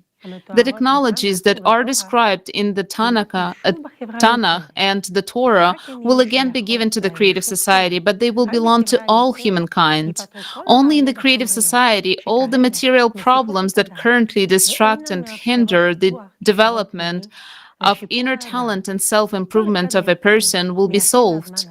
Each of us longs for that time because it will be a pinnacle of justice, an era in which kindness, wisdom, knowledge, and truth prevail. Then the only aspiration of the whole world will be to know the Almighty. As the scriptures say, they shall neither harm nor destroy on all my holy mounds, for the land shall be full of knowledge of the Lord as water covers the seabed. And it is also reflected in the Torah. And it shall be formed from the moon to the new moon, and from Sabbath to Sabbath, that all flesh shall come to prostrate themselves before me, says the Lord. Isaiah 66:23. It will be a time of true freedom and equality with other nations. Isaiah 66:22, for as the new heavens and the new earth that I'm making stand before me, says the Lord, so shall your seed and your name stand. Yes, and in the Torah, it is described as such. In that era, there will be neither famine nor war, neither envy nor competition, for good things will flow in abundance, and all of the delicacies will be freely available as dust. Available as dust? So this is about the replicator. Let's watch together a fragment from the film about this technology. From the Global Crisis, There is a Way Out forum. In the creative society, thanks to such technology as the replicator, each person will have the opportunity to get everything necessary for life. A device the size of a microwave oven can be installed in every home, a household replicator. You can forget about the arduous chores, cooking, washing, dishwashing, and even buying many products, because with a replicator, it will be possible to create anything out of elementary particles. How will it work? We can say that the replicator will manipulate particles, but in fact, it will manipulate what the particles are made of. that is, snakes. Moreover, in their linear state. Each particle contains a few certain types of snakes, which have a strict sequence determined by the information embedded in them. Thus, by replacing one or several snakes or their sequence in a particle at the beyond quantum level, we can create a new particle, and thus a new material object. After all, the difference between a ball and a hamburger is only in the characteristics of the snakes that make up their particles. This is a principle of how the replicator works.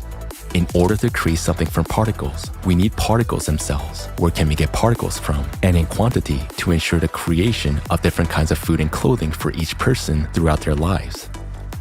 From the particle recycler. After all, if we know how to create objects out of the tiniest particles, we will know how to disassemble those objects. That's what the recycler will do. It will disassemble your dirty clothes, for example, or dirty dishes into particles. After disassembling the unwanted matter into particles, the recycler will pack them into a nano cartridge, which will then be used in the replicator to create new objects. Naturally, in the cartridge, the particles will be stored in a coiled state of snakes in the form of leptons and quarks. Since snakes in linear state cannot be held, they're constantly in motion, whereas in the form of particles, that is, in the coil state, under special conditions, they can be stored in the cartridge without loss of properties and power infinitely long, up to billions of years. What size should this cartridge be to store such a large number of required particles? About 1 million nano cartridges can be placed in one human hair. 1 centimeter of a nano cartridge can contain about 10 to the 36 quarks. So, 1 centimeter of human hair can store as many particles as to create a great number of material objects about the volume of an entire city. Thus, a cartridge the size of a human hair is able to serve a person for a lifetime and much longer. It seems incredible that such a small size can hold large volumes. In a cartridge, particles will be stored in a compressed, compact manner, not interacting with each other, while there are enormous distances between the particles that make up material objects. The distances between elementary particles in the microworld are similar to the distances between stars and galaxies in the universe, and the reason for this fractality is in the beyond quantum world. Having this knowledge, we will rethink the value of different materials. For example, the same plastic that we simply throw away today will become the most valuable material. Why? Because the tangles of hydrocarbons contain the largest number of different snakes, 33 types, from which you can create a lot of combinations, gold, hamburgers, and so on. For the same reason, cotton will also be valued because it is close in characteristics to plastic and many other particles can be created from it. To understand the process of replication better, we'll give you a figurative example. Imagine that we put a knitted jumper into a device similar to a microwave oven. At that time, a special device reads the shape of the jumper and the position of each hair in the threads of the jumper. A special device, like a crochet hook, is then used to pick up one thread and unravel the jumper all the way down to the hairs, and each hair is disassembled into its component parts. All these components are stored compactly and tightly packed. Thus, our seemingly large jumper fits into a small box. When we need to make a jumper again, the previously recorded program reconstructs the hair components in their right sequence and converts them into wool strands, which are then converted into the yarn that will knit the jumper anew. All this information gives the understanding that everything in this world has been programmed and created. It's a whole programming table, but there's nothing complicated about it. Now in programming, we only use zeros and ones, whereas in the beyond quantum world, we use several hundred combinations. By comparison, our alphabet has only about 30 letters, but over 1 million words are made up of them. It is not difficult for a human to manipulate letters and form words, nor is it difficult for an artificial intelligence to analyze all the possible combinations of snakes, which can be quite numerous, and to analyze the characteristics of any material object at the snake level, and thus recreate its exact copy according to this information matrix.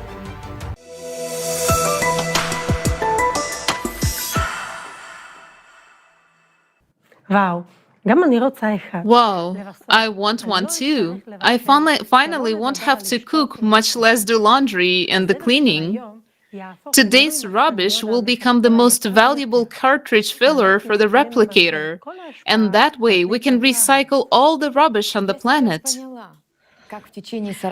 I now understand how the Jews survived for 40 years in the desert by eating the manna from heaven.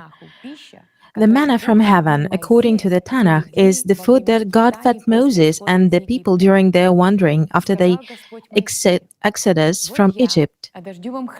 So the Lord said to Moses, "Behold, I'm going to rain down for you bread from heaven, and the people shall go out and gather what is needed for the day, so that I can test them whether or not they will follow my teaching." Tanakh, Torah. The legendary Ark of the Covenant is exactly an analogy of the replicator. It's amazing that back then this technology already existed, so it is real and it is possible. There was also another technology presented at the forum that will be very useful in the creative society. It has been known since ancient times as the Vajra. I suggest watching the fragment about this technology. You will be shocked at what you will learn next.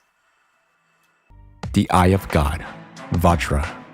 Secondly, guided by the hypothesis presented, humanity will be able to use not 6, but all 32 types of energy as in ancient times. This means that such legendary technologies of ancient times, which we have already mentioned, Vajra and the Eye of God, will become available to us. How do they function, and what opportunities do they open?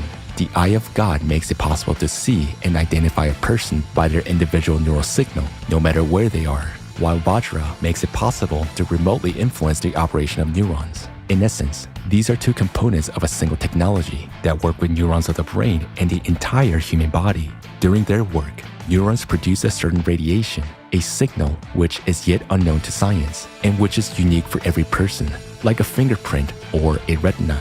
This is a kind of individual neural code that remains the same from birth throughout life. The kind of energy that Eye of God and Vajra operate with is impossible to shield. Those are signals that instantly reach each other across all galaxies. And the same kind of signals are perceived and emitted by the neurons of the brain, which has already been experimentally proven. This gives the understanding of why we actually need so many neurons and what their true function is. The Eye of God and Vajra technologies, introduced already in the transition period to the creative society, open up many prospects for us. How will they improve our lives? Safety. Thanks to the Eye of God technology, not a single person in the world will go missing or be kidnapped without a trace. Today, millions of children disappear without a trace every year, while the Eye of God is able to locate any person anywhere, anytime, no matter whether they're in a cave or in outer space. Moreover, thanks to the Eye of God and Vajra technologies, any crime will become impossible. A person intending to commit an unlawful act will be instantly identified and immediately held accountable. It's important to note that Vajra cannot read thoughts, but it can read emotions, such as fear or aggression. For example, if aggression is recorded in a group of people and a person close to them experiences fear and the threat of violence, it is evident that this person is in danger and needs help. Immediately, the appropriate measures are taken to ensure that person's safety. All manifestations of aggression will be under control, so your life will always be completely safe. Also, in the creative society, these technologies will be synchronized with an NPC Voskad, which will be able to not only see any perpetrator, but also to identify who they're connected with, see their financial flows, and make decisions to neutralize them. The Eye of God and Vajra will also help in case of emergencies, if a person is in trouble, catastrophe, or injured. Suppose there is a major earthquake, and many people are trapped under rubble. The Eye of God technology will instantly indicate exactly where a living person is, whereas Vajra technology can remotely make changes to their body that will allow them to survive. For example, by interacting with a person's neurons, Vajra will instantly stop their bleeding, eliminate the painful shock, and if necessary, put them into an artificial controlled coma. As processes in the body slow down in a coma, rescuers have more time to get to a person and save them. By the same principle, in case of an accident, Vajra will help a person before the ambulance arrives. And these are just a few striking examples of the use of these technologies to ensure people's safety. There will be no more accidents on the road due to drunk driving. Vajra technology will simply not allow a person under the influence of alcohol or drugs to get behind the wheel.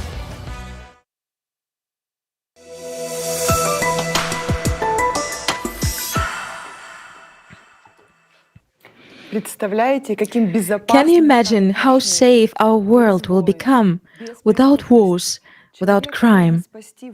A person can be saved in any part of the world. I just remembered the staff of Moses, also called Nehushtan. It was used to control a person's life. The technological capabilities of this staff are very similar to the functions of the Vajra. With this staff, it was possible to take a person's life, but it was also possible to help a person, as Moses did. The Lord said to Moses, "Make yourself a serpent and put it on a pole, and let whoever is bitten look at it and live." Tanakh, Torah, Bamidbar 21:8. Moses made a copper snake and put it on a pole, and whenever a snake bit a man, he would gaze upon the copper snake and live. Tanakh, Torah, Bamidbar 21:9. Moses raised his hand and struck the rock with his staff twice, when an abundance of water dashed forth, and the congregation and their livestock drank. Tanakh, Torah, Bamidbar 20:11. And take with you this rod with which you shall perform the signs.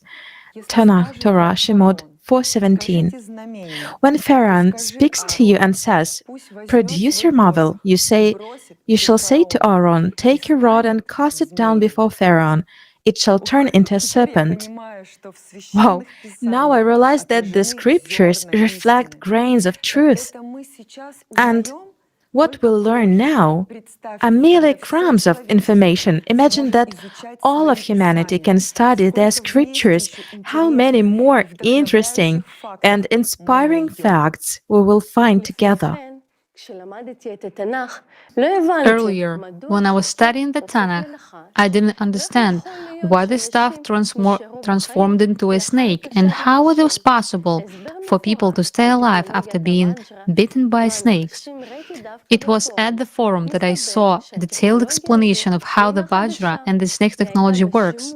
It turns out that this technology is not new. It was used thousands of years ago.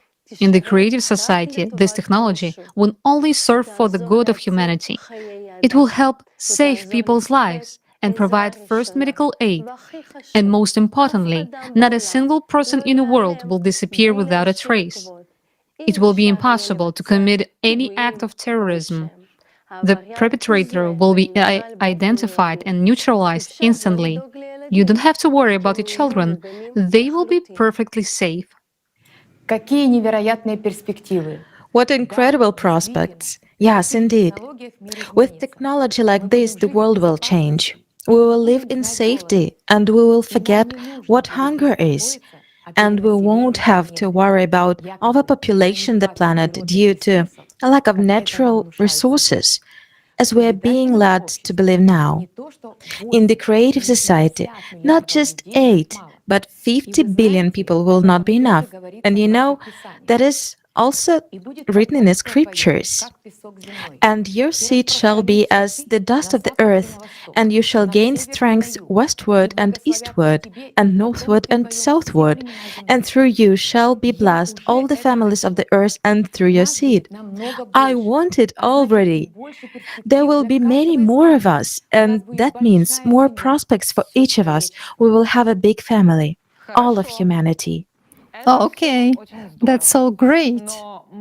But the question might arise, where are we going to get enough energy to sustain technology and provide 50 billion people with everything they need? Don't you know about fuel-free generators? These technologies were invented a long time ago. They just can't be applied in our consumerist format. I suggest watching the video about FFGs from the forum. Global Crisis. Our survival is in unity.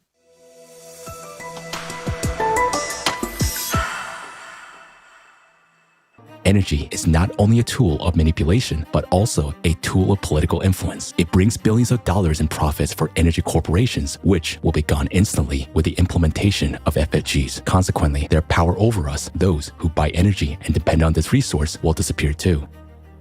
However, despite all the obstacles, we have working devices from officially recognized inventors. Let's take a look at some of these developments. Magnetic generator. Its original inventor is considered to be John Searle, who used custom-made magnets in his machines. Since 2019, based on a similar technology by the inventor, Dennis Danzig, a US company has been supplying power to its customers using plants with a capacity of up to 25 kilowatts. Since 2019, it's no longer science fiction. Only those who are far from science and do not monitor new technologies laugh on FFGs as a fiction. Therefore, those who make fun at FFGs themselves gave fun on others. Let's continue. A whole range of fuel-free generators was developed in Ukraine. The principle of operations of these generators was based on a looped electromagnetic gun, a pulse power system. For example, one of the systems produced 25 kilowatt of free energy on a conventional generator with an input of 3 kilowatt. The efficiency is 833%. Gravity generators. In one type of such machines, the pneumohydraulic principle is used. The generator runs on the buoyant force of water according to Archimedes' law. The output of such units depend on their size. The most famous generator of this type is called kinetic power plant. It is also known as Roche generator. Such generators are produced by a German company which has branches in Mexico, Serbia, Switzerland, and Colombia. According to official expertise, the compressor of the generator of one of its units consumes 4.5 kilowatt, while a generator itself produces 11 kilowatt of electricity. That is, the efficiency is more than 200%. How much is that? Is a typical country home power consumption. 6 kilowatts per hour. Radio wave generators. Their inventor is Maxwell Chikumbutso from Zimbabwe. He is called the African Tesla. A very compact African technology made it possible not only to create a free energy generator, but also to upgrade a car so that it could move without fuel or recharging. As a result, even a helicopter was upgraded. Recently, the inventor presented a very small 500-watt power generator. Its output allows you to power a widescreen TV from free energy. And there are dozens of less-known inventions in different countries. In the USA, Malaysia, Georgia, India, Turkey, Japan, Uzbekistan, Mexico, New Zealand, and many other countries, there are research teams developing fuel-free generators. How is that, you may ask, and how it's possible to launch these technologies? How inventors are still alive and their generators are not yet been destroyed? That's because they get energy for free and sell it to consumers for money, while the generators themselves cost crazy money. The percentage of people currently receiving energy from these systems is negligible compared to all of humanity. Therefore, FFGs that are actually working now are in no way helping all people to become energy independent. So why isn't this amazing technology available for everyone in the world? Because we are living in a consumerist format of society. If FFGs are introduced all over the world without changing the format of society, then this will result in a big disaster. Millions of people will lose their jobs. Everyone who is involved in the power industry, from CEOs to janitors. This will inevitably lead to a collapse of the economic system, growth of unemployment, poverty, crime, and chaos. But when we gradually change the consumerist format to a creative one, then a new economic system will allow us to introduce FFGs everywhere. All power plants, factories, mines, dams, oil pipelines that harm the environment and pose a threat to people will be shut down. We will use hydrocarbons more efficiently instead of just burning them. While people working in the energy sector, just like every person on the planet, will be provided with a universal basic income, they will be able to easily shift into any other field of activity, being protected and well provided by the society. So let's see how the world will be like in the creative society after the introduction of the FFGs in all the spheres of life. Humanity will have a source of free, stable, safe, and environmentally friendly energy. We don't pay for it anymore. No more energy bills and utility bills. Each home will have its own compact autonomous generator of electricity and heating. This will make us independent from the centralized energy system, which is very important in the period of escalating climate disasters. Cars will no longer need to be refueled, and we will not be limited in traveling anywhere in the world. Fuel-free generators will be installed not only in houses and cars, but also in helicopters, airplanes, ships, and space stations. Robots and automatic systems that do all the hard work will be powered with an uninterrupted energy supply of the necessary capacity. Our planet will become free of the wires and pipelines that entangle it. Free energy is one of the conditions for the transition of a civilization for a new evolutionary stage. During this transition period of creative society, energy will be available and free for everyone, everywhere inside the world. If you want FFG to be installed in your house and in your car, support creative society and tell your friends about it.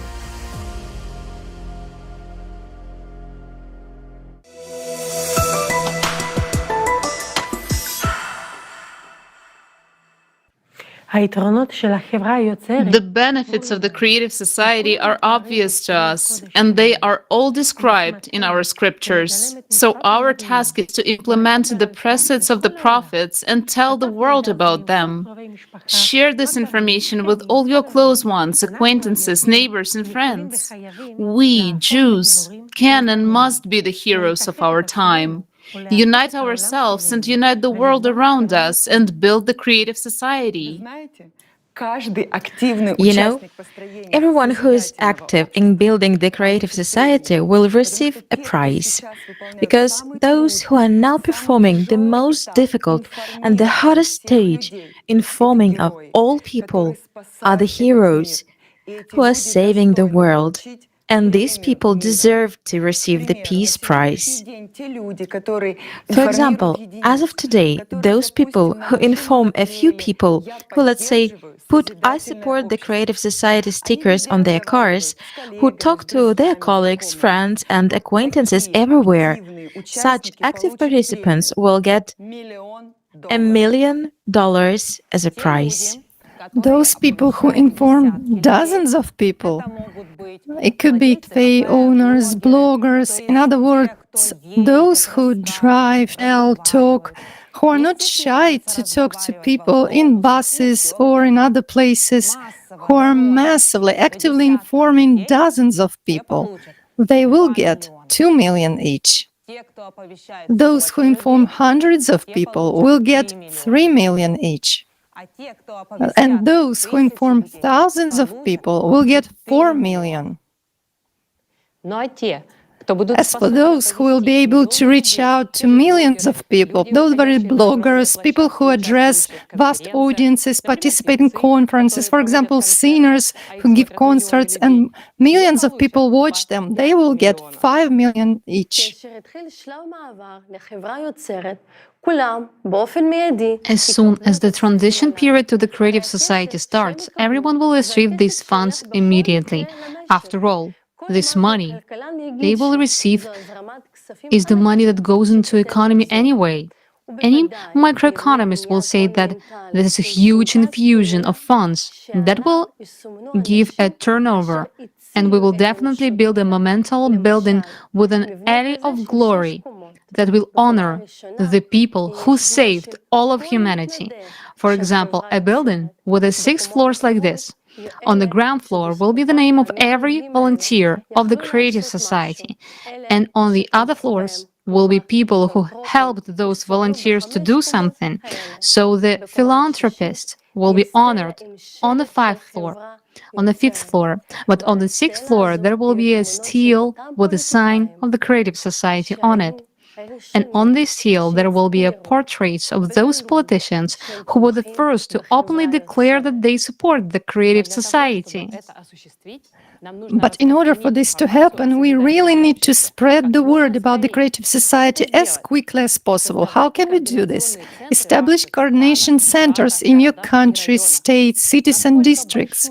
The size of an area you can cover depends only on your willingness and proactive actions. Remember that you have to do everything within the law. It is not difficult to create a nation center. If there are at least 2 people in your neighborhood or city who understand the importance of the Creative Society, do not wait. Open a coordination center.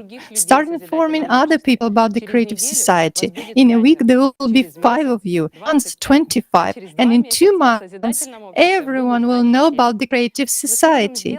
We can do this only together. Therefore, the best, or one might say the only investment into your future, the future of your children, is investment in Creative Society.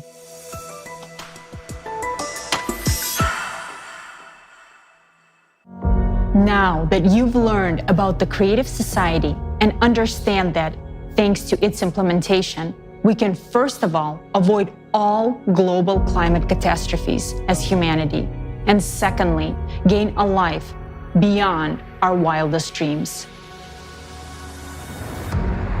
This is free housing of a pretty decent size, an unconditional basic income of $10,000 a month, plus free healthcare and new technologies that will be available to everyone. You'll be in perfect health and able to extend your life in a young, beautiful body. You'll be guaranteed safety and a peaceful life. Free education anywhere in the world, so you will have the opportunity to maximize your potential. Not to mention a vast array of prospects and possibilities for every single human being. Informational support for the Creative Society format is provided by a volunteer project of the same name, which is being actively implemented by volunteers from more than 180 countries around the world. Now, it's impossible to establish the Creative Society in one single country. It can only be implemented all over the world in a legal and peaceful way. This means that, first of all people in the world must learn about the Creative Society and support it. This will lead to the creation of an electoral demand for its development. Therefore, the first and most important step in building the Creative Society is to share information with everyone about the existence of this format and the immense benefits it provides for every individual. Maximum activity and creativity from everyone are needed in this effort. Where should you start? You can tell about the Creative Society to your friends, family, and everyone around you. They, in turn, can inform everyone they know. The Creative Society should be known and discussed everywhere. If you want to learn more about the Creative Society, your primary resources will be the creativesociety.com website, especially such sections as international forums and questions and answers. In the Act Now tab, you can learn about the effective ways of informing others and start applying it in practice. Informing a single person about the Creative Society already makes you a participant. By doing this simple action, you have joined the first and most crucial stage of building the Creative Society, the informational stage. This is a step to your bright future. Yes, it's that simple. There are no fancy badges with titles, no lists of volunteers, no membership fees, and no exploitation of each other for personal gain. The Creative Society is not a commercial project.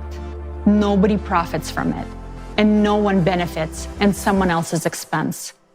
People from all over the planet come together to build a society based on one simple principle: Only by improving life for the entire society can you improve it for yourself. This is the main principle of the Creative Society format, which guarantees benefits for everyone. The project's implementation relies solely on the goodwill and initiative of the people. Even one person can do a lot to build the Creative Society, and by uniting, more can be accomplished in less time. When we coordinate our actions, our abilities to inform others multiplies. Do you want to inform others about the Creative Society quickly and effectively so that it can be implemented sooner? Join forces with others around you, neighbors, friends, relatives, and co-workers to establish Creative Society coordination centers. Your coordination center will be a community of like-minded individuals who also endorse the Creative Society. It will serve as a hub for people of your building, street, neighborhood, and city who take action on a volunteer basis, taking into account local legislation. If there is no coordination center in your vicinity, that needs to be fixed. Waste no time, inform your neighbors, find like-minded people, and create your own volunteer coordination centers. What do you need to create a coordination center? Opening one is simple, and anyone can do it. First, you should inform the main coordination center about your decision through the official email on the creativesociety.com website. Then, by joint efforts with others, do everything possible within the framework of the law to inform even more people about the Creative Society. You, the people, are the center of coordination. You can gather in person or virtually. You don't even need to be in the same place as other participants. You can organize your own communication through a chat on any convenient social network. Meetings and coordination can take place online using audio and video calls. The main thing is the coordination of your actions, which means a joint agreement on how you will organize the information sharing process. If you create a coordination center, it means that you are making a platform where you can communicate, coordinate your actions to inform people about the Creative Society in your region or city, hold conference calls, plan meetings, discuss results, distribute tasks among yourselves, brainstorm, and look for new approaches. If you have any ideas, you can bring it to a general conference call or meeting and discuss it together on how to implement it. For example, together you can print car stickers, put the logo on clothing and products, arrange for advertising in public places, and much more. You can download the designs for free from the creativesociety.com website. By coordinating your efforts, you can inform and engage your immediate surroundings and even entire communities, groups, organizations, districts, cities, internet resources, and local media, telling them about the Creative Society. Don't limit yourself. If you want to, you can inform your entire country and even your neighboring countries. You can organize coordination centers based not only on where you live, but also on your sphere of interests, including various lifestyle communities, sport clubs, business networks, etc. You can also interact with other coordination centers from different cities, countries, and the entire planet, joining in a virtual format of coordination. The Creative Society is a union of all humanity, all organizations, all people, all those who want to live in the Creative Society, and all those who understand the doom of the current consumer format are welcome here. The Creative Society is beneficial to absolutely everyone. How do we know that the first informational stage of building the Creative Society is complete and we can begin the second stage, which is political stage?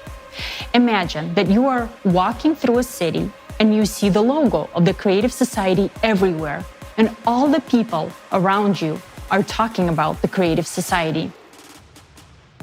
All the social networks are filled with information about the Creative Society. It's becoming mainstream.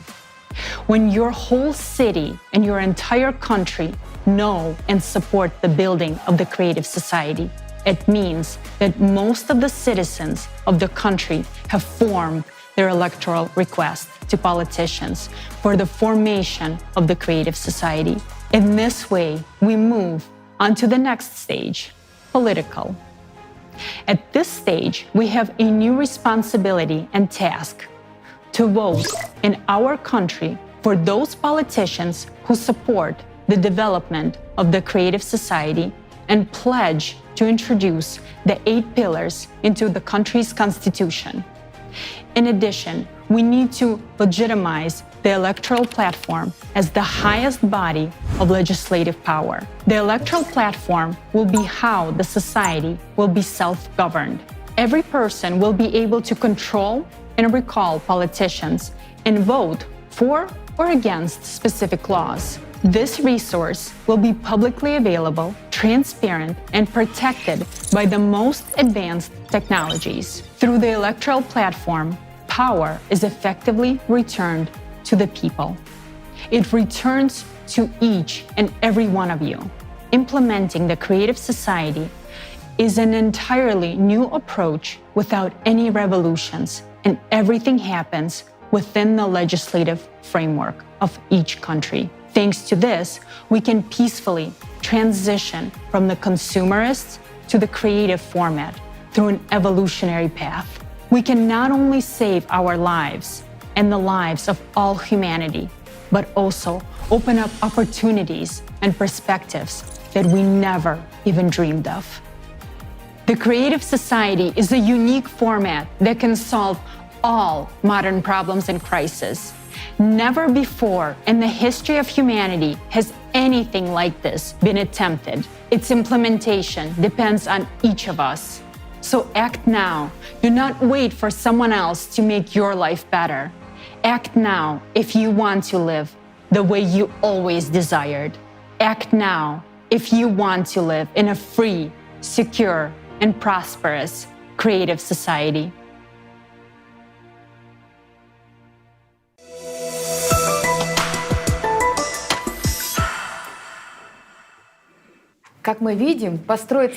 As we can see, it is easy to build a creative society if we act in an organized and cooperative manner.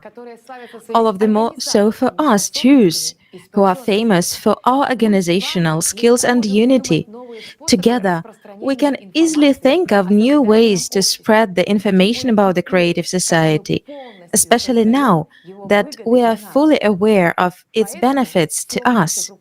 Therefore, everything is in our hands. Yes, let's show the whole world that it is Jews who can achieve any goal if they know why.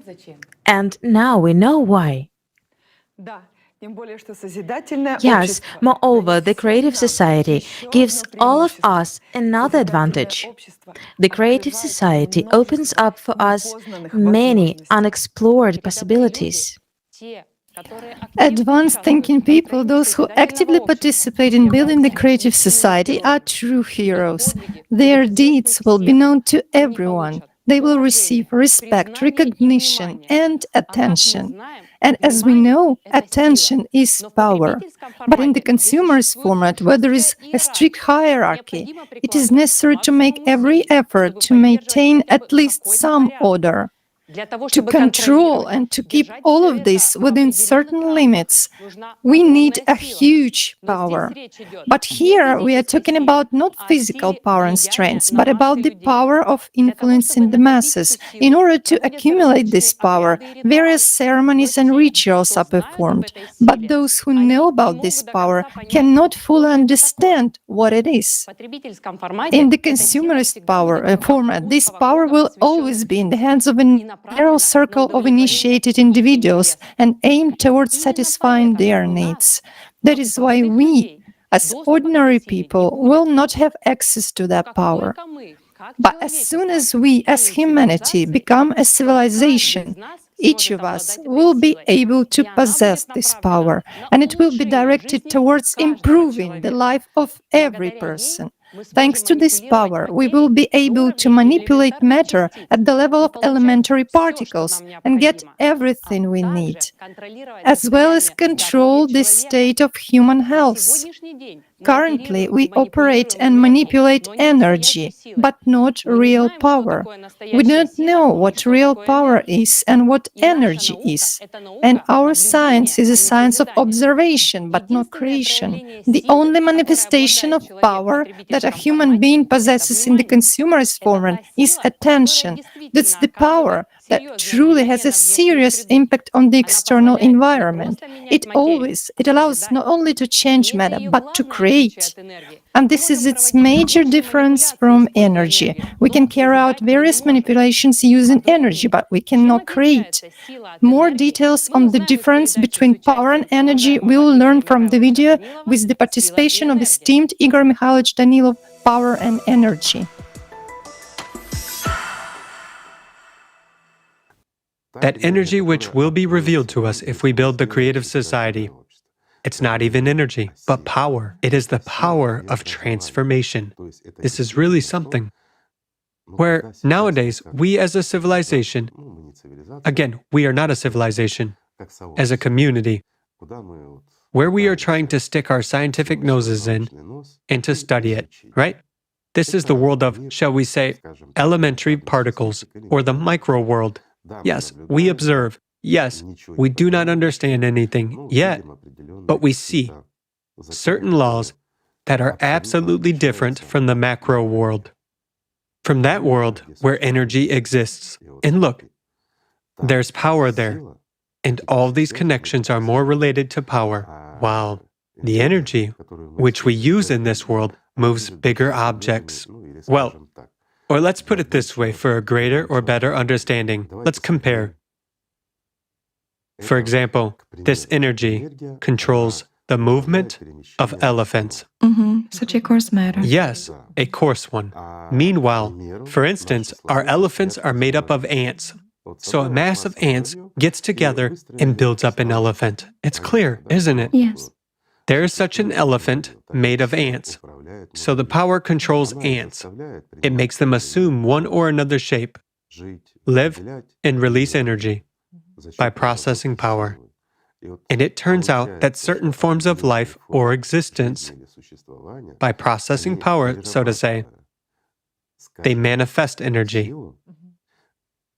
In other words, we have learned to manipulate elephants, and now we are trying to observe the life of ants.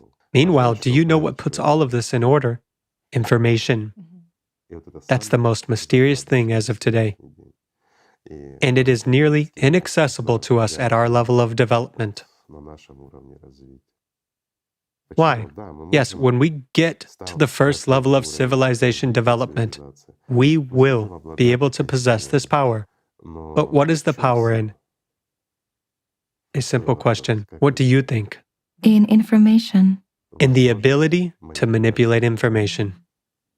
In the literal sense of the word, while possessing information is much more important than possessing power. Why? Even if we possess power, but cannot control information, power is meaningless. It's like nowadays, we do possess power, friends. We have a lot. We have prana. Our attention has a tremendous power. Indeed. And it is very important for those who know how to accumulate it, collect it, and what to do with it. But without information, we simply dissipate the power of our attention, not understanding or realizing how valuable it is. We cannot invest it in something that will bring us really positive results in the future, something that will make our life and the life of the entire civilization more wonderful. Just look, it is simply a lack of understanding of the value of information. And not knowing that our attention is valuable, we dissipate it everywhere and anywhere. You can see how simple everything is when there is a mass of people who support that. However, we can all together invest attention in the creative society. right? So that not just one person feels good, but all people. But all feel good. And then, to direct attention to this common. of course, then everything becomes balanced. And then we get tremendous opportunities and access to power. And not only to power, but to the ability to control information. That's the most important thing of all.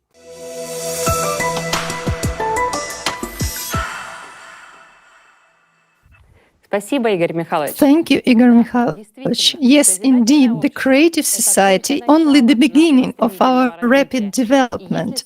And if in the creative society we have the ability to manipulate matter, then as we transition to higher levels of civilization, we'll get tremendous opportunities, access to power, and also to an opportunity to control information. And as you said, possessing information is much more important than possessing power.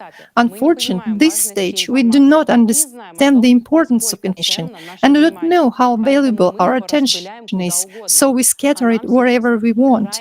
However, it is crucial for us right now to invest it in building the creative society. Indeed, attention is a great power. If we channel that power into one goal, we will very quickly get the result which we want. In order for everyone to invest attention in one goal of building the creative society, people should be aware of this goal. And for that, the most important task right now is to inform everyone about the creative society. Ways of informing about the creative society are diverse. Some people wear clothes with the creative society logo, others inform people in the streets or talk to neighbors and colleagues. Someone spreads information on social media, while someone else writes songs. Now let us listen to a beautiful song about unity, that power which increases our capabilities tenfold. This song was written especially for our conference.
This is a beautiful song. Indeed, only together are we stronger. We, Jews, are by the faith scattered all over the world, but we remain united, and that is our advantage. This increases our chance to build the creative society on all continents in the shortest possible time. And isn't that the mission of the entire Jewish people? Let's hear what the people of Israel have to say.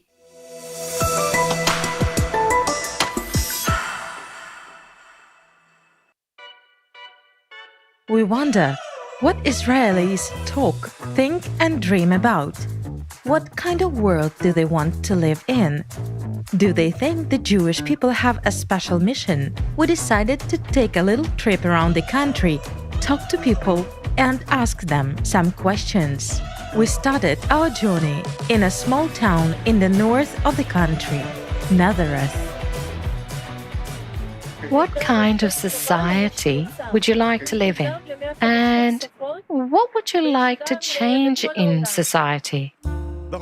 We, the bus drivers, also work with people, with the elderly, and we often have to put up with a lot from them. And we don't get a decent wage, but we live in a very good country, in a wonderful country, and we love it. That's the most important thing. Imagine that you live in a creative society and you have a house with no mortgage.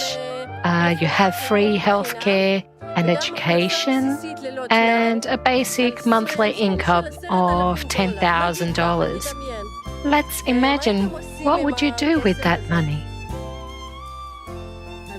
I believe we would improve the lives of those who cannot afford it. What do you think is the mission of our people? I believe that first of all, we need to make peace with each other so that everyone feels safe and confident in their abilities, and that everyone has many opportunities to fulfill themselves and enjoy everything around us. Nov Hagalil. Hello, dear friends. Welcome to the International Chocolate Festival, which is taking place today here in Nov Hagalil. What should society be like for you to live well in it? We want people to be healthy. We want everything to be fine. And we want to live together. Tell me, please, what unites all people in the world? Love. Love. Mostly love. What would you like to change and improve in society today? There should be more tolerance, more support. What unites? Love, solidarity. First of all, let's stop looking at politics. That's the first thing. Because there will be no change from there. Let's start to change ourselves from the inside. While being among people, we should change everything. Where do we start? With education, with health, with social and mental change. Paris Hannah Karkur.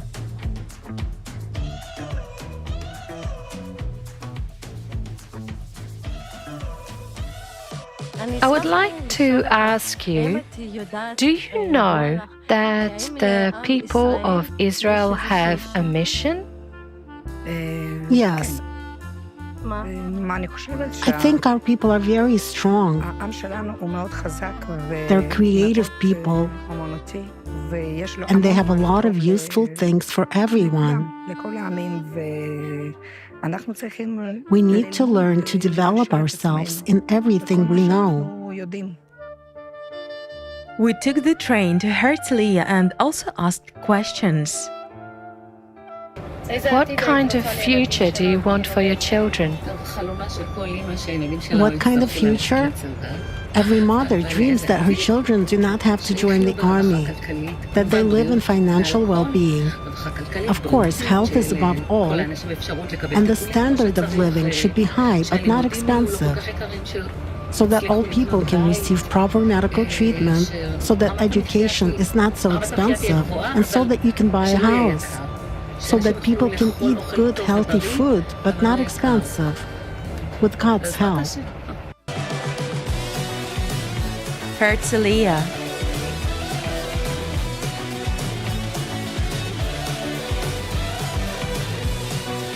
Do you think the people of Israel have a special mission? Absolutely, yes.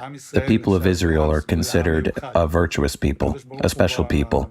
The holy and blessed God has singled us out amongst all nations. That's what we are called, the chosen people. What unites and what do all people in the world have in common, regardless of religion, nationality, or social status? Selfless love. What should unite them is selfless love. The second temple was destroyed because of unjustified hatred. And as soon as unconditional love appears, as people say, the Mashiach will come. Jaffa.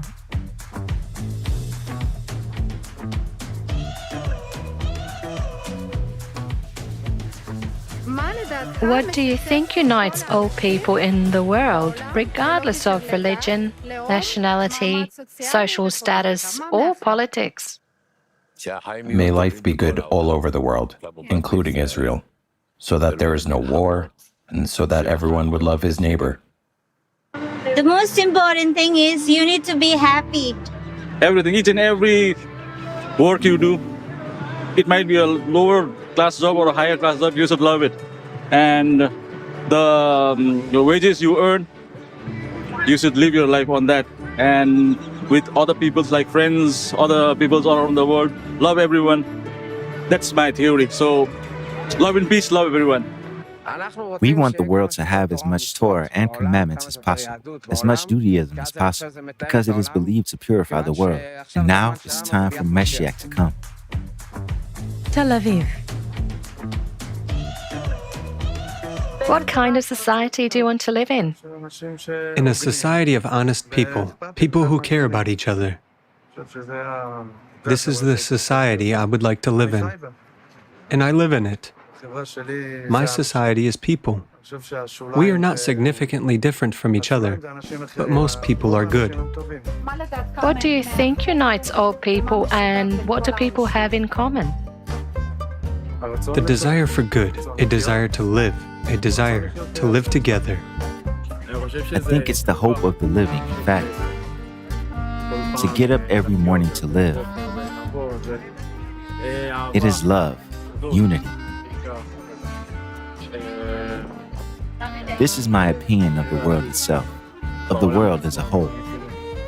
What do you think unites people all over the world? What unites is probably the whole environment, everything we see, the sea, the trees. I think that it is nature. A joyful society, modern. Ashdod.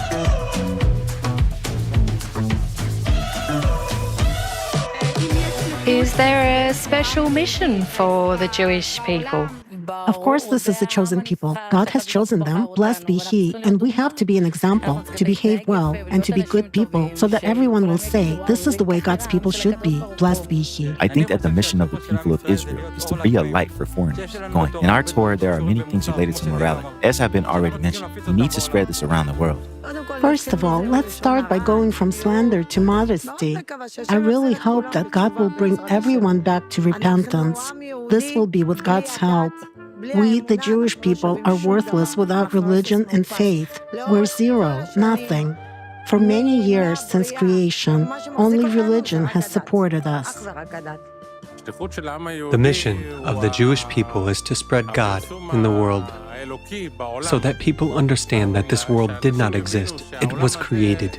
Someone created it, and someone controls the whole world. Even if we think it is being done by all kinds of governments of one sort or another, it's not so, or that way. There is one who rules the world. The mission is, first of all, to reconcile with everyone and with each other, and then we will see what will happen in the world. Everything in this whole world exists thanks to the Jewish people. The Jewish people have spread much love, much goodness across the world. Now, for example, there was an earthquake in Turkey. And who came first? The Israelis, Jews. Even if we are not on the best of terms with them, to guarantee peace, we are probably very important in the world. We're here for unity. We believe in God.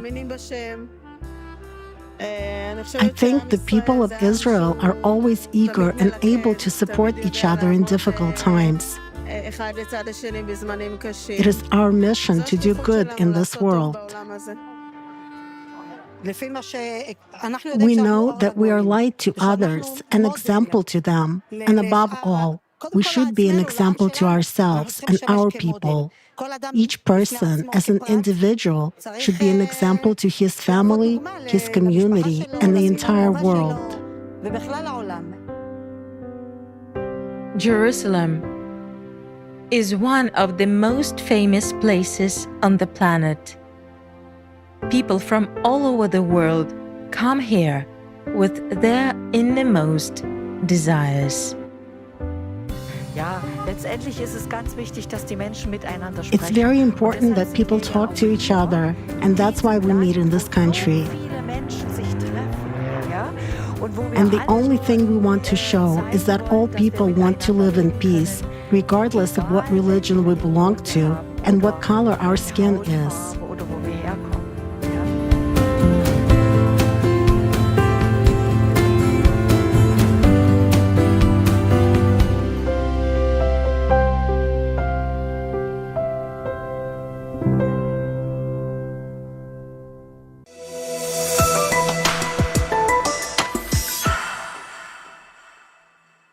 אנו רואים שעם ישראל פשוט רוצה לחיות בשלום. We see that Jews simply want to live in peace, prosperity, and love.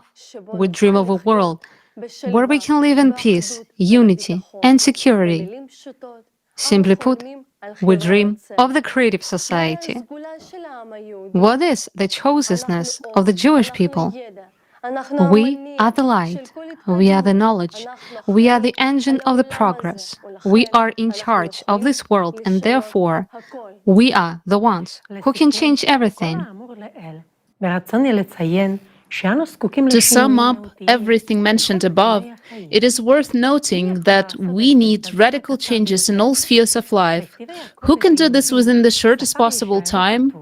In the Holy Scripture of Judaism, in the book of Isaiah, the following is said, "And he said, it is too light for you to be my servant, to establish the tribes of Jacob, and to bring back the besieged of Israel. But I will make you a light of nations, so that my salvation shall be until the end of the earth." In order to gain a deeper understanding of the meaning of this quote, we spoke with the esteemed Rabbi Abraham Mordecai Gottlieb, a Kabbalist and teacher of the inner work in oneself. Greetings and welcome all. In general, the people of Israel come from the power of the Creator. That is, the power of giving, the desire to influence and love, pure love for one's neighbor. All manifestations of love are the spiritual root of the people of Israel. That is what is special about the people of Israel. The spiritual DNA that is capable of manifesting supernatural love, manifesting supernatural faith. Faith and love go hand in hand, because when you love someone, you believe in them. When you believe in someone, you also love them. That is what is special about the people of Israel. This essential DNA that comes from the upper worlds, that is what is found there. But it is important to say that there are malfunctions and there is multifacetedness. This means that in every man and every woman from the people of Israel, there is Israeli divine part, and there is part that is not Israeli. This means that the other part is the desire to receive, meaning this part is selfishness. The people of Israel are distinguished not only by national characteristics, but also by spiritual ones. Also, in other nations of the world, in all the peoples, it is possible to discern both the divine and non-divine characteristics in every man and every woman, because this pair of love of others and self-love, creator and creature, is like light and vessel. It is found everywhere, those in the people of Israel. The Israeli trait is stronger, and it is also found in the nations of the world. When we say, "You have chosen us out of all the peoples," we're referring to the divine part within us. But we also have selfish traits, and that is not what the Creator chose. He chose only the divine part. And if there's a divine part in other nations as well, then He chose it in them. Because wherever there's a characteristic called Israel, this word Israel is made up of two words, yashar, which means straight, and El, God, meaning I live my life in the direction straight to God. What does that mean? It means that just as He created the entire universe and influences the universe and gives to the universe, I want to connect to this characteristic, and that is called straight to God. And if this trait is found among the peoples of the world, they are also close to God. The role of the people of Israel and the state of Israel is to create a social model of love for God and man.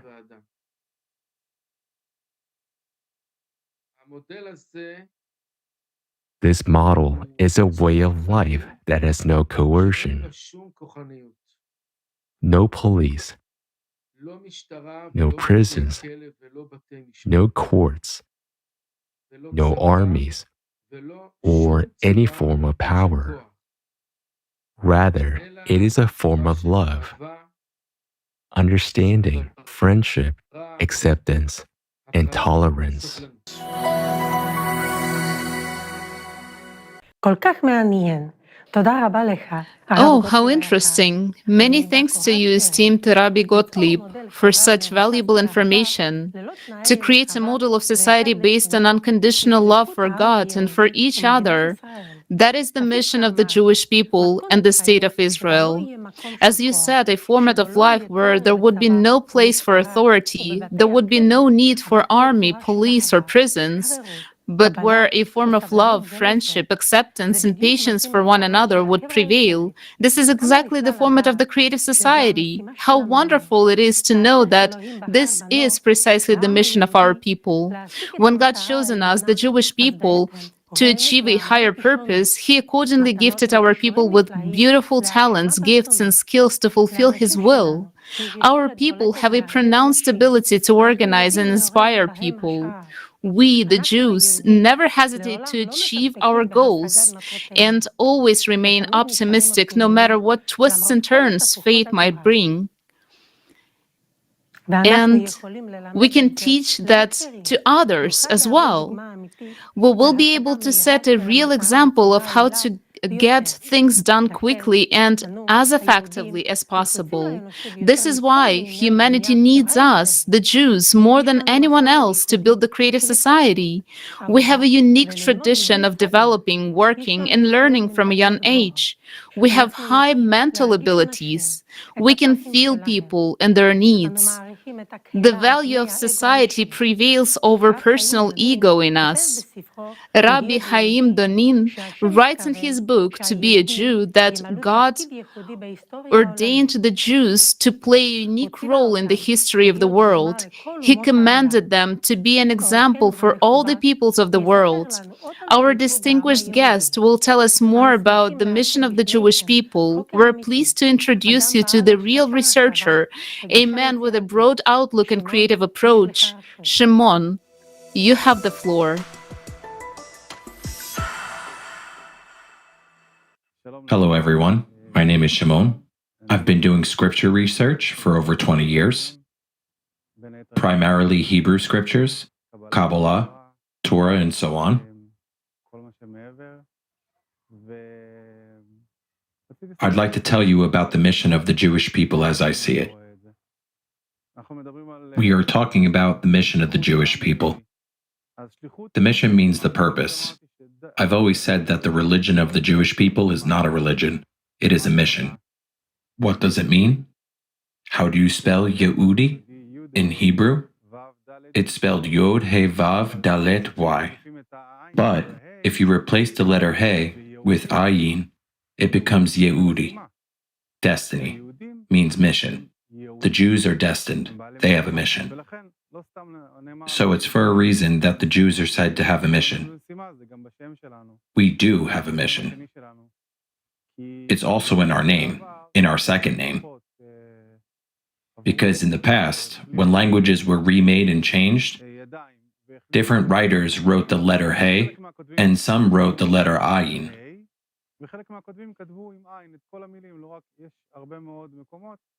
There are also many places where He was replaced by Aleph. In other words, this is the result of letter substitutions. And a true Jew means destiny. He has the mission. And what mission is that? According to foreign translation, an American or an English one, the original Jews are called luminaries of Israel, which means the light of Israel, or as we are told, we are the light for all nations. The Jewish people, who are actually the source of the light, came here for the purpose of saving the world. This world is hidden, it is in darkness, and the light of Israel came to illuminate this world. If there is no light, darkness will prevail. Even according to the official science, the brain is entirely made of electricity and light, and we have the ability to use only 10% of it. Why not 100%? Because 90% of it is in darkness. Darkness forces it to remain in the dark. That's why we use only 10% of our brain energy. This energy is actually the light. The Jews, the missionaries, are actually the source of energy for this world. If there are no Jews, the missionaries, there will be no world. The first Jews embarked on a mission to vivify space, to illuminate it, to expel darkness from it. Because wherever there is life, there is also light. Every home that is filled with laughter and noise is said to have life. This home is alive. It is our mission to keep the darkness away. We have a song that we sing on Hanukkah. We came to expel the darkness. That is exactly what we came to do here. That's why it is important to preserve the Jewish people, because there will be no universe without the Jewish people. Now, how can we know who a true Jew is? You are a true Jew if you spread love, if you are kind and compassionate, you do whatever is needed for the development of humankind, which includes building the creative society. Everything you do for the development of humanity, for help and prosperity, you implement the desire of the original God. That is what He wants.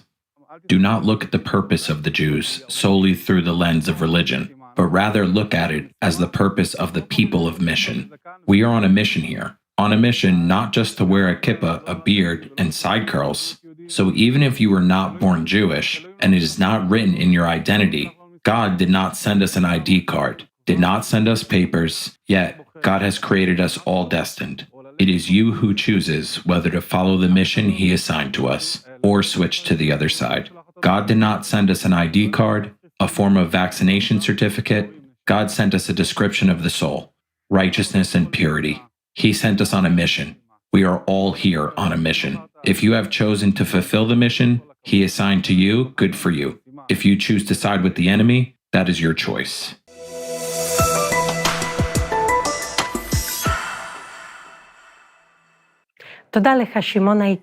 Thank you, esteemed Shimon.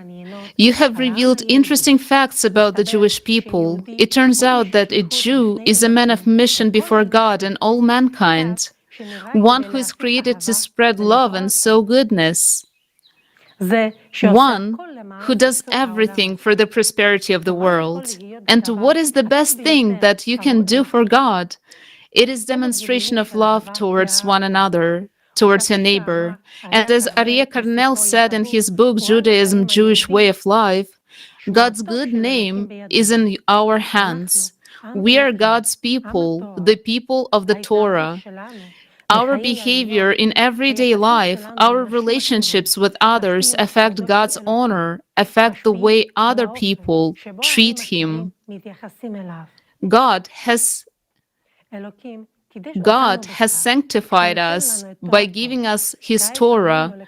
Now we must sanctify Him in the eyes of all mankind. A kind human attitude toward each person is one of the conditions for the prosperity of all humanity. Building the creative society begins with such attitudes. Our distinguished guest, Rabbi Mordecai Gottlieb, will tell us about the need for a new social model based on love.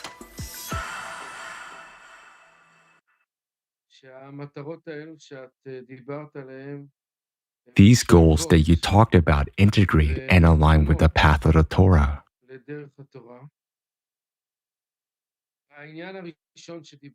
The first thing you mentioned is called the sanctity of life in our terminology, meaning that in the eyes of Judaism, life is sacred. According to the wisdom of Kabbalah, there's no doubt that we need to establish here a way of life based on love for one another, without any deceit, any profit motive, any intermediaries or confusion. We need the connection of the religious and the secular, the right and the left, the connection of Ashkenazim and Sephardim, Jews and non-Jews. The Holy Zohar talks about this and calls it 3 lines, the right and the left. That's what we have discussed. And the middle line is their synchronization in the middle. We also see that our body has paired organs, 2 eyes and 2 ears. There are many paired organs. The right side comes from the Creator, and the left side comes from the receiving force, from the created force. We need joint work. We cannot prefer one eye over the other. So we need full joint work on all sides. Joint work is called a middle line. The solution to all these issues, including the problem of global warming, is to connect us all, like the hands and the feet of one body. And as I said before, I can't prefer my right eye over my left eye. It doesn't work that way. We're all part of the same body. In fact, all of humanity is part of one great soul. And if this is a case, we, both Jews and non-Jews, need to cooperate to learn these things and start figuring out how to implement them. This means coming to the middle line, where the middle line ensures that the power of giving is slightly greater than the power of receiving. We should receive it as well. Yet, the power of desire to give should prevail. What happens without this knowledge and without learning the Kabbalah is that the force of receiving dominates on a grain scale. And then we see that the world is being destroyed, with everyone only caring about themselves. I would like to wish everyone a brand new start, meaning to start with a clean slate.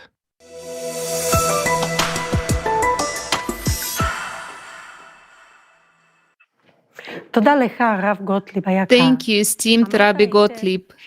It was very well said that the way to solve the multiple problems and crises in our society is to unite people in one goal. This is so inspiring.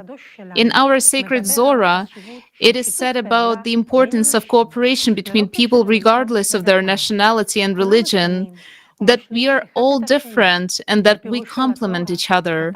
In his commentary on the Torah, the chief rabbi of the British Empire, Dr. Yosef Hertz, wrote that on the one hand, the Jews as the chosen people can be regarded as kind of a tool necessary to achieve a certain higher goal. On the other hand, revealing the magnificent qualities of this tool in the process of achieving is a goal of itself. The people of Israel has been chosen to be a light for all generations and blessing for all humankind. The chosenness of the Jewish people is not connected with the establishment of power, honor, or privilege, but with a commitment to selfless, up to self-sacrifice service to the Almighty. What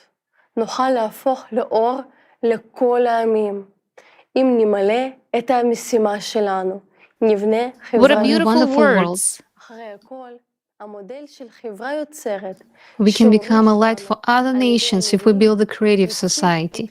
Creative society, which was told by our prophets, and creative society will save everyone on the planet Earth. And this is the highest purpose of our nation. Inner need for service, every person experiences, and everyone has it in their own way. הרב איציק סנדרוי ישתף בחוויותיו מהחיפוש הזה.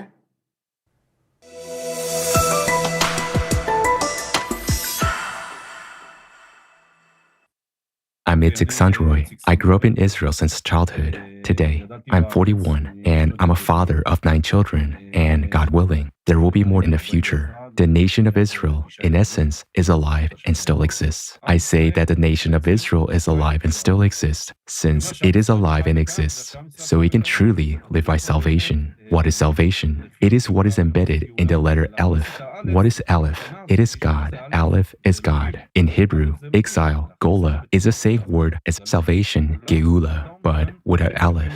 We take exile and add the Aleph, and then we get the word salvation. What does it mean to add the Aleph? Exactly to bring in this seed, God. This seed is our eyes and the way we look at reality. If I look positively at every Jew in the world, at every non-Jew in the world, at every human being in the world, no matter who they are, if I look at them in a positive way, I bring salvation. So, first of all, it starts with ourselves. We need to see the good in others. And when we see it ourselves and help others to see the good, we create salvation in the whole world. That is actually the process of salvation. So, Maimonides, Rambam, was actually saying that it is thanks to the angels. The children of Israel, meaning the people of Israel, are the chosen people.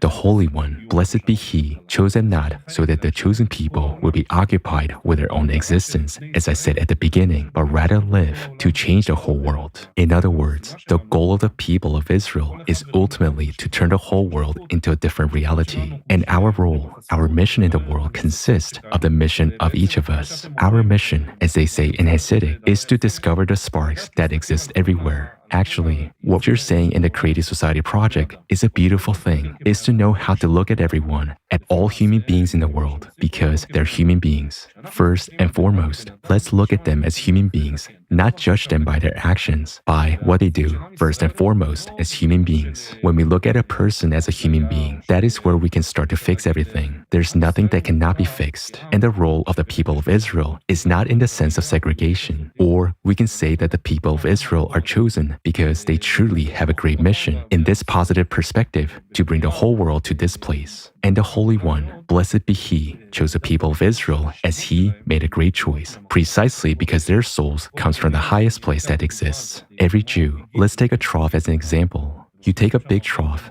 and put many vials in it, and you pour out a bucket of water, and initially, the water fills everything all together. But then, when you pour all the water into the vials, each vial now separates the water from the rest of it. That means all the water that was initially together is now separated into many vials. What does this mean? It means that initially, the souls were together, but the Holy One, blessed be He, took the souls and divided them into many bodies, into our bodies, each one. I have my own soul, you have your soul, another person has got their soul. Now, we cannot connect together. What separates us? This glass, meaning our body, separates us. One loves this and the other loves that. One believes in this and the other in that. But what can unite us? The soul. Yes, our souls are connected. So how can we connect the souls? By destroying the body? That's not our mission in the world. Break the glass? That's not our mission. So what is our mission then? It is to elevate the soul above the body. After all, the soul is primary and the body is secondary. First of all, I would like to wish everyone, all the viewers, in general the entire people of Israel and the whole world, I want to wish you that with God's help, we will achieve salvation. We don't want to wait for tomorrow. That each and every one of us will experience personal salvation as well as universal salvation.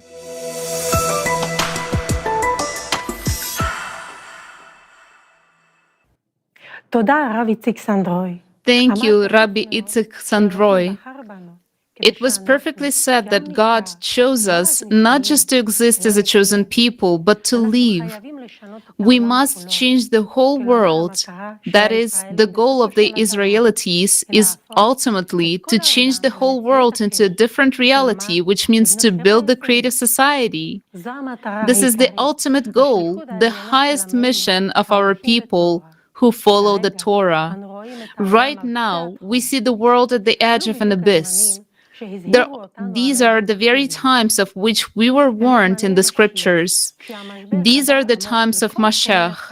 When crisis has penetrated deeply into all areas of life, we are the people who can initiate the transformation.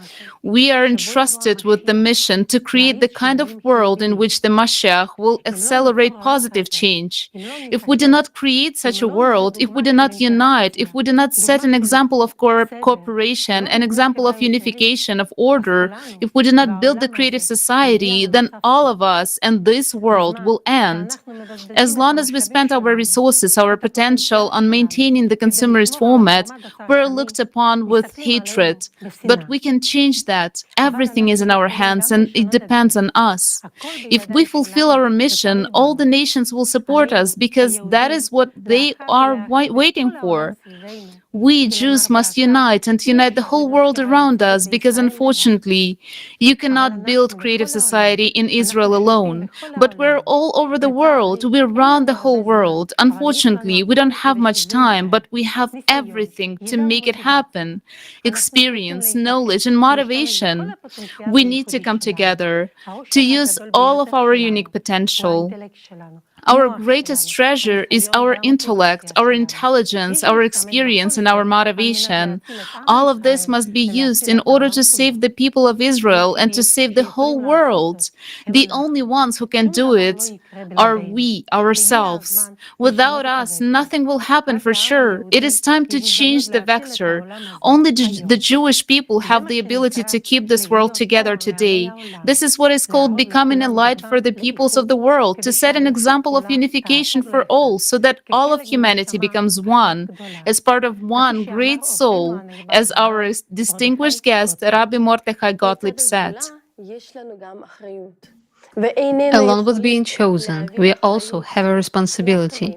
We cannot shift this responsibility to others. We, the Jews, must create a world that will be worthy of the coming of Mashiach. Each one is waiting for his coming.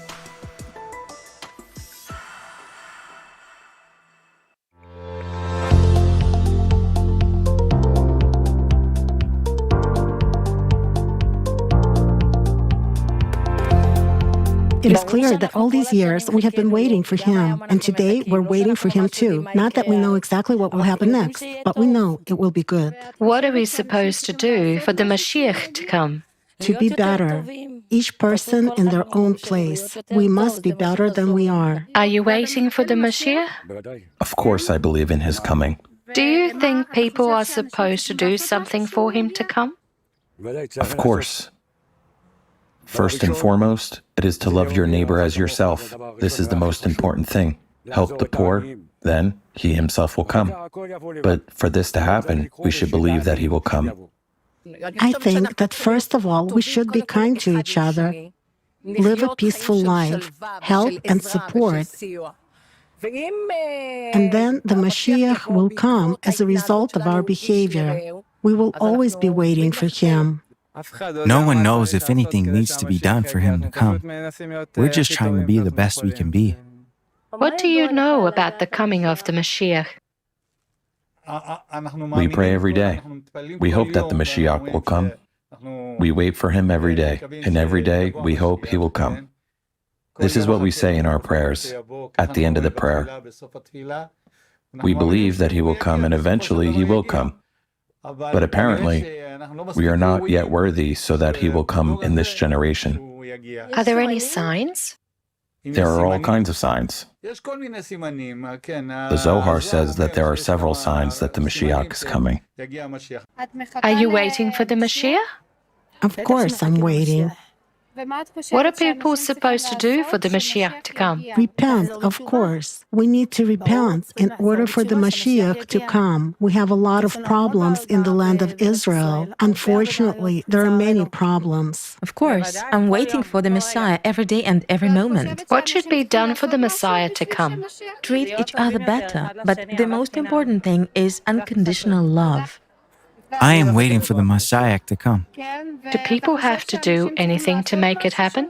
I think no. I think it is a special feature of the Mashiach to come unexpectedly when people really need him at the most difficult time. We have been waiting for him, and we have been waiting for a very long time. When we really need him, we will feel it. The times will be very difficult, but I think we are already in such a difficult situation that he will come maybe in a year or two. Are you waiting for the Mashiach? Of course.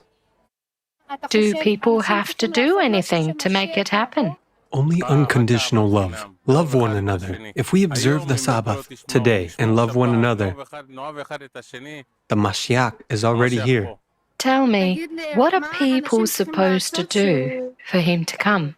Observe the commandments and practice unconditional love. Everything that is happening now, all those who died in the terrorist attacks, they are all our brothers and sisters. All the rabbis point to unconditional love. You need to practice unconditional love regardless of what is happening in the country, regardless of whether you are right or left. You need to love one another, and then, of course, he will come. The Mashiach is already here with God's help. Tell me, are you waiting for the Mashiach? Of course, sure. What does it mean, are you waiting? The Mashiach is already here. He just has to reveal himself.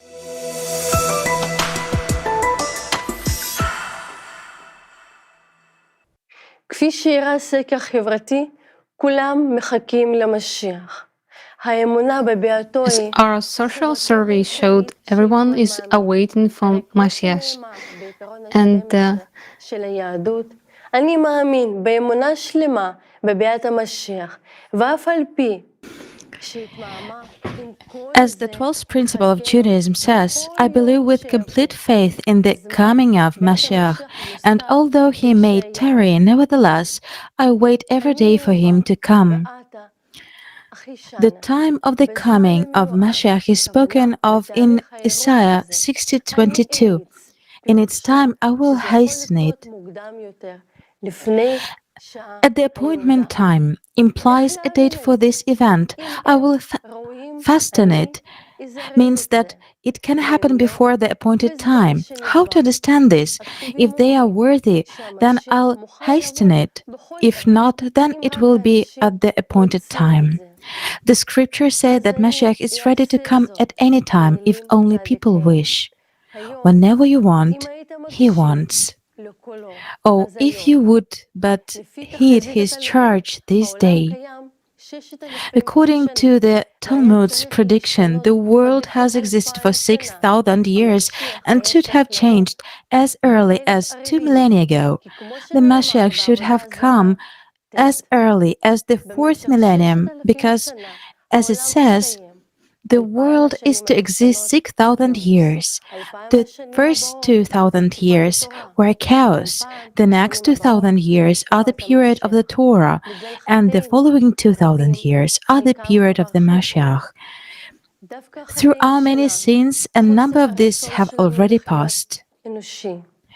It is our sins, our unwillingness to live as human beings according to the commandments that have led to inequality, lies, hypocrisy, and hatred for one another flourishing in the world. Now more than ever, we realize that the world we live in is in deep crisis. There are many wars, a decline in the economy, an increase in people's diseases and fears, strife and quarrels, and society is on the brink of an abyss. This is another sign of the end times, the moral decline of all mankind. This is a time that is also considered to be the time of the coming of Mashiach, as it is said in Tractate Sanhedrin 98a. If you saw a generation whose troubles inundate it like a river, await the coming of the Mashiach. The Torah also describes the time when Mashiach will come.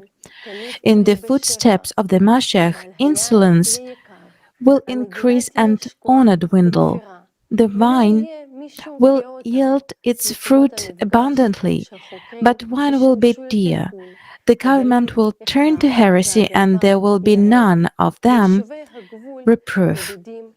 The meeting place of scholars will be used for immorality.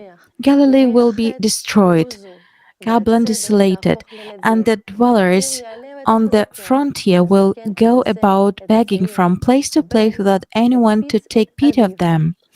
The wisdom of the learned will generate fewer degenerate. Fearers of sin will be despised, and the truth will be lacking. Yes, youth will put old men to shame. The old will stand up in the presence of the young. A son will revile his father. A daughter will rise against her mother. We all see that what is written millennia ago is happening right now. Also, the scriptures talk about the restoration of the temple. But let's try to work it out together. Should we build the temple first and then will Mashiach come? Or will he come first and then we will build the temple? The reason for the destruction of the temple in Jerusalem and the continued exile to this day was divisions, injustice, hatred, and disunity. The sages say, every generation in which the temple is not rebuilt is like the generation in which the temple was destroyed. But which temple are we talking about? The main functions of the temple are to be the receptacles of the Shekinah and they unite the chosen people. According to the book of Rabbi Judah Loem ben Bezalel Netzach, the main functions of the temple are to be the receptacle of the Shekhinah and to unite the chosen people. The religious philosopher, theologian Nahman Krochmal referred to the Shekhinah as a pure spiritual force. In the earliest work of the Kabbalah, Sefer Bahar, translated as Book of Bright Light, the Shekhinah or Malkut is described as a princess, a daughter, a feminine principle. In Jewish encyclopedias, one can also find similar information. The Shekhinah is the female divine principle, the source of the created world and the power that sustains it. She is the guide of the divine light that preserves the entire created world. Meaning, in the original understanding, the temple is the receptacle of God, the receptacle of the source of divine light, His pure spiritual power, which both creates the world and sustains them. What should this temple be like? In Judaism, there is a view that the temple will be rebuilt by Mashiach in a miraculous way, and this temple will not be a material place, but an invisible abode of this pure creative spiritual power. It is a temple built in the heart of every person, and this is the main condition for the manifestation of the Mashiach in the world. What does it mean to have a temple in your heart? It is to live with God in love and in harmony with all people. People shouldn't fight, they should live in peace. And this is also what the scriptures say, that we should always be together and listen to the voice of God. The radiance of the Shekhinah strengthens the angels in heaven and the writers in Olam Haba. By the way, Olam Haba is the name of the world to come, which is to come after the transitional period, the Messianic era, Yemei Mashiach.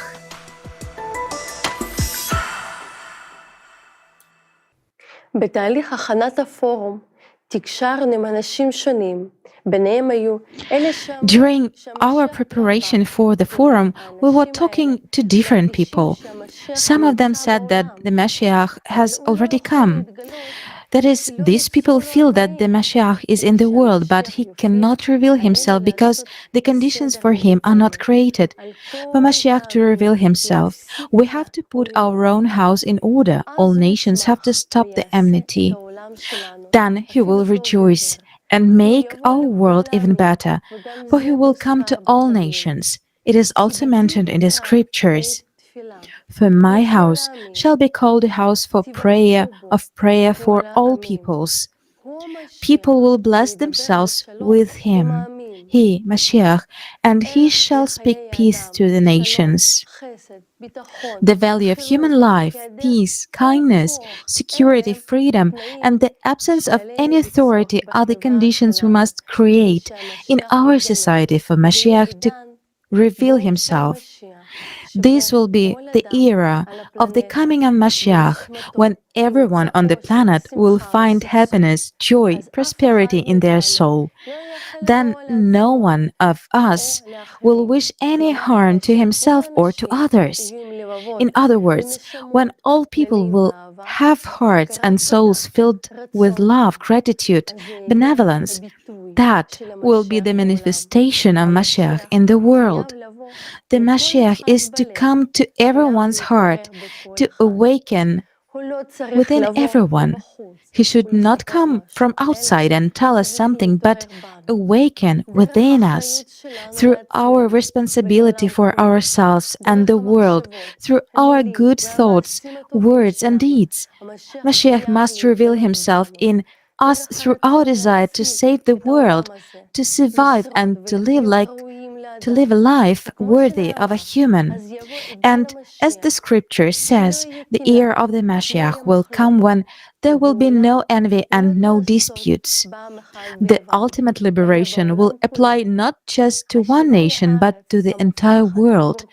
The return to the promised land for all humanity will be transformation of society itself, a change in the way of life, when people themselves will create the conditions for the coming of the Mashiach, building a society of peace and prosperity, the creative society. They will welcome the guest not with wars and strife, but with unity and building a world that will make him want to stay longer and feel at home. The Mashiach will come when we, humanity, build the creative society. And when that happens, the world will be changed. The Tanakh Old Testament says that the days of the coming of Mashiach will be the era of cross-national and social positive change. And they shall beat their swords into plowshares and their spears into pruning hooks. Nation shall not lift the sword against nation, neither shall they learn war anymore.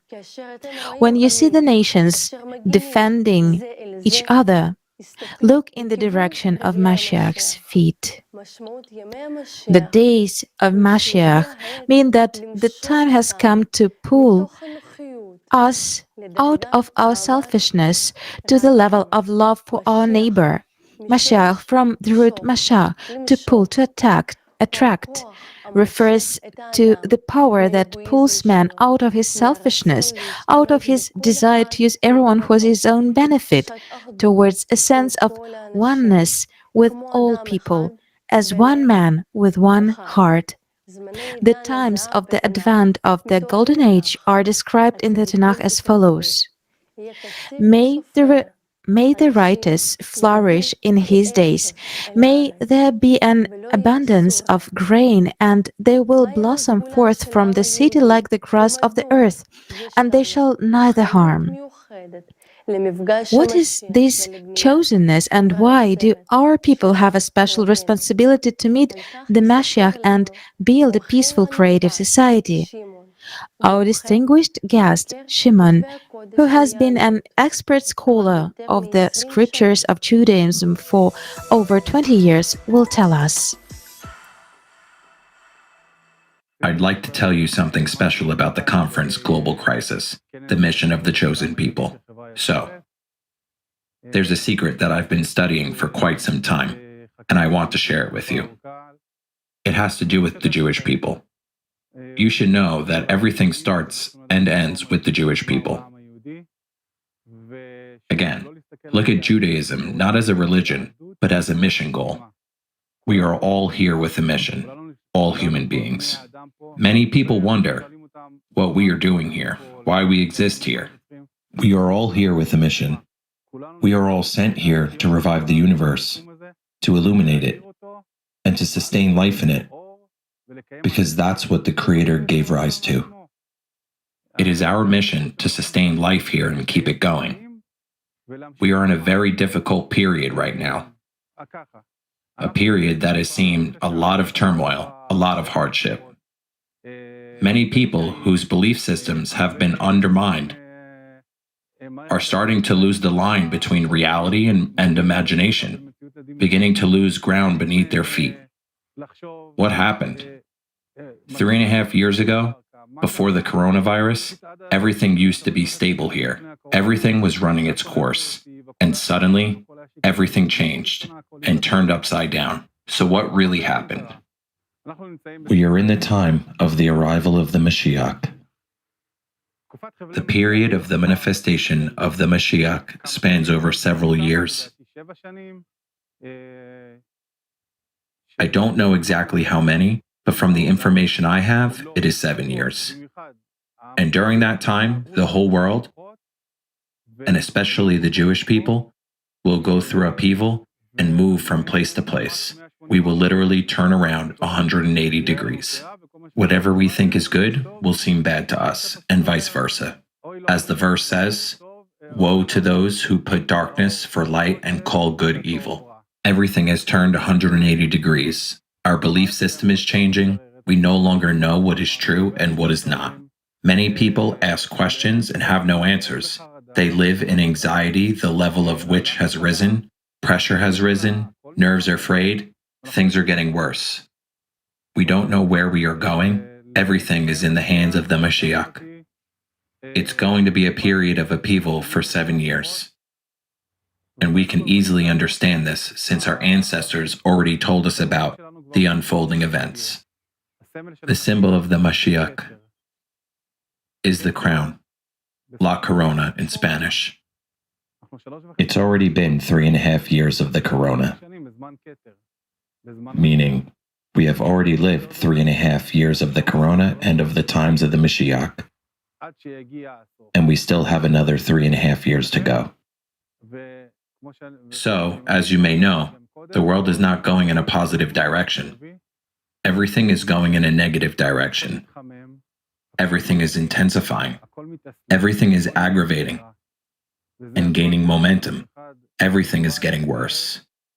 And it is time for the creative society to stop these confrontations, to stop this darkness, to unite and connect the light between everybody.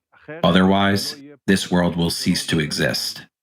I would say that now, if not yesterday, is the right time to unite. And I believe that the Creative Society Project is establishing the exact conditions to do so. Another very important thing for the Creative Society is the unification of the Jewish people. And as you may have noticed, the abbreviation of the Creative Society is Chet and Yod, equaling High. High is a symbol of the Jewish people and one of the names of God, which means the way of the Creative Society is right and pure, and has one goal: to bring everyone together. Unite everyone and the Jewish people, which is really everyone. Everyone is called. I repeat, everyone is called. Judaism is not a religion. It is a mission. We are all here with a mission. Every living thing, every human being is important. So it is forbidden to commit suicide. It is forbidden to take away life. God doesn't create for no reason. And the further we distance ourselves from Him, the more we serve the darkness. What father would want his children to separate, much less kill each other? Every father and mother would want their children to be united and together. We also learned during the pandemic that estrangement brings about bad, negative things. It's time to unite. So, you ask yourself, okay, we got it, but what do? We have understood that there is an original creator. We have understood that it's time for darkness to go away. We have understood that we need to unite. So what do? There is a saying in Judaism that says, turn away from evil and do good. This sentence consists of 2 tasks. One task is, first and foremost, turn away from evil. Do no evil, harm no one, curse no one, even at the level of energy. Start with turning away from evil. Don't do evil. Be honest with the light. But that's not enough. You also have to do good. You have to do good deeds. It's not enough to sit on the sidelines and think that if I don't do bad things, then all is well. Because as soon as you don't move, you let the darkness integrate and take over. And at some point, it will come to you as well. Whether you want it or not, you can't be idle. You have to be active in doing good. That's our goal as the Creative Society. This is what we begin to do, getting involved and increasing the light. And that is how we will move forward.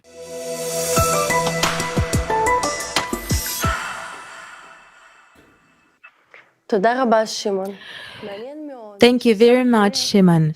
It is very interesting to know that the acronym CO, in Russian meaning Creative Society, is an important word for our people and has many meanings. It is one of the names of God, life, living community, and the 8 pillars. And this is very symbolic. You also said important words. We are all here with a mission. Every living being, every human being is important, and that mission is to sustain life here and keep it going. And for that, we need to unite and act. Now is the time to do that, and the Jewish people must be an example of such unity. They ought to help Mashiach change the rest of the world at the end of days, to be an example to all the other nations. And this is what the ancient sages said. So, for example, in Isaiah 49 book 6, the Lord says, I will make you a light of nations, so that my salvation shall be until the end of the earth. We are now living in very difficult times, times of crossroads. And at the same time, these times are blessed because we are the ones who are honored to meet Mashiach. We only need to fulfill the precepts of our prophets, to fulfill our mission, to transform our world, to build a creative society. The end times has come. Jews feel that Mashiach is in the world and talk about it with one another, share this news, sing songs about it. We do this because we know that with the coming of Mashiach, we have a chance for a new age and a new world. And if we build this world, the world of love, unity, and creation, we will pave the way for Mashiach, and he will reveal himself. Our distinguished guest, Rabbi Itzik Sandroy, gave us an invaluable gift. He gave us a song about Mashiach and our responsibility to him. Music is something that exists in every human being in the world. We just need to know how to listen to the strings and sounds in our environment. And if we are already talking about salvation, then salvation is truly a great sound, a sound of positivity and singing. We see Moses and Miriam singing after they crossed the sea. This poetry is a new song that leads us to salvation. I live for music. I love music. And I write, create, and play it. The Revelation of the End Times is a song written at a very difficult period of my life. I mean, my youth, when I was 17 or 18 years old. At that age, this song, the idea of the song began to take shape in my mind. In fact, all this time, I've been observing and feeling an inner desire to bring salvation to the world, and to be, if not that very person, then at least part of those people who lead the world to the better, healthier place, with more positive relationships between each other, with unity, love, peace, and bringing the divine feeling into the world, something that we lack so much, and which is embedded in everything and everyone. And this is by providence of the Creator, and there's nothing accidental. And this song, the Revelation of the End Days, tells a story of what will happen at the time of salvation, why it is so enjoyable, so good, and why it is something we always need. And in this very video, I showed my life journey, which is essentially about getting everyone together and bringing them to this place. It's impossible to go there alone. So we need to find out how to gather everyone and come there all together. And that's the beauty of the song in this process. I want to present to you as a gift so that we all see this revelation and have a desire for it, and so that we have hope to reach better times, and so that with the help of God, we become more united and healthier.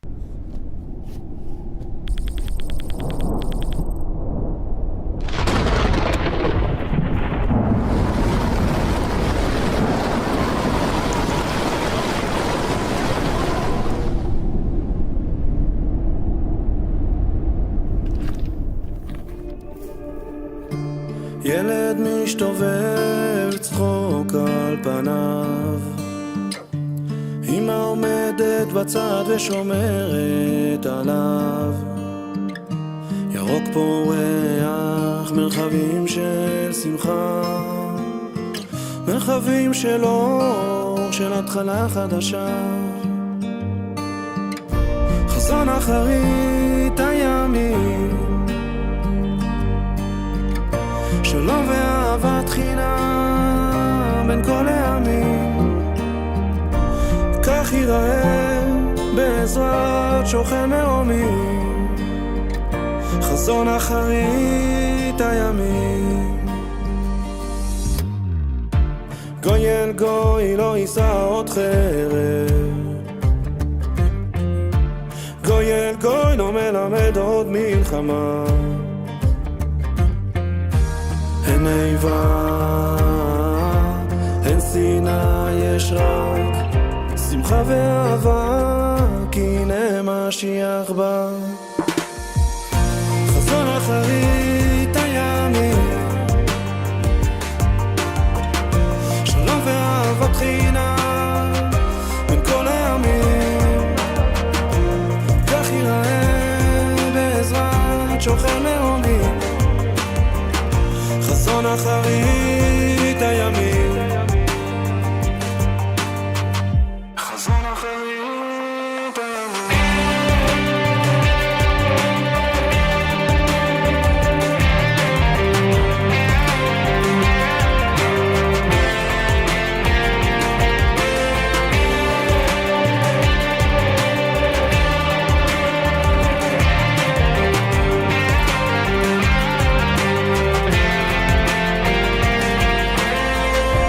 בית המקדש נוצץ, צופה על ישראל כאילו מכריז ואומר קדימה אחי. מגיע גואל, לווים בשירתם, כהנים והדרם, כל המתים קמים, קמים מקברם, גאולה באה לעולם.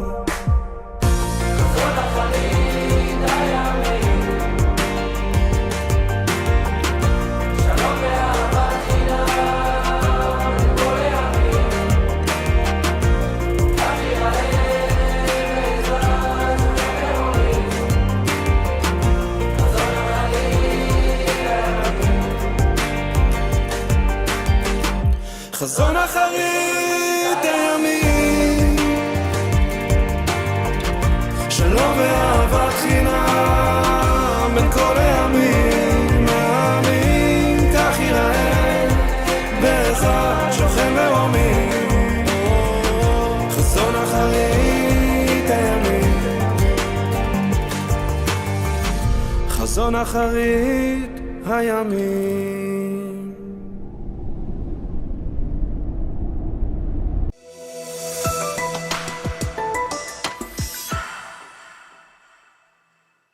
אנו מביאים תודתנו העמוקה לכבוד הרב איציק סנדרוי.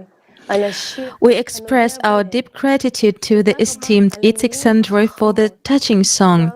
Thank you so much for the wise words and the bright message of this song.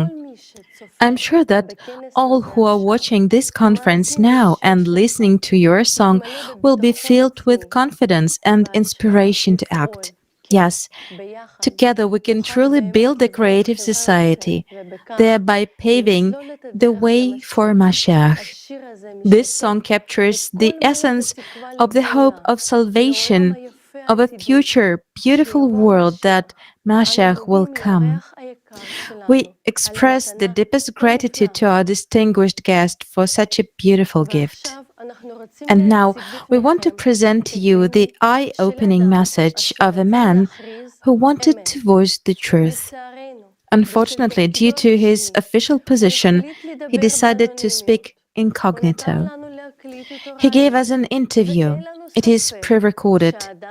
We have no doubts that this man is telling the truth, because in a conversation before the interview, he hinted at the structures where he works and shared what only a person who works there can know. His words deserve your attention.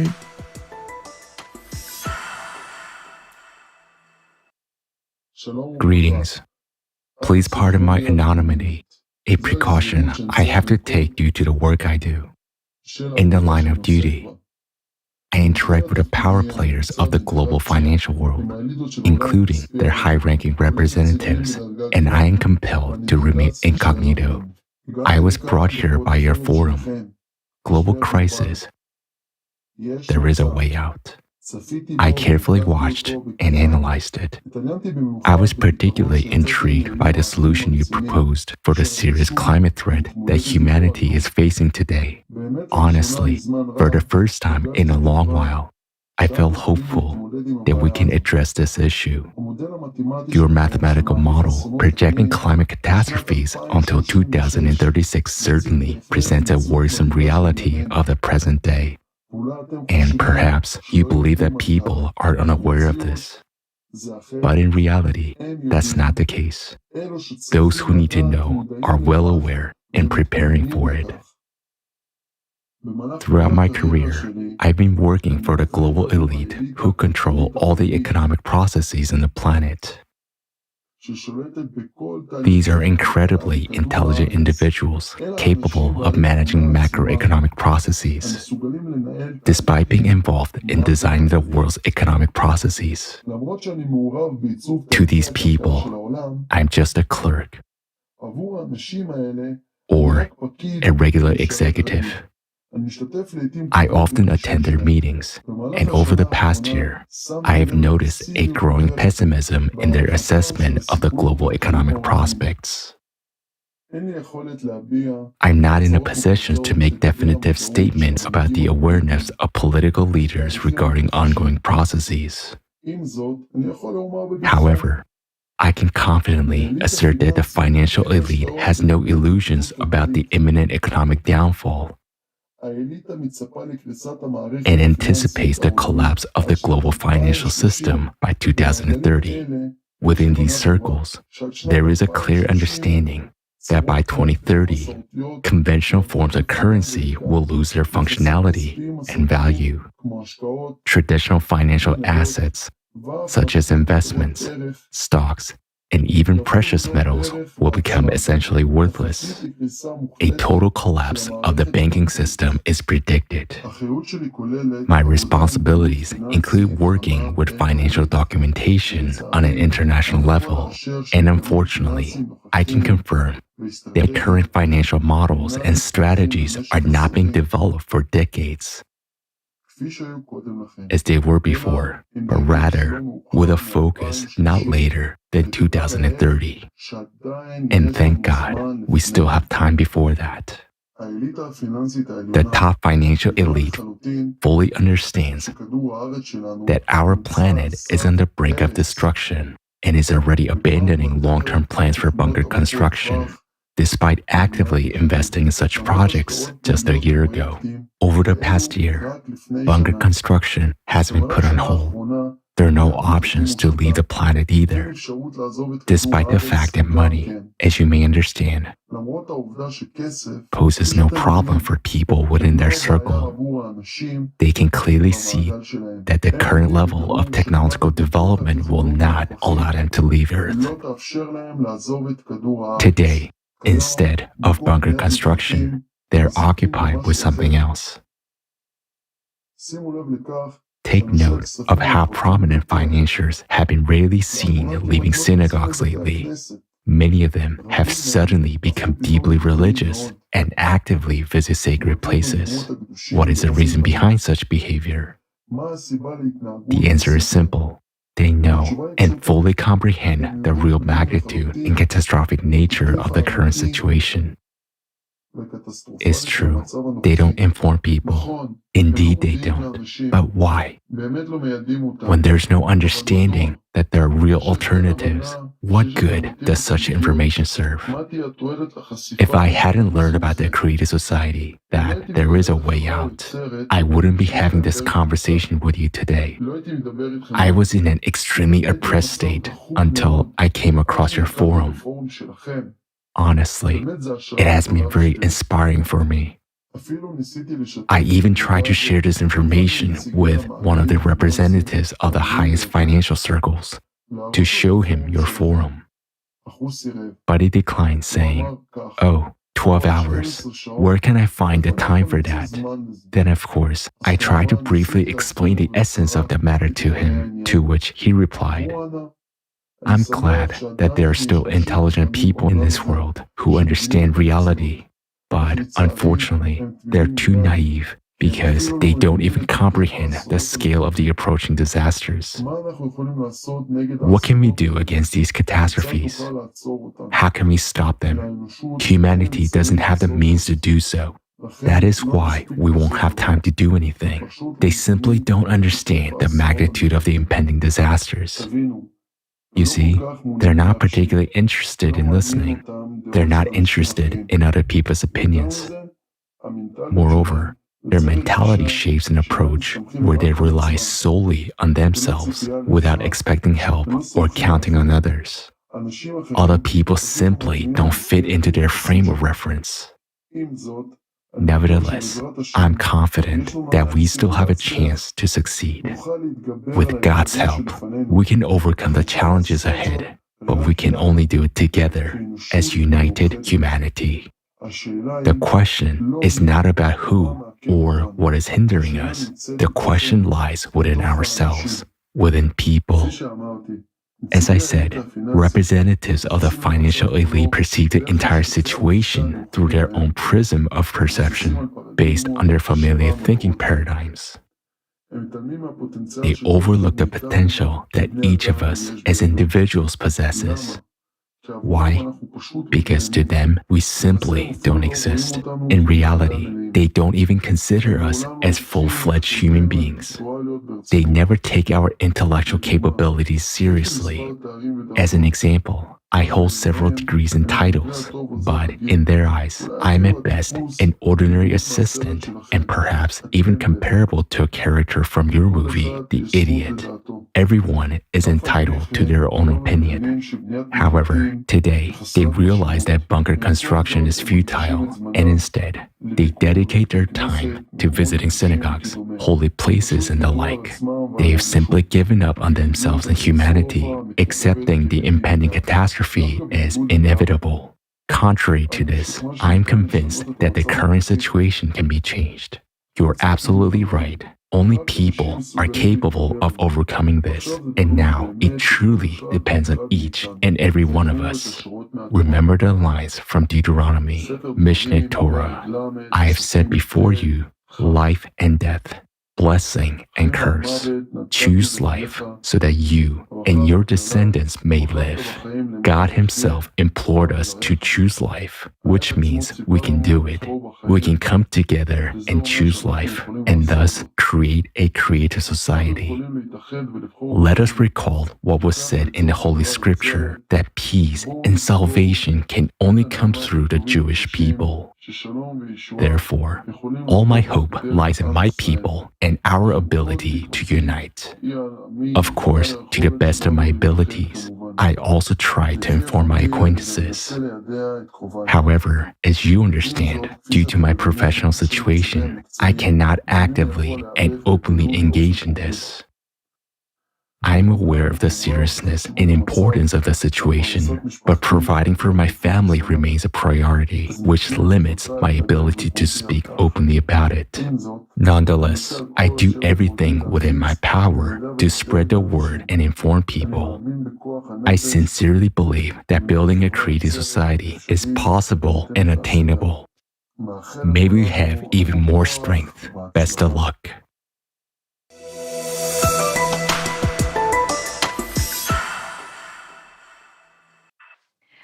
Thank you very much, esteemed speaker, for revealing the truth, which not many people dare to voice today. This is truly shocking information. We have now heard that neither the global elite nor the financial elite are able to save humanity from the climate catastrophe.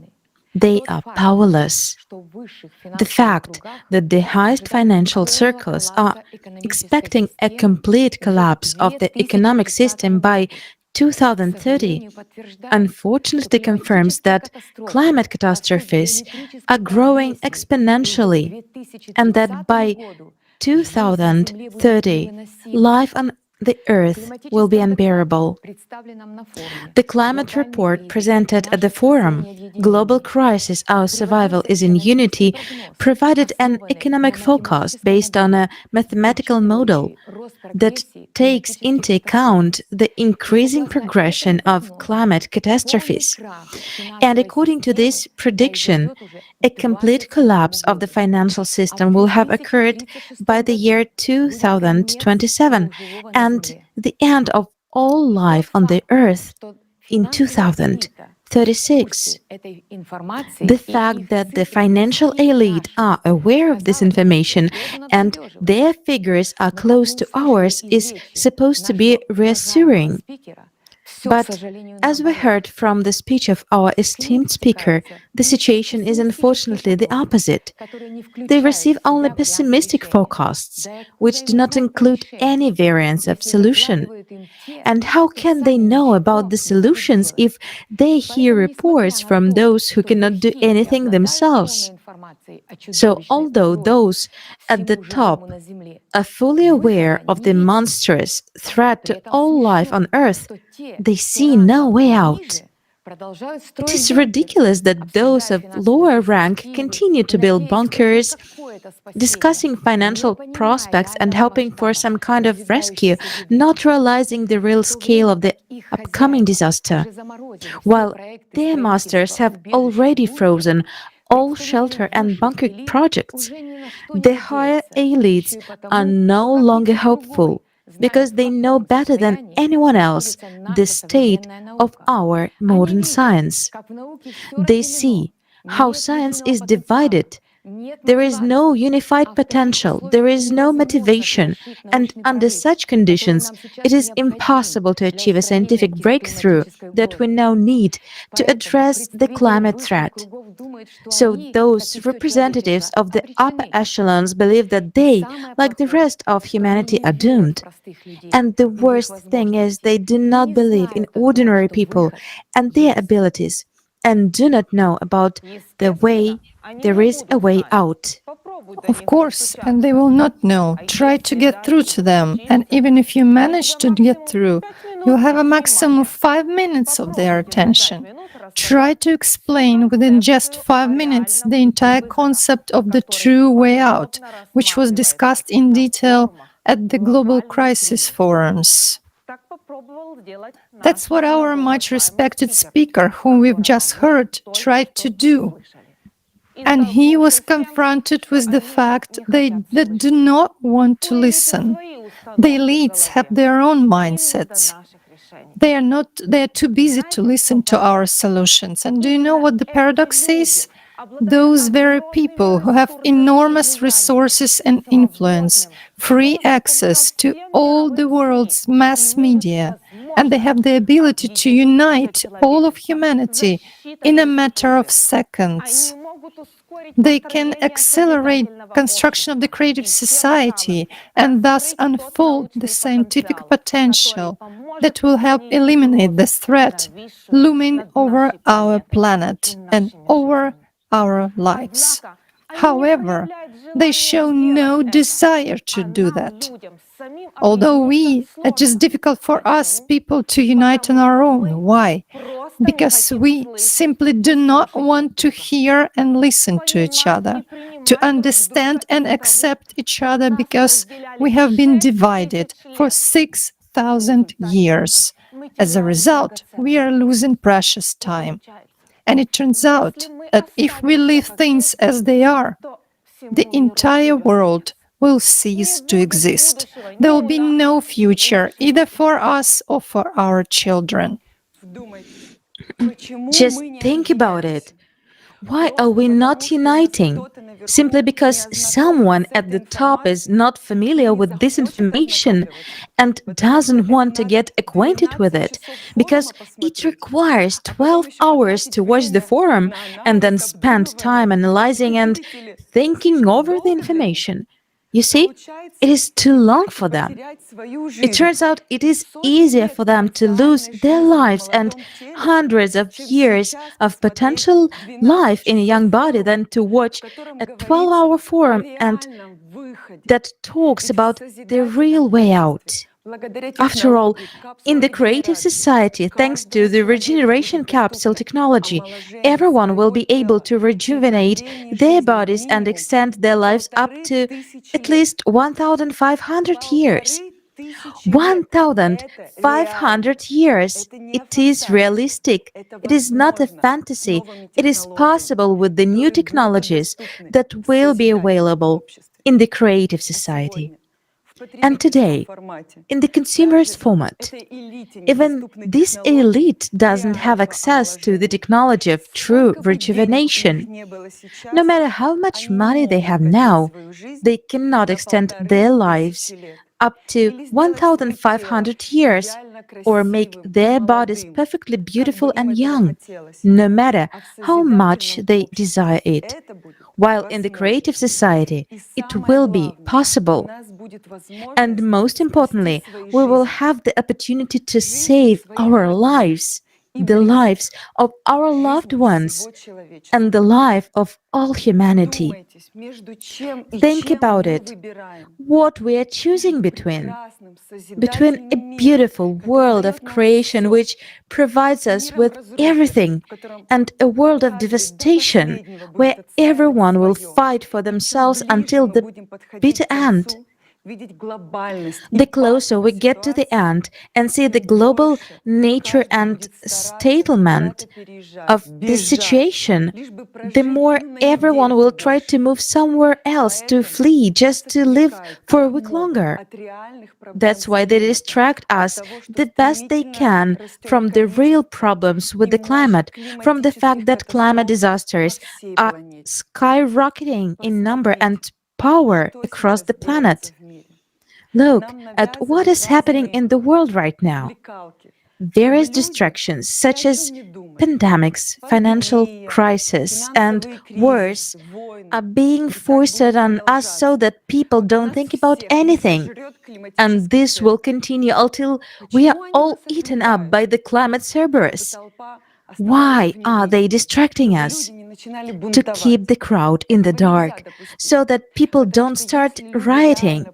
This cannot be allowed to happen, because if people really understand what's happening to the climate, what will happen then?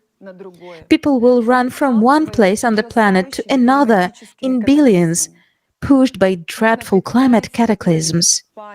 One can only imagine the level of panic and chaos that will ensue. Everyone will try to prolong at least one day of their existence, but it will already be pointless running around. Basically, we can conclude that the more serious the climate situation becomes, the clearer and more apparent that this is the end, the more the elite will rise the level of absurdity, which they'll try to use as a cover-up. Idiocy and madness, pedophilia, cannibalism, divisions and confrontations. All this is already being artificially introduced by the elite just to keep people busy with something else instead of looking around and seeing the climate disasters already occurring worldwide and the terrifying rate at which they are escalating. And yet, we can live differently. What wonderful prospects of life were shown at the forum, Global Crisis, There is a Way Out, and we have discussed them today. Among them, this is Regeneration Capsule, a replicator, a world without wars, and where everyone feels financially and physically secure, where every person is provided with all benefits. And we can live like that. All we have to do is to unite and build the creative society. The quickest way to do this would be through social media. But as we have seen today, neither the elite nor the world media will help us, because these media don't publish anything without a blessing from the top. They can only say what they are commanded to say. Therefore, we have to use other methods. Since we cannot rely on those at the top, the only ones we can rely on, are ourselves, are clever and brilliant people. This is our way out. It is us, our people, are the way out. And it is paradoxical that we don't see it. We kind of ask God for help. It comes, but we ignore it. It reminds me of a joke when a man was drowning and asked God for help, and God sent him a boat 3 times. But the man refused 3 times, saying, God will save me. He ended up drowning, and when he arrived at heaven, he asked God, why didn't you save me? God replied, I sent you a boat 3 times.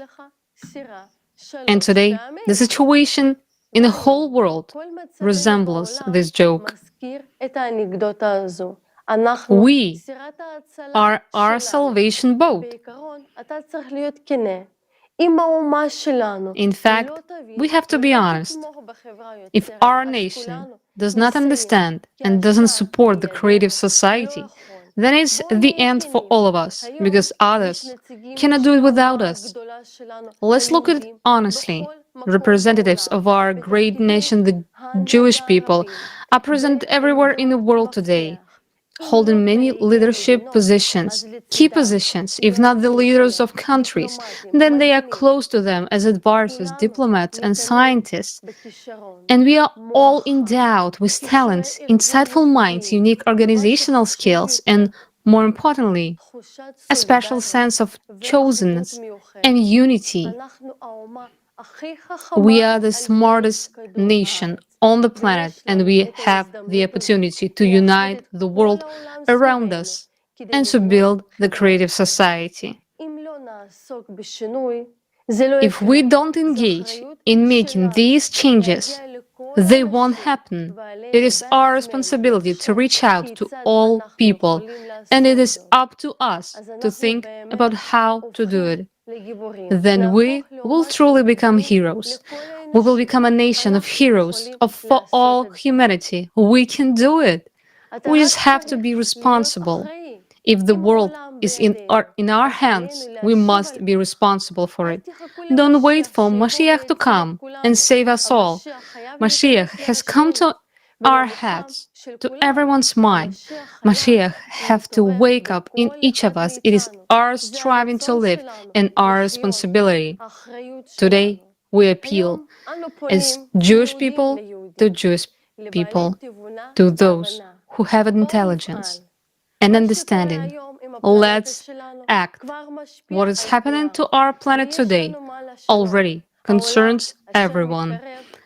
And we have something to change for, a world that is coming to its end, for the wonderful world of the creative society, where we will be able to cure any disease, including genetic diseases, and prolong our lives in a young body up to at least 1500 years.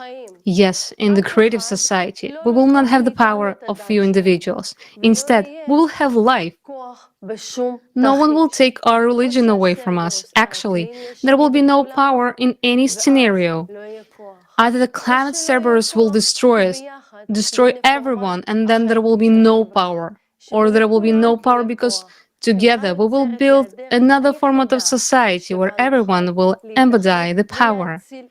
The creative society is the only opportunity to come together and really save this world. It is a chance that should not be missed. And now, the main idea and the main question for us is to find ways to reach out to people. After all, we are the Jews, the smartest people. We have all the skills, abilities, and networks to make this come true. If we don't solve the task of uniting the whole world, no one will. Our people are everywhere. The entire scientific world is infused with our nation. Everyone knows that, and it is time to act. Our intellect, our talents, our abilities allow us to find unique solutions which no one else can come up with. We need to come up with what we can do. And it's worth it, because we have what to lose. Let's recall what we can gain in the creative society: a comfortable life in wealth and security, health and youth for 1500 years. And this is not a fairy tale. Research in the field of the life extension for humans is already actively underway, and there are numerous developments.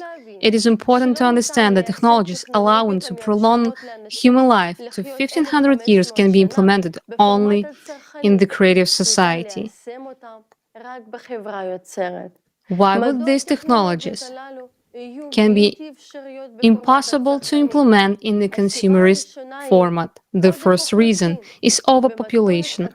In the consumerist format of society, the elites are fighting overpopulation not because Earth cannot sustain a large number of people, but because they cannot control a large population.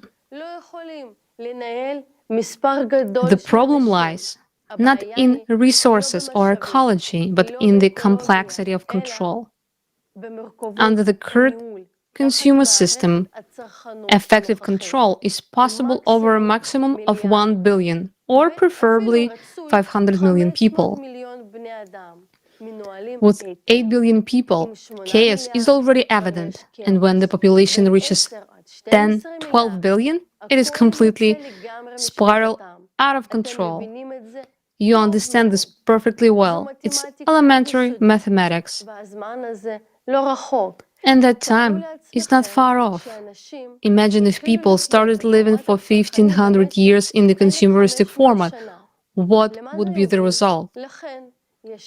That is why there is a strict control, and everything possible is being done to reduce the population. Even 15 billion people will not be enough in the creative society because of a different social organization structure based on self-governance. Moreover, human life is one of the highest value in the creative society. Therefore, in the creative society, all conditions will be established to protect and preserve life, to improve its quality, and to extend its duration. Only in the creative society we will be able to implement what God bequeaths to us. Be fruitful and multiply.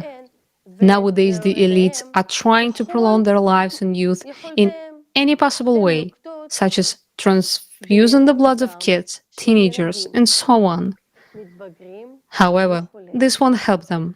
None of the technologies in the consumerist format is able to prolong life up to 1500 years, especially taking into account the climate danger. Whereas in the creative society, there will be technology allowing you to make your body young again and live at least 1,500 years. This is the regeneration capsule. It's totally safe and is built on the principles of beyond quantum physics. This may sound as science fiction, but it is a reality, and we can see indication of that in our scriptures. In the book of Isaiah, 35th chapter, then the eyes of the blind shall be opened, and the ears of the deaf shall be unstopped.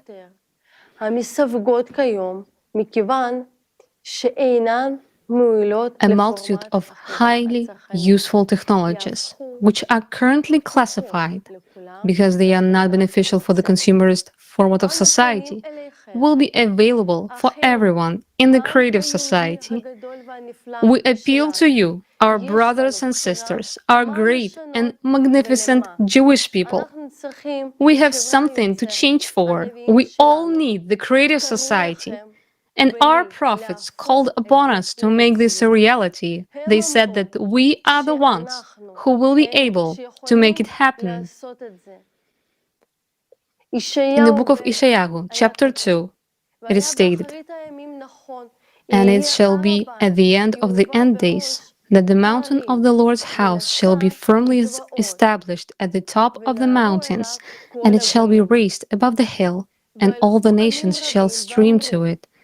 And many people shall go, and they shall say, Come, let us go up to the Lord's mount, to the house of the God of Jacob, and let him teach us of his ways.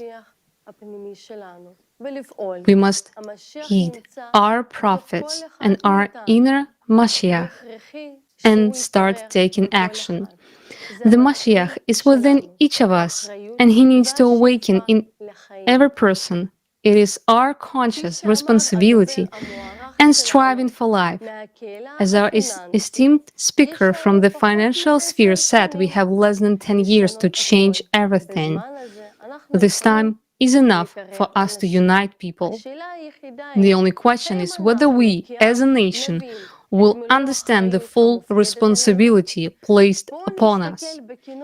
Let's take an honest look at what is happening today. Even our close-knit nation is fragmented. Everything is divided by clans. Those in power have become blindfolded, sitting in the synagogues, having given up on everyone, including themselves, even though they could unite people. Will anything change from our speeches? Will people listen? We understand if current leaders were saying what we are saying now, then people would listen. But will they hear us? Now it depends on each of us to have ourselves heard. We want to appeal as Jewish people to Jewish people. Family, let's do our best to let everyone know about the creative society so that everyone will learn about the wonderful world promised to us by God. Who, if not us, is destined to become the stronghold of this new world, the creative society, and unite the entire humanity around us.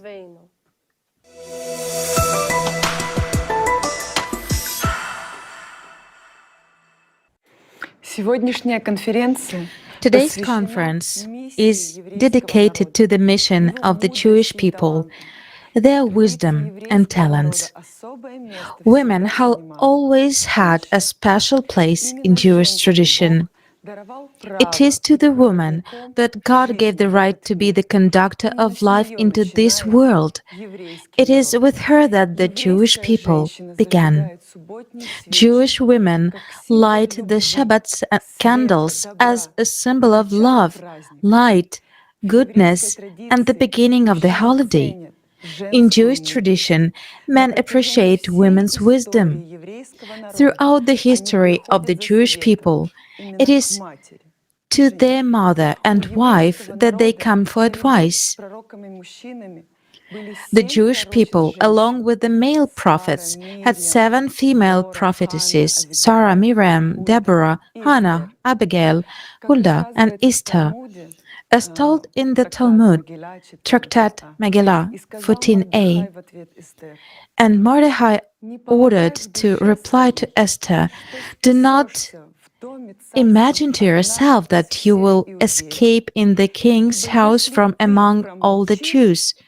For if you remain silent at this time, relief and rescue will arise for the Jews from elsewhere, and you and your father's household will perish. And who knows whether at a time like this you will attain the kingdom." This proves that women have a significant place in the life of the Jewish people. A worthy example of this is Queen Esther, the mother of the Jewish people. It was because she was not afraid to speak up about the danger. She was able to save the entire nation of Israel. Queen Esther did this, but again, what did she do? She began to speak. And this is an example of what each of us should do now. We have to start talking to everyone, anywhere and everywhere about the fact that the climate Cerberus wants to destroy us and our children. We must raise the alarm, announce to everyone that we do not want to die. We do not want our children to die.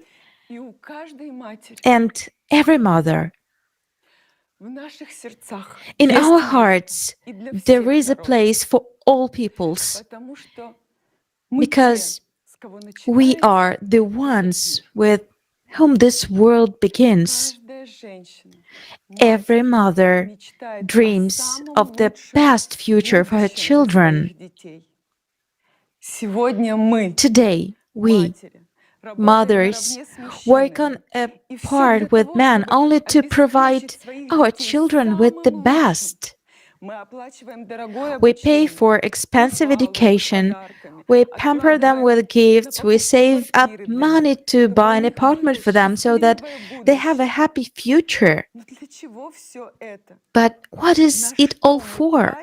What are we wasting our time and energy on if tomorrow may not come to us and our children because of the climate Cerberus? It is no coincidence that today's conference was initiated by Jewish mothers, because every Jewish woman is first of all a mother, and not only for her children, but a mother for the whole world in the broadest sense of the word. Who, if not we, women, mothers, can raise the whole nation? And now we see that all of us, and therefore our children, are in danger. In our world today, there seems to be a lack of a feminine touch, a feminine spirit that can unite everyone into a friendly family. After all, women by their nature strive for integrity and order. More than once, the survival of an entire nation happened precisely thanks to a woman, thanks to her wisdom and ability to master the world.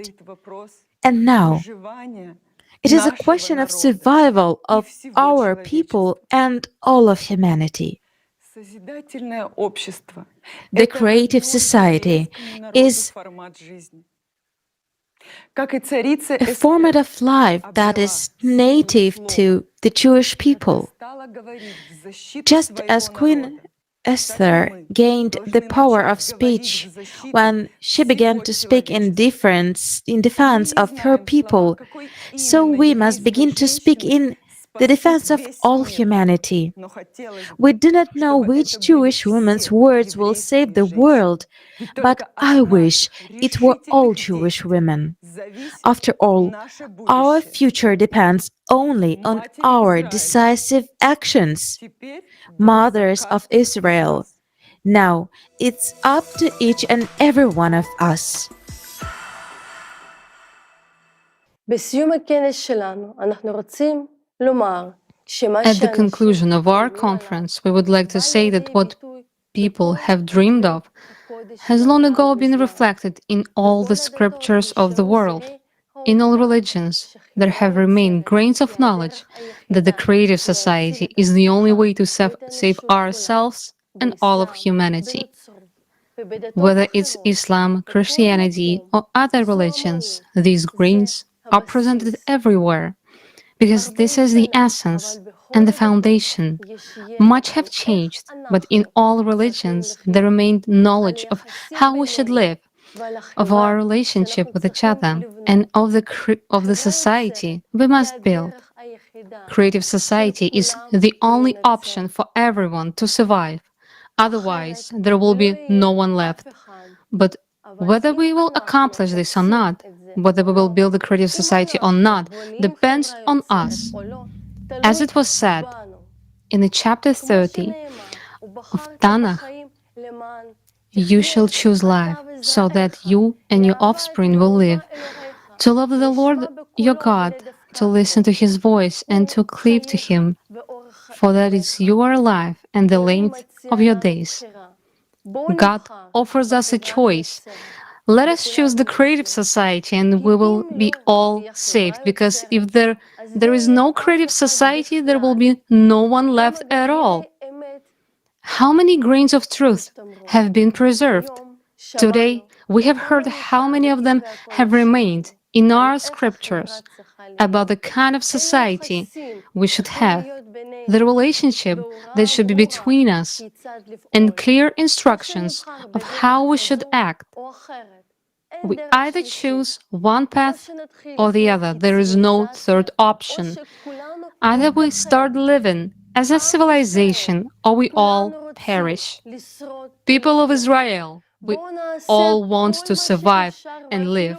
Let's do everything possible and even the impossible to tell everyone about the creative society and build a world worthy of the advent of Mashiach himself. We are the Jewish people. We are the ones who can and must make this happen. We must be the light for the nations. We were chosen for this.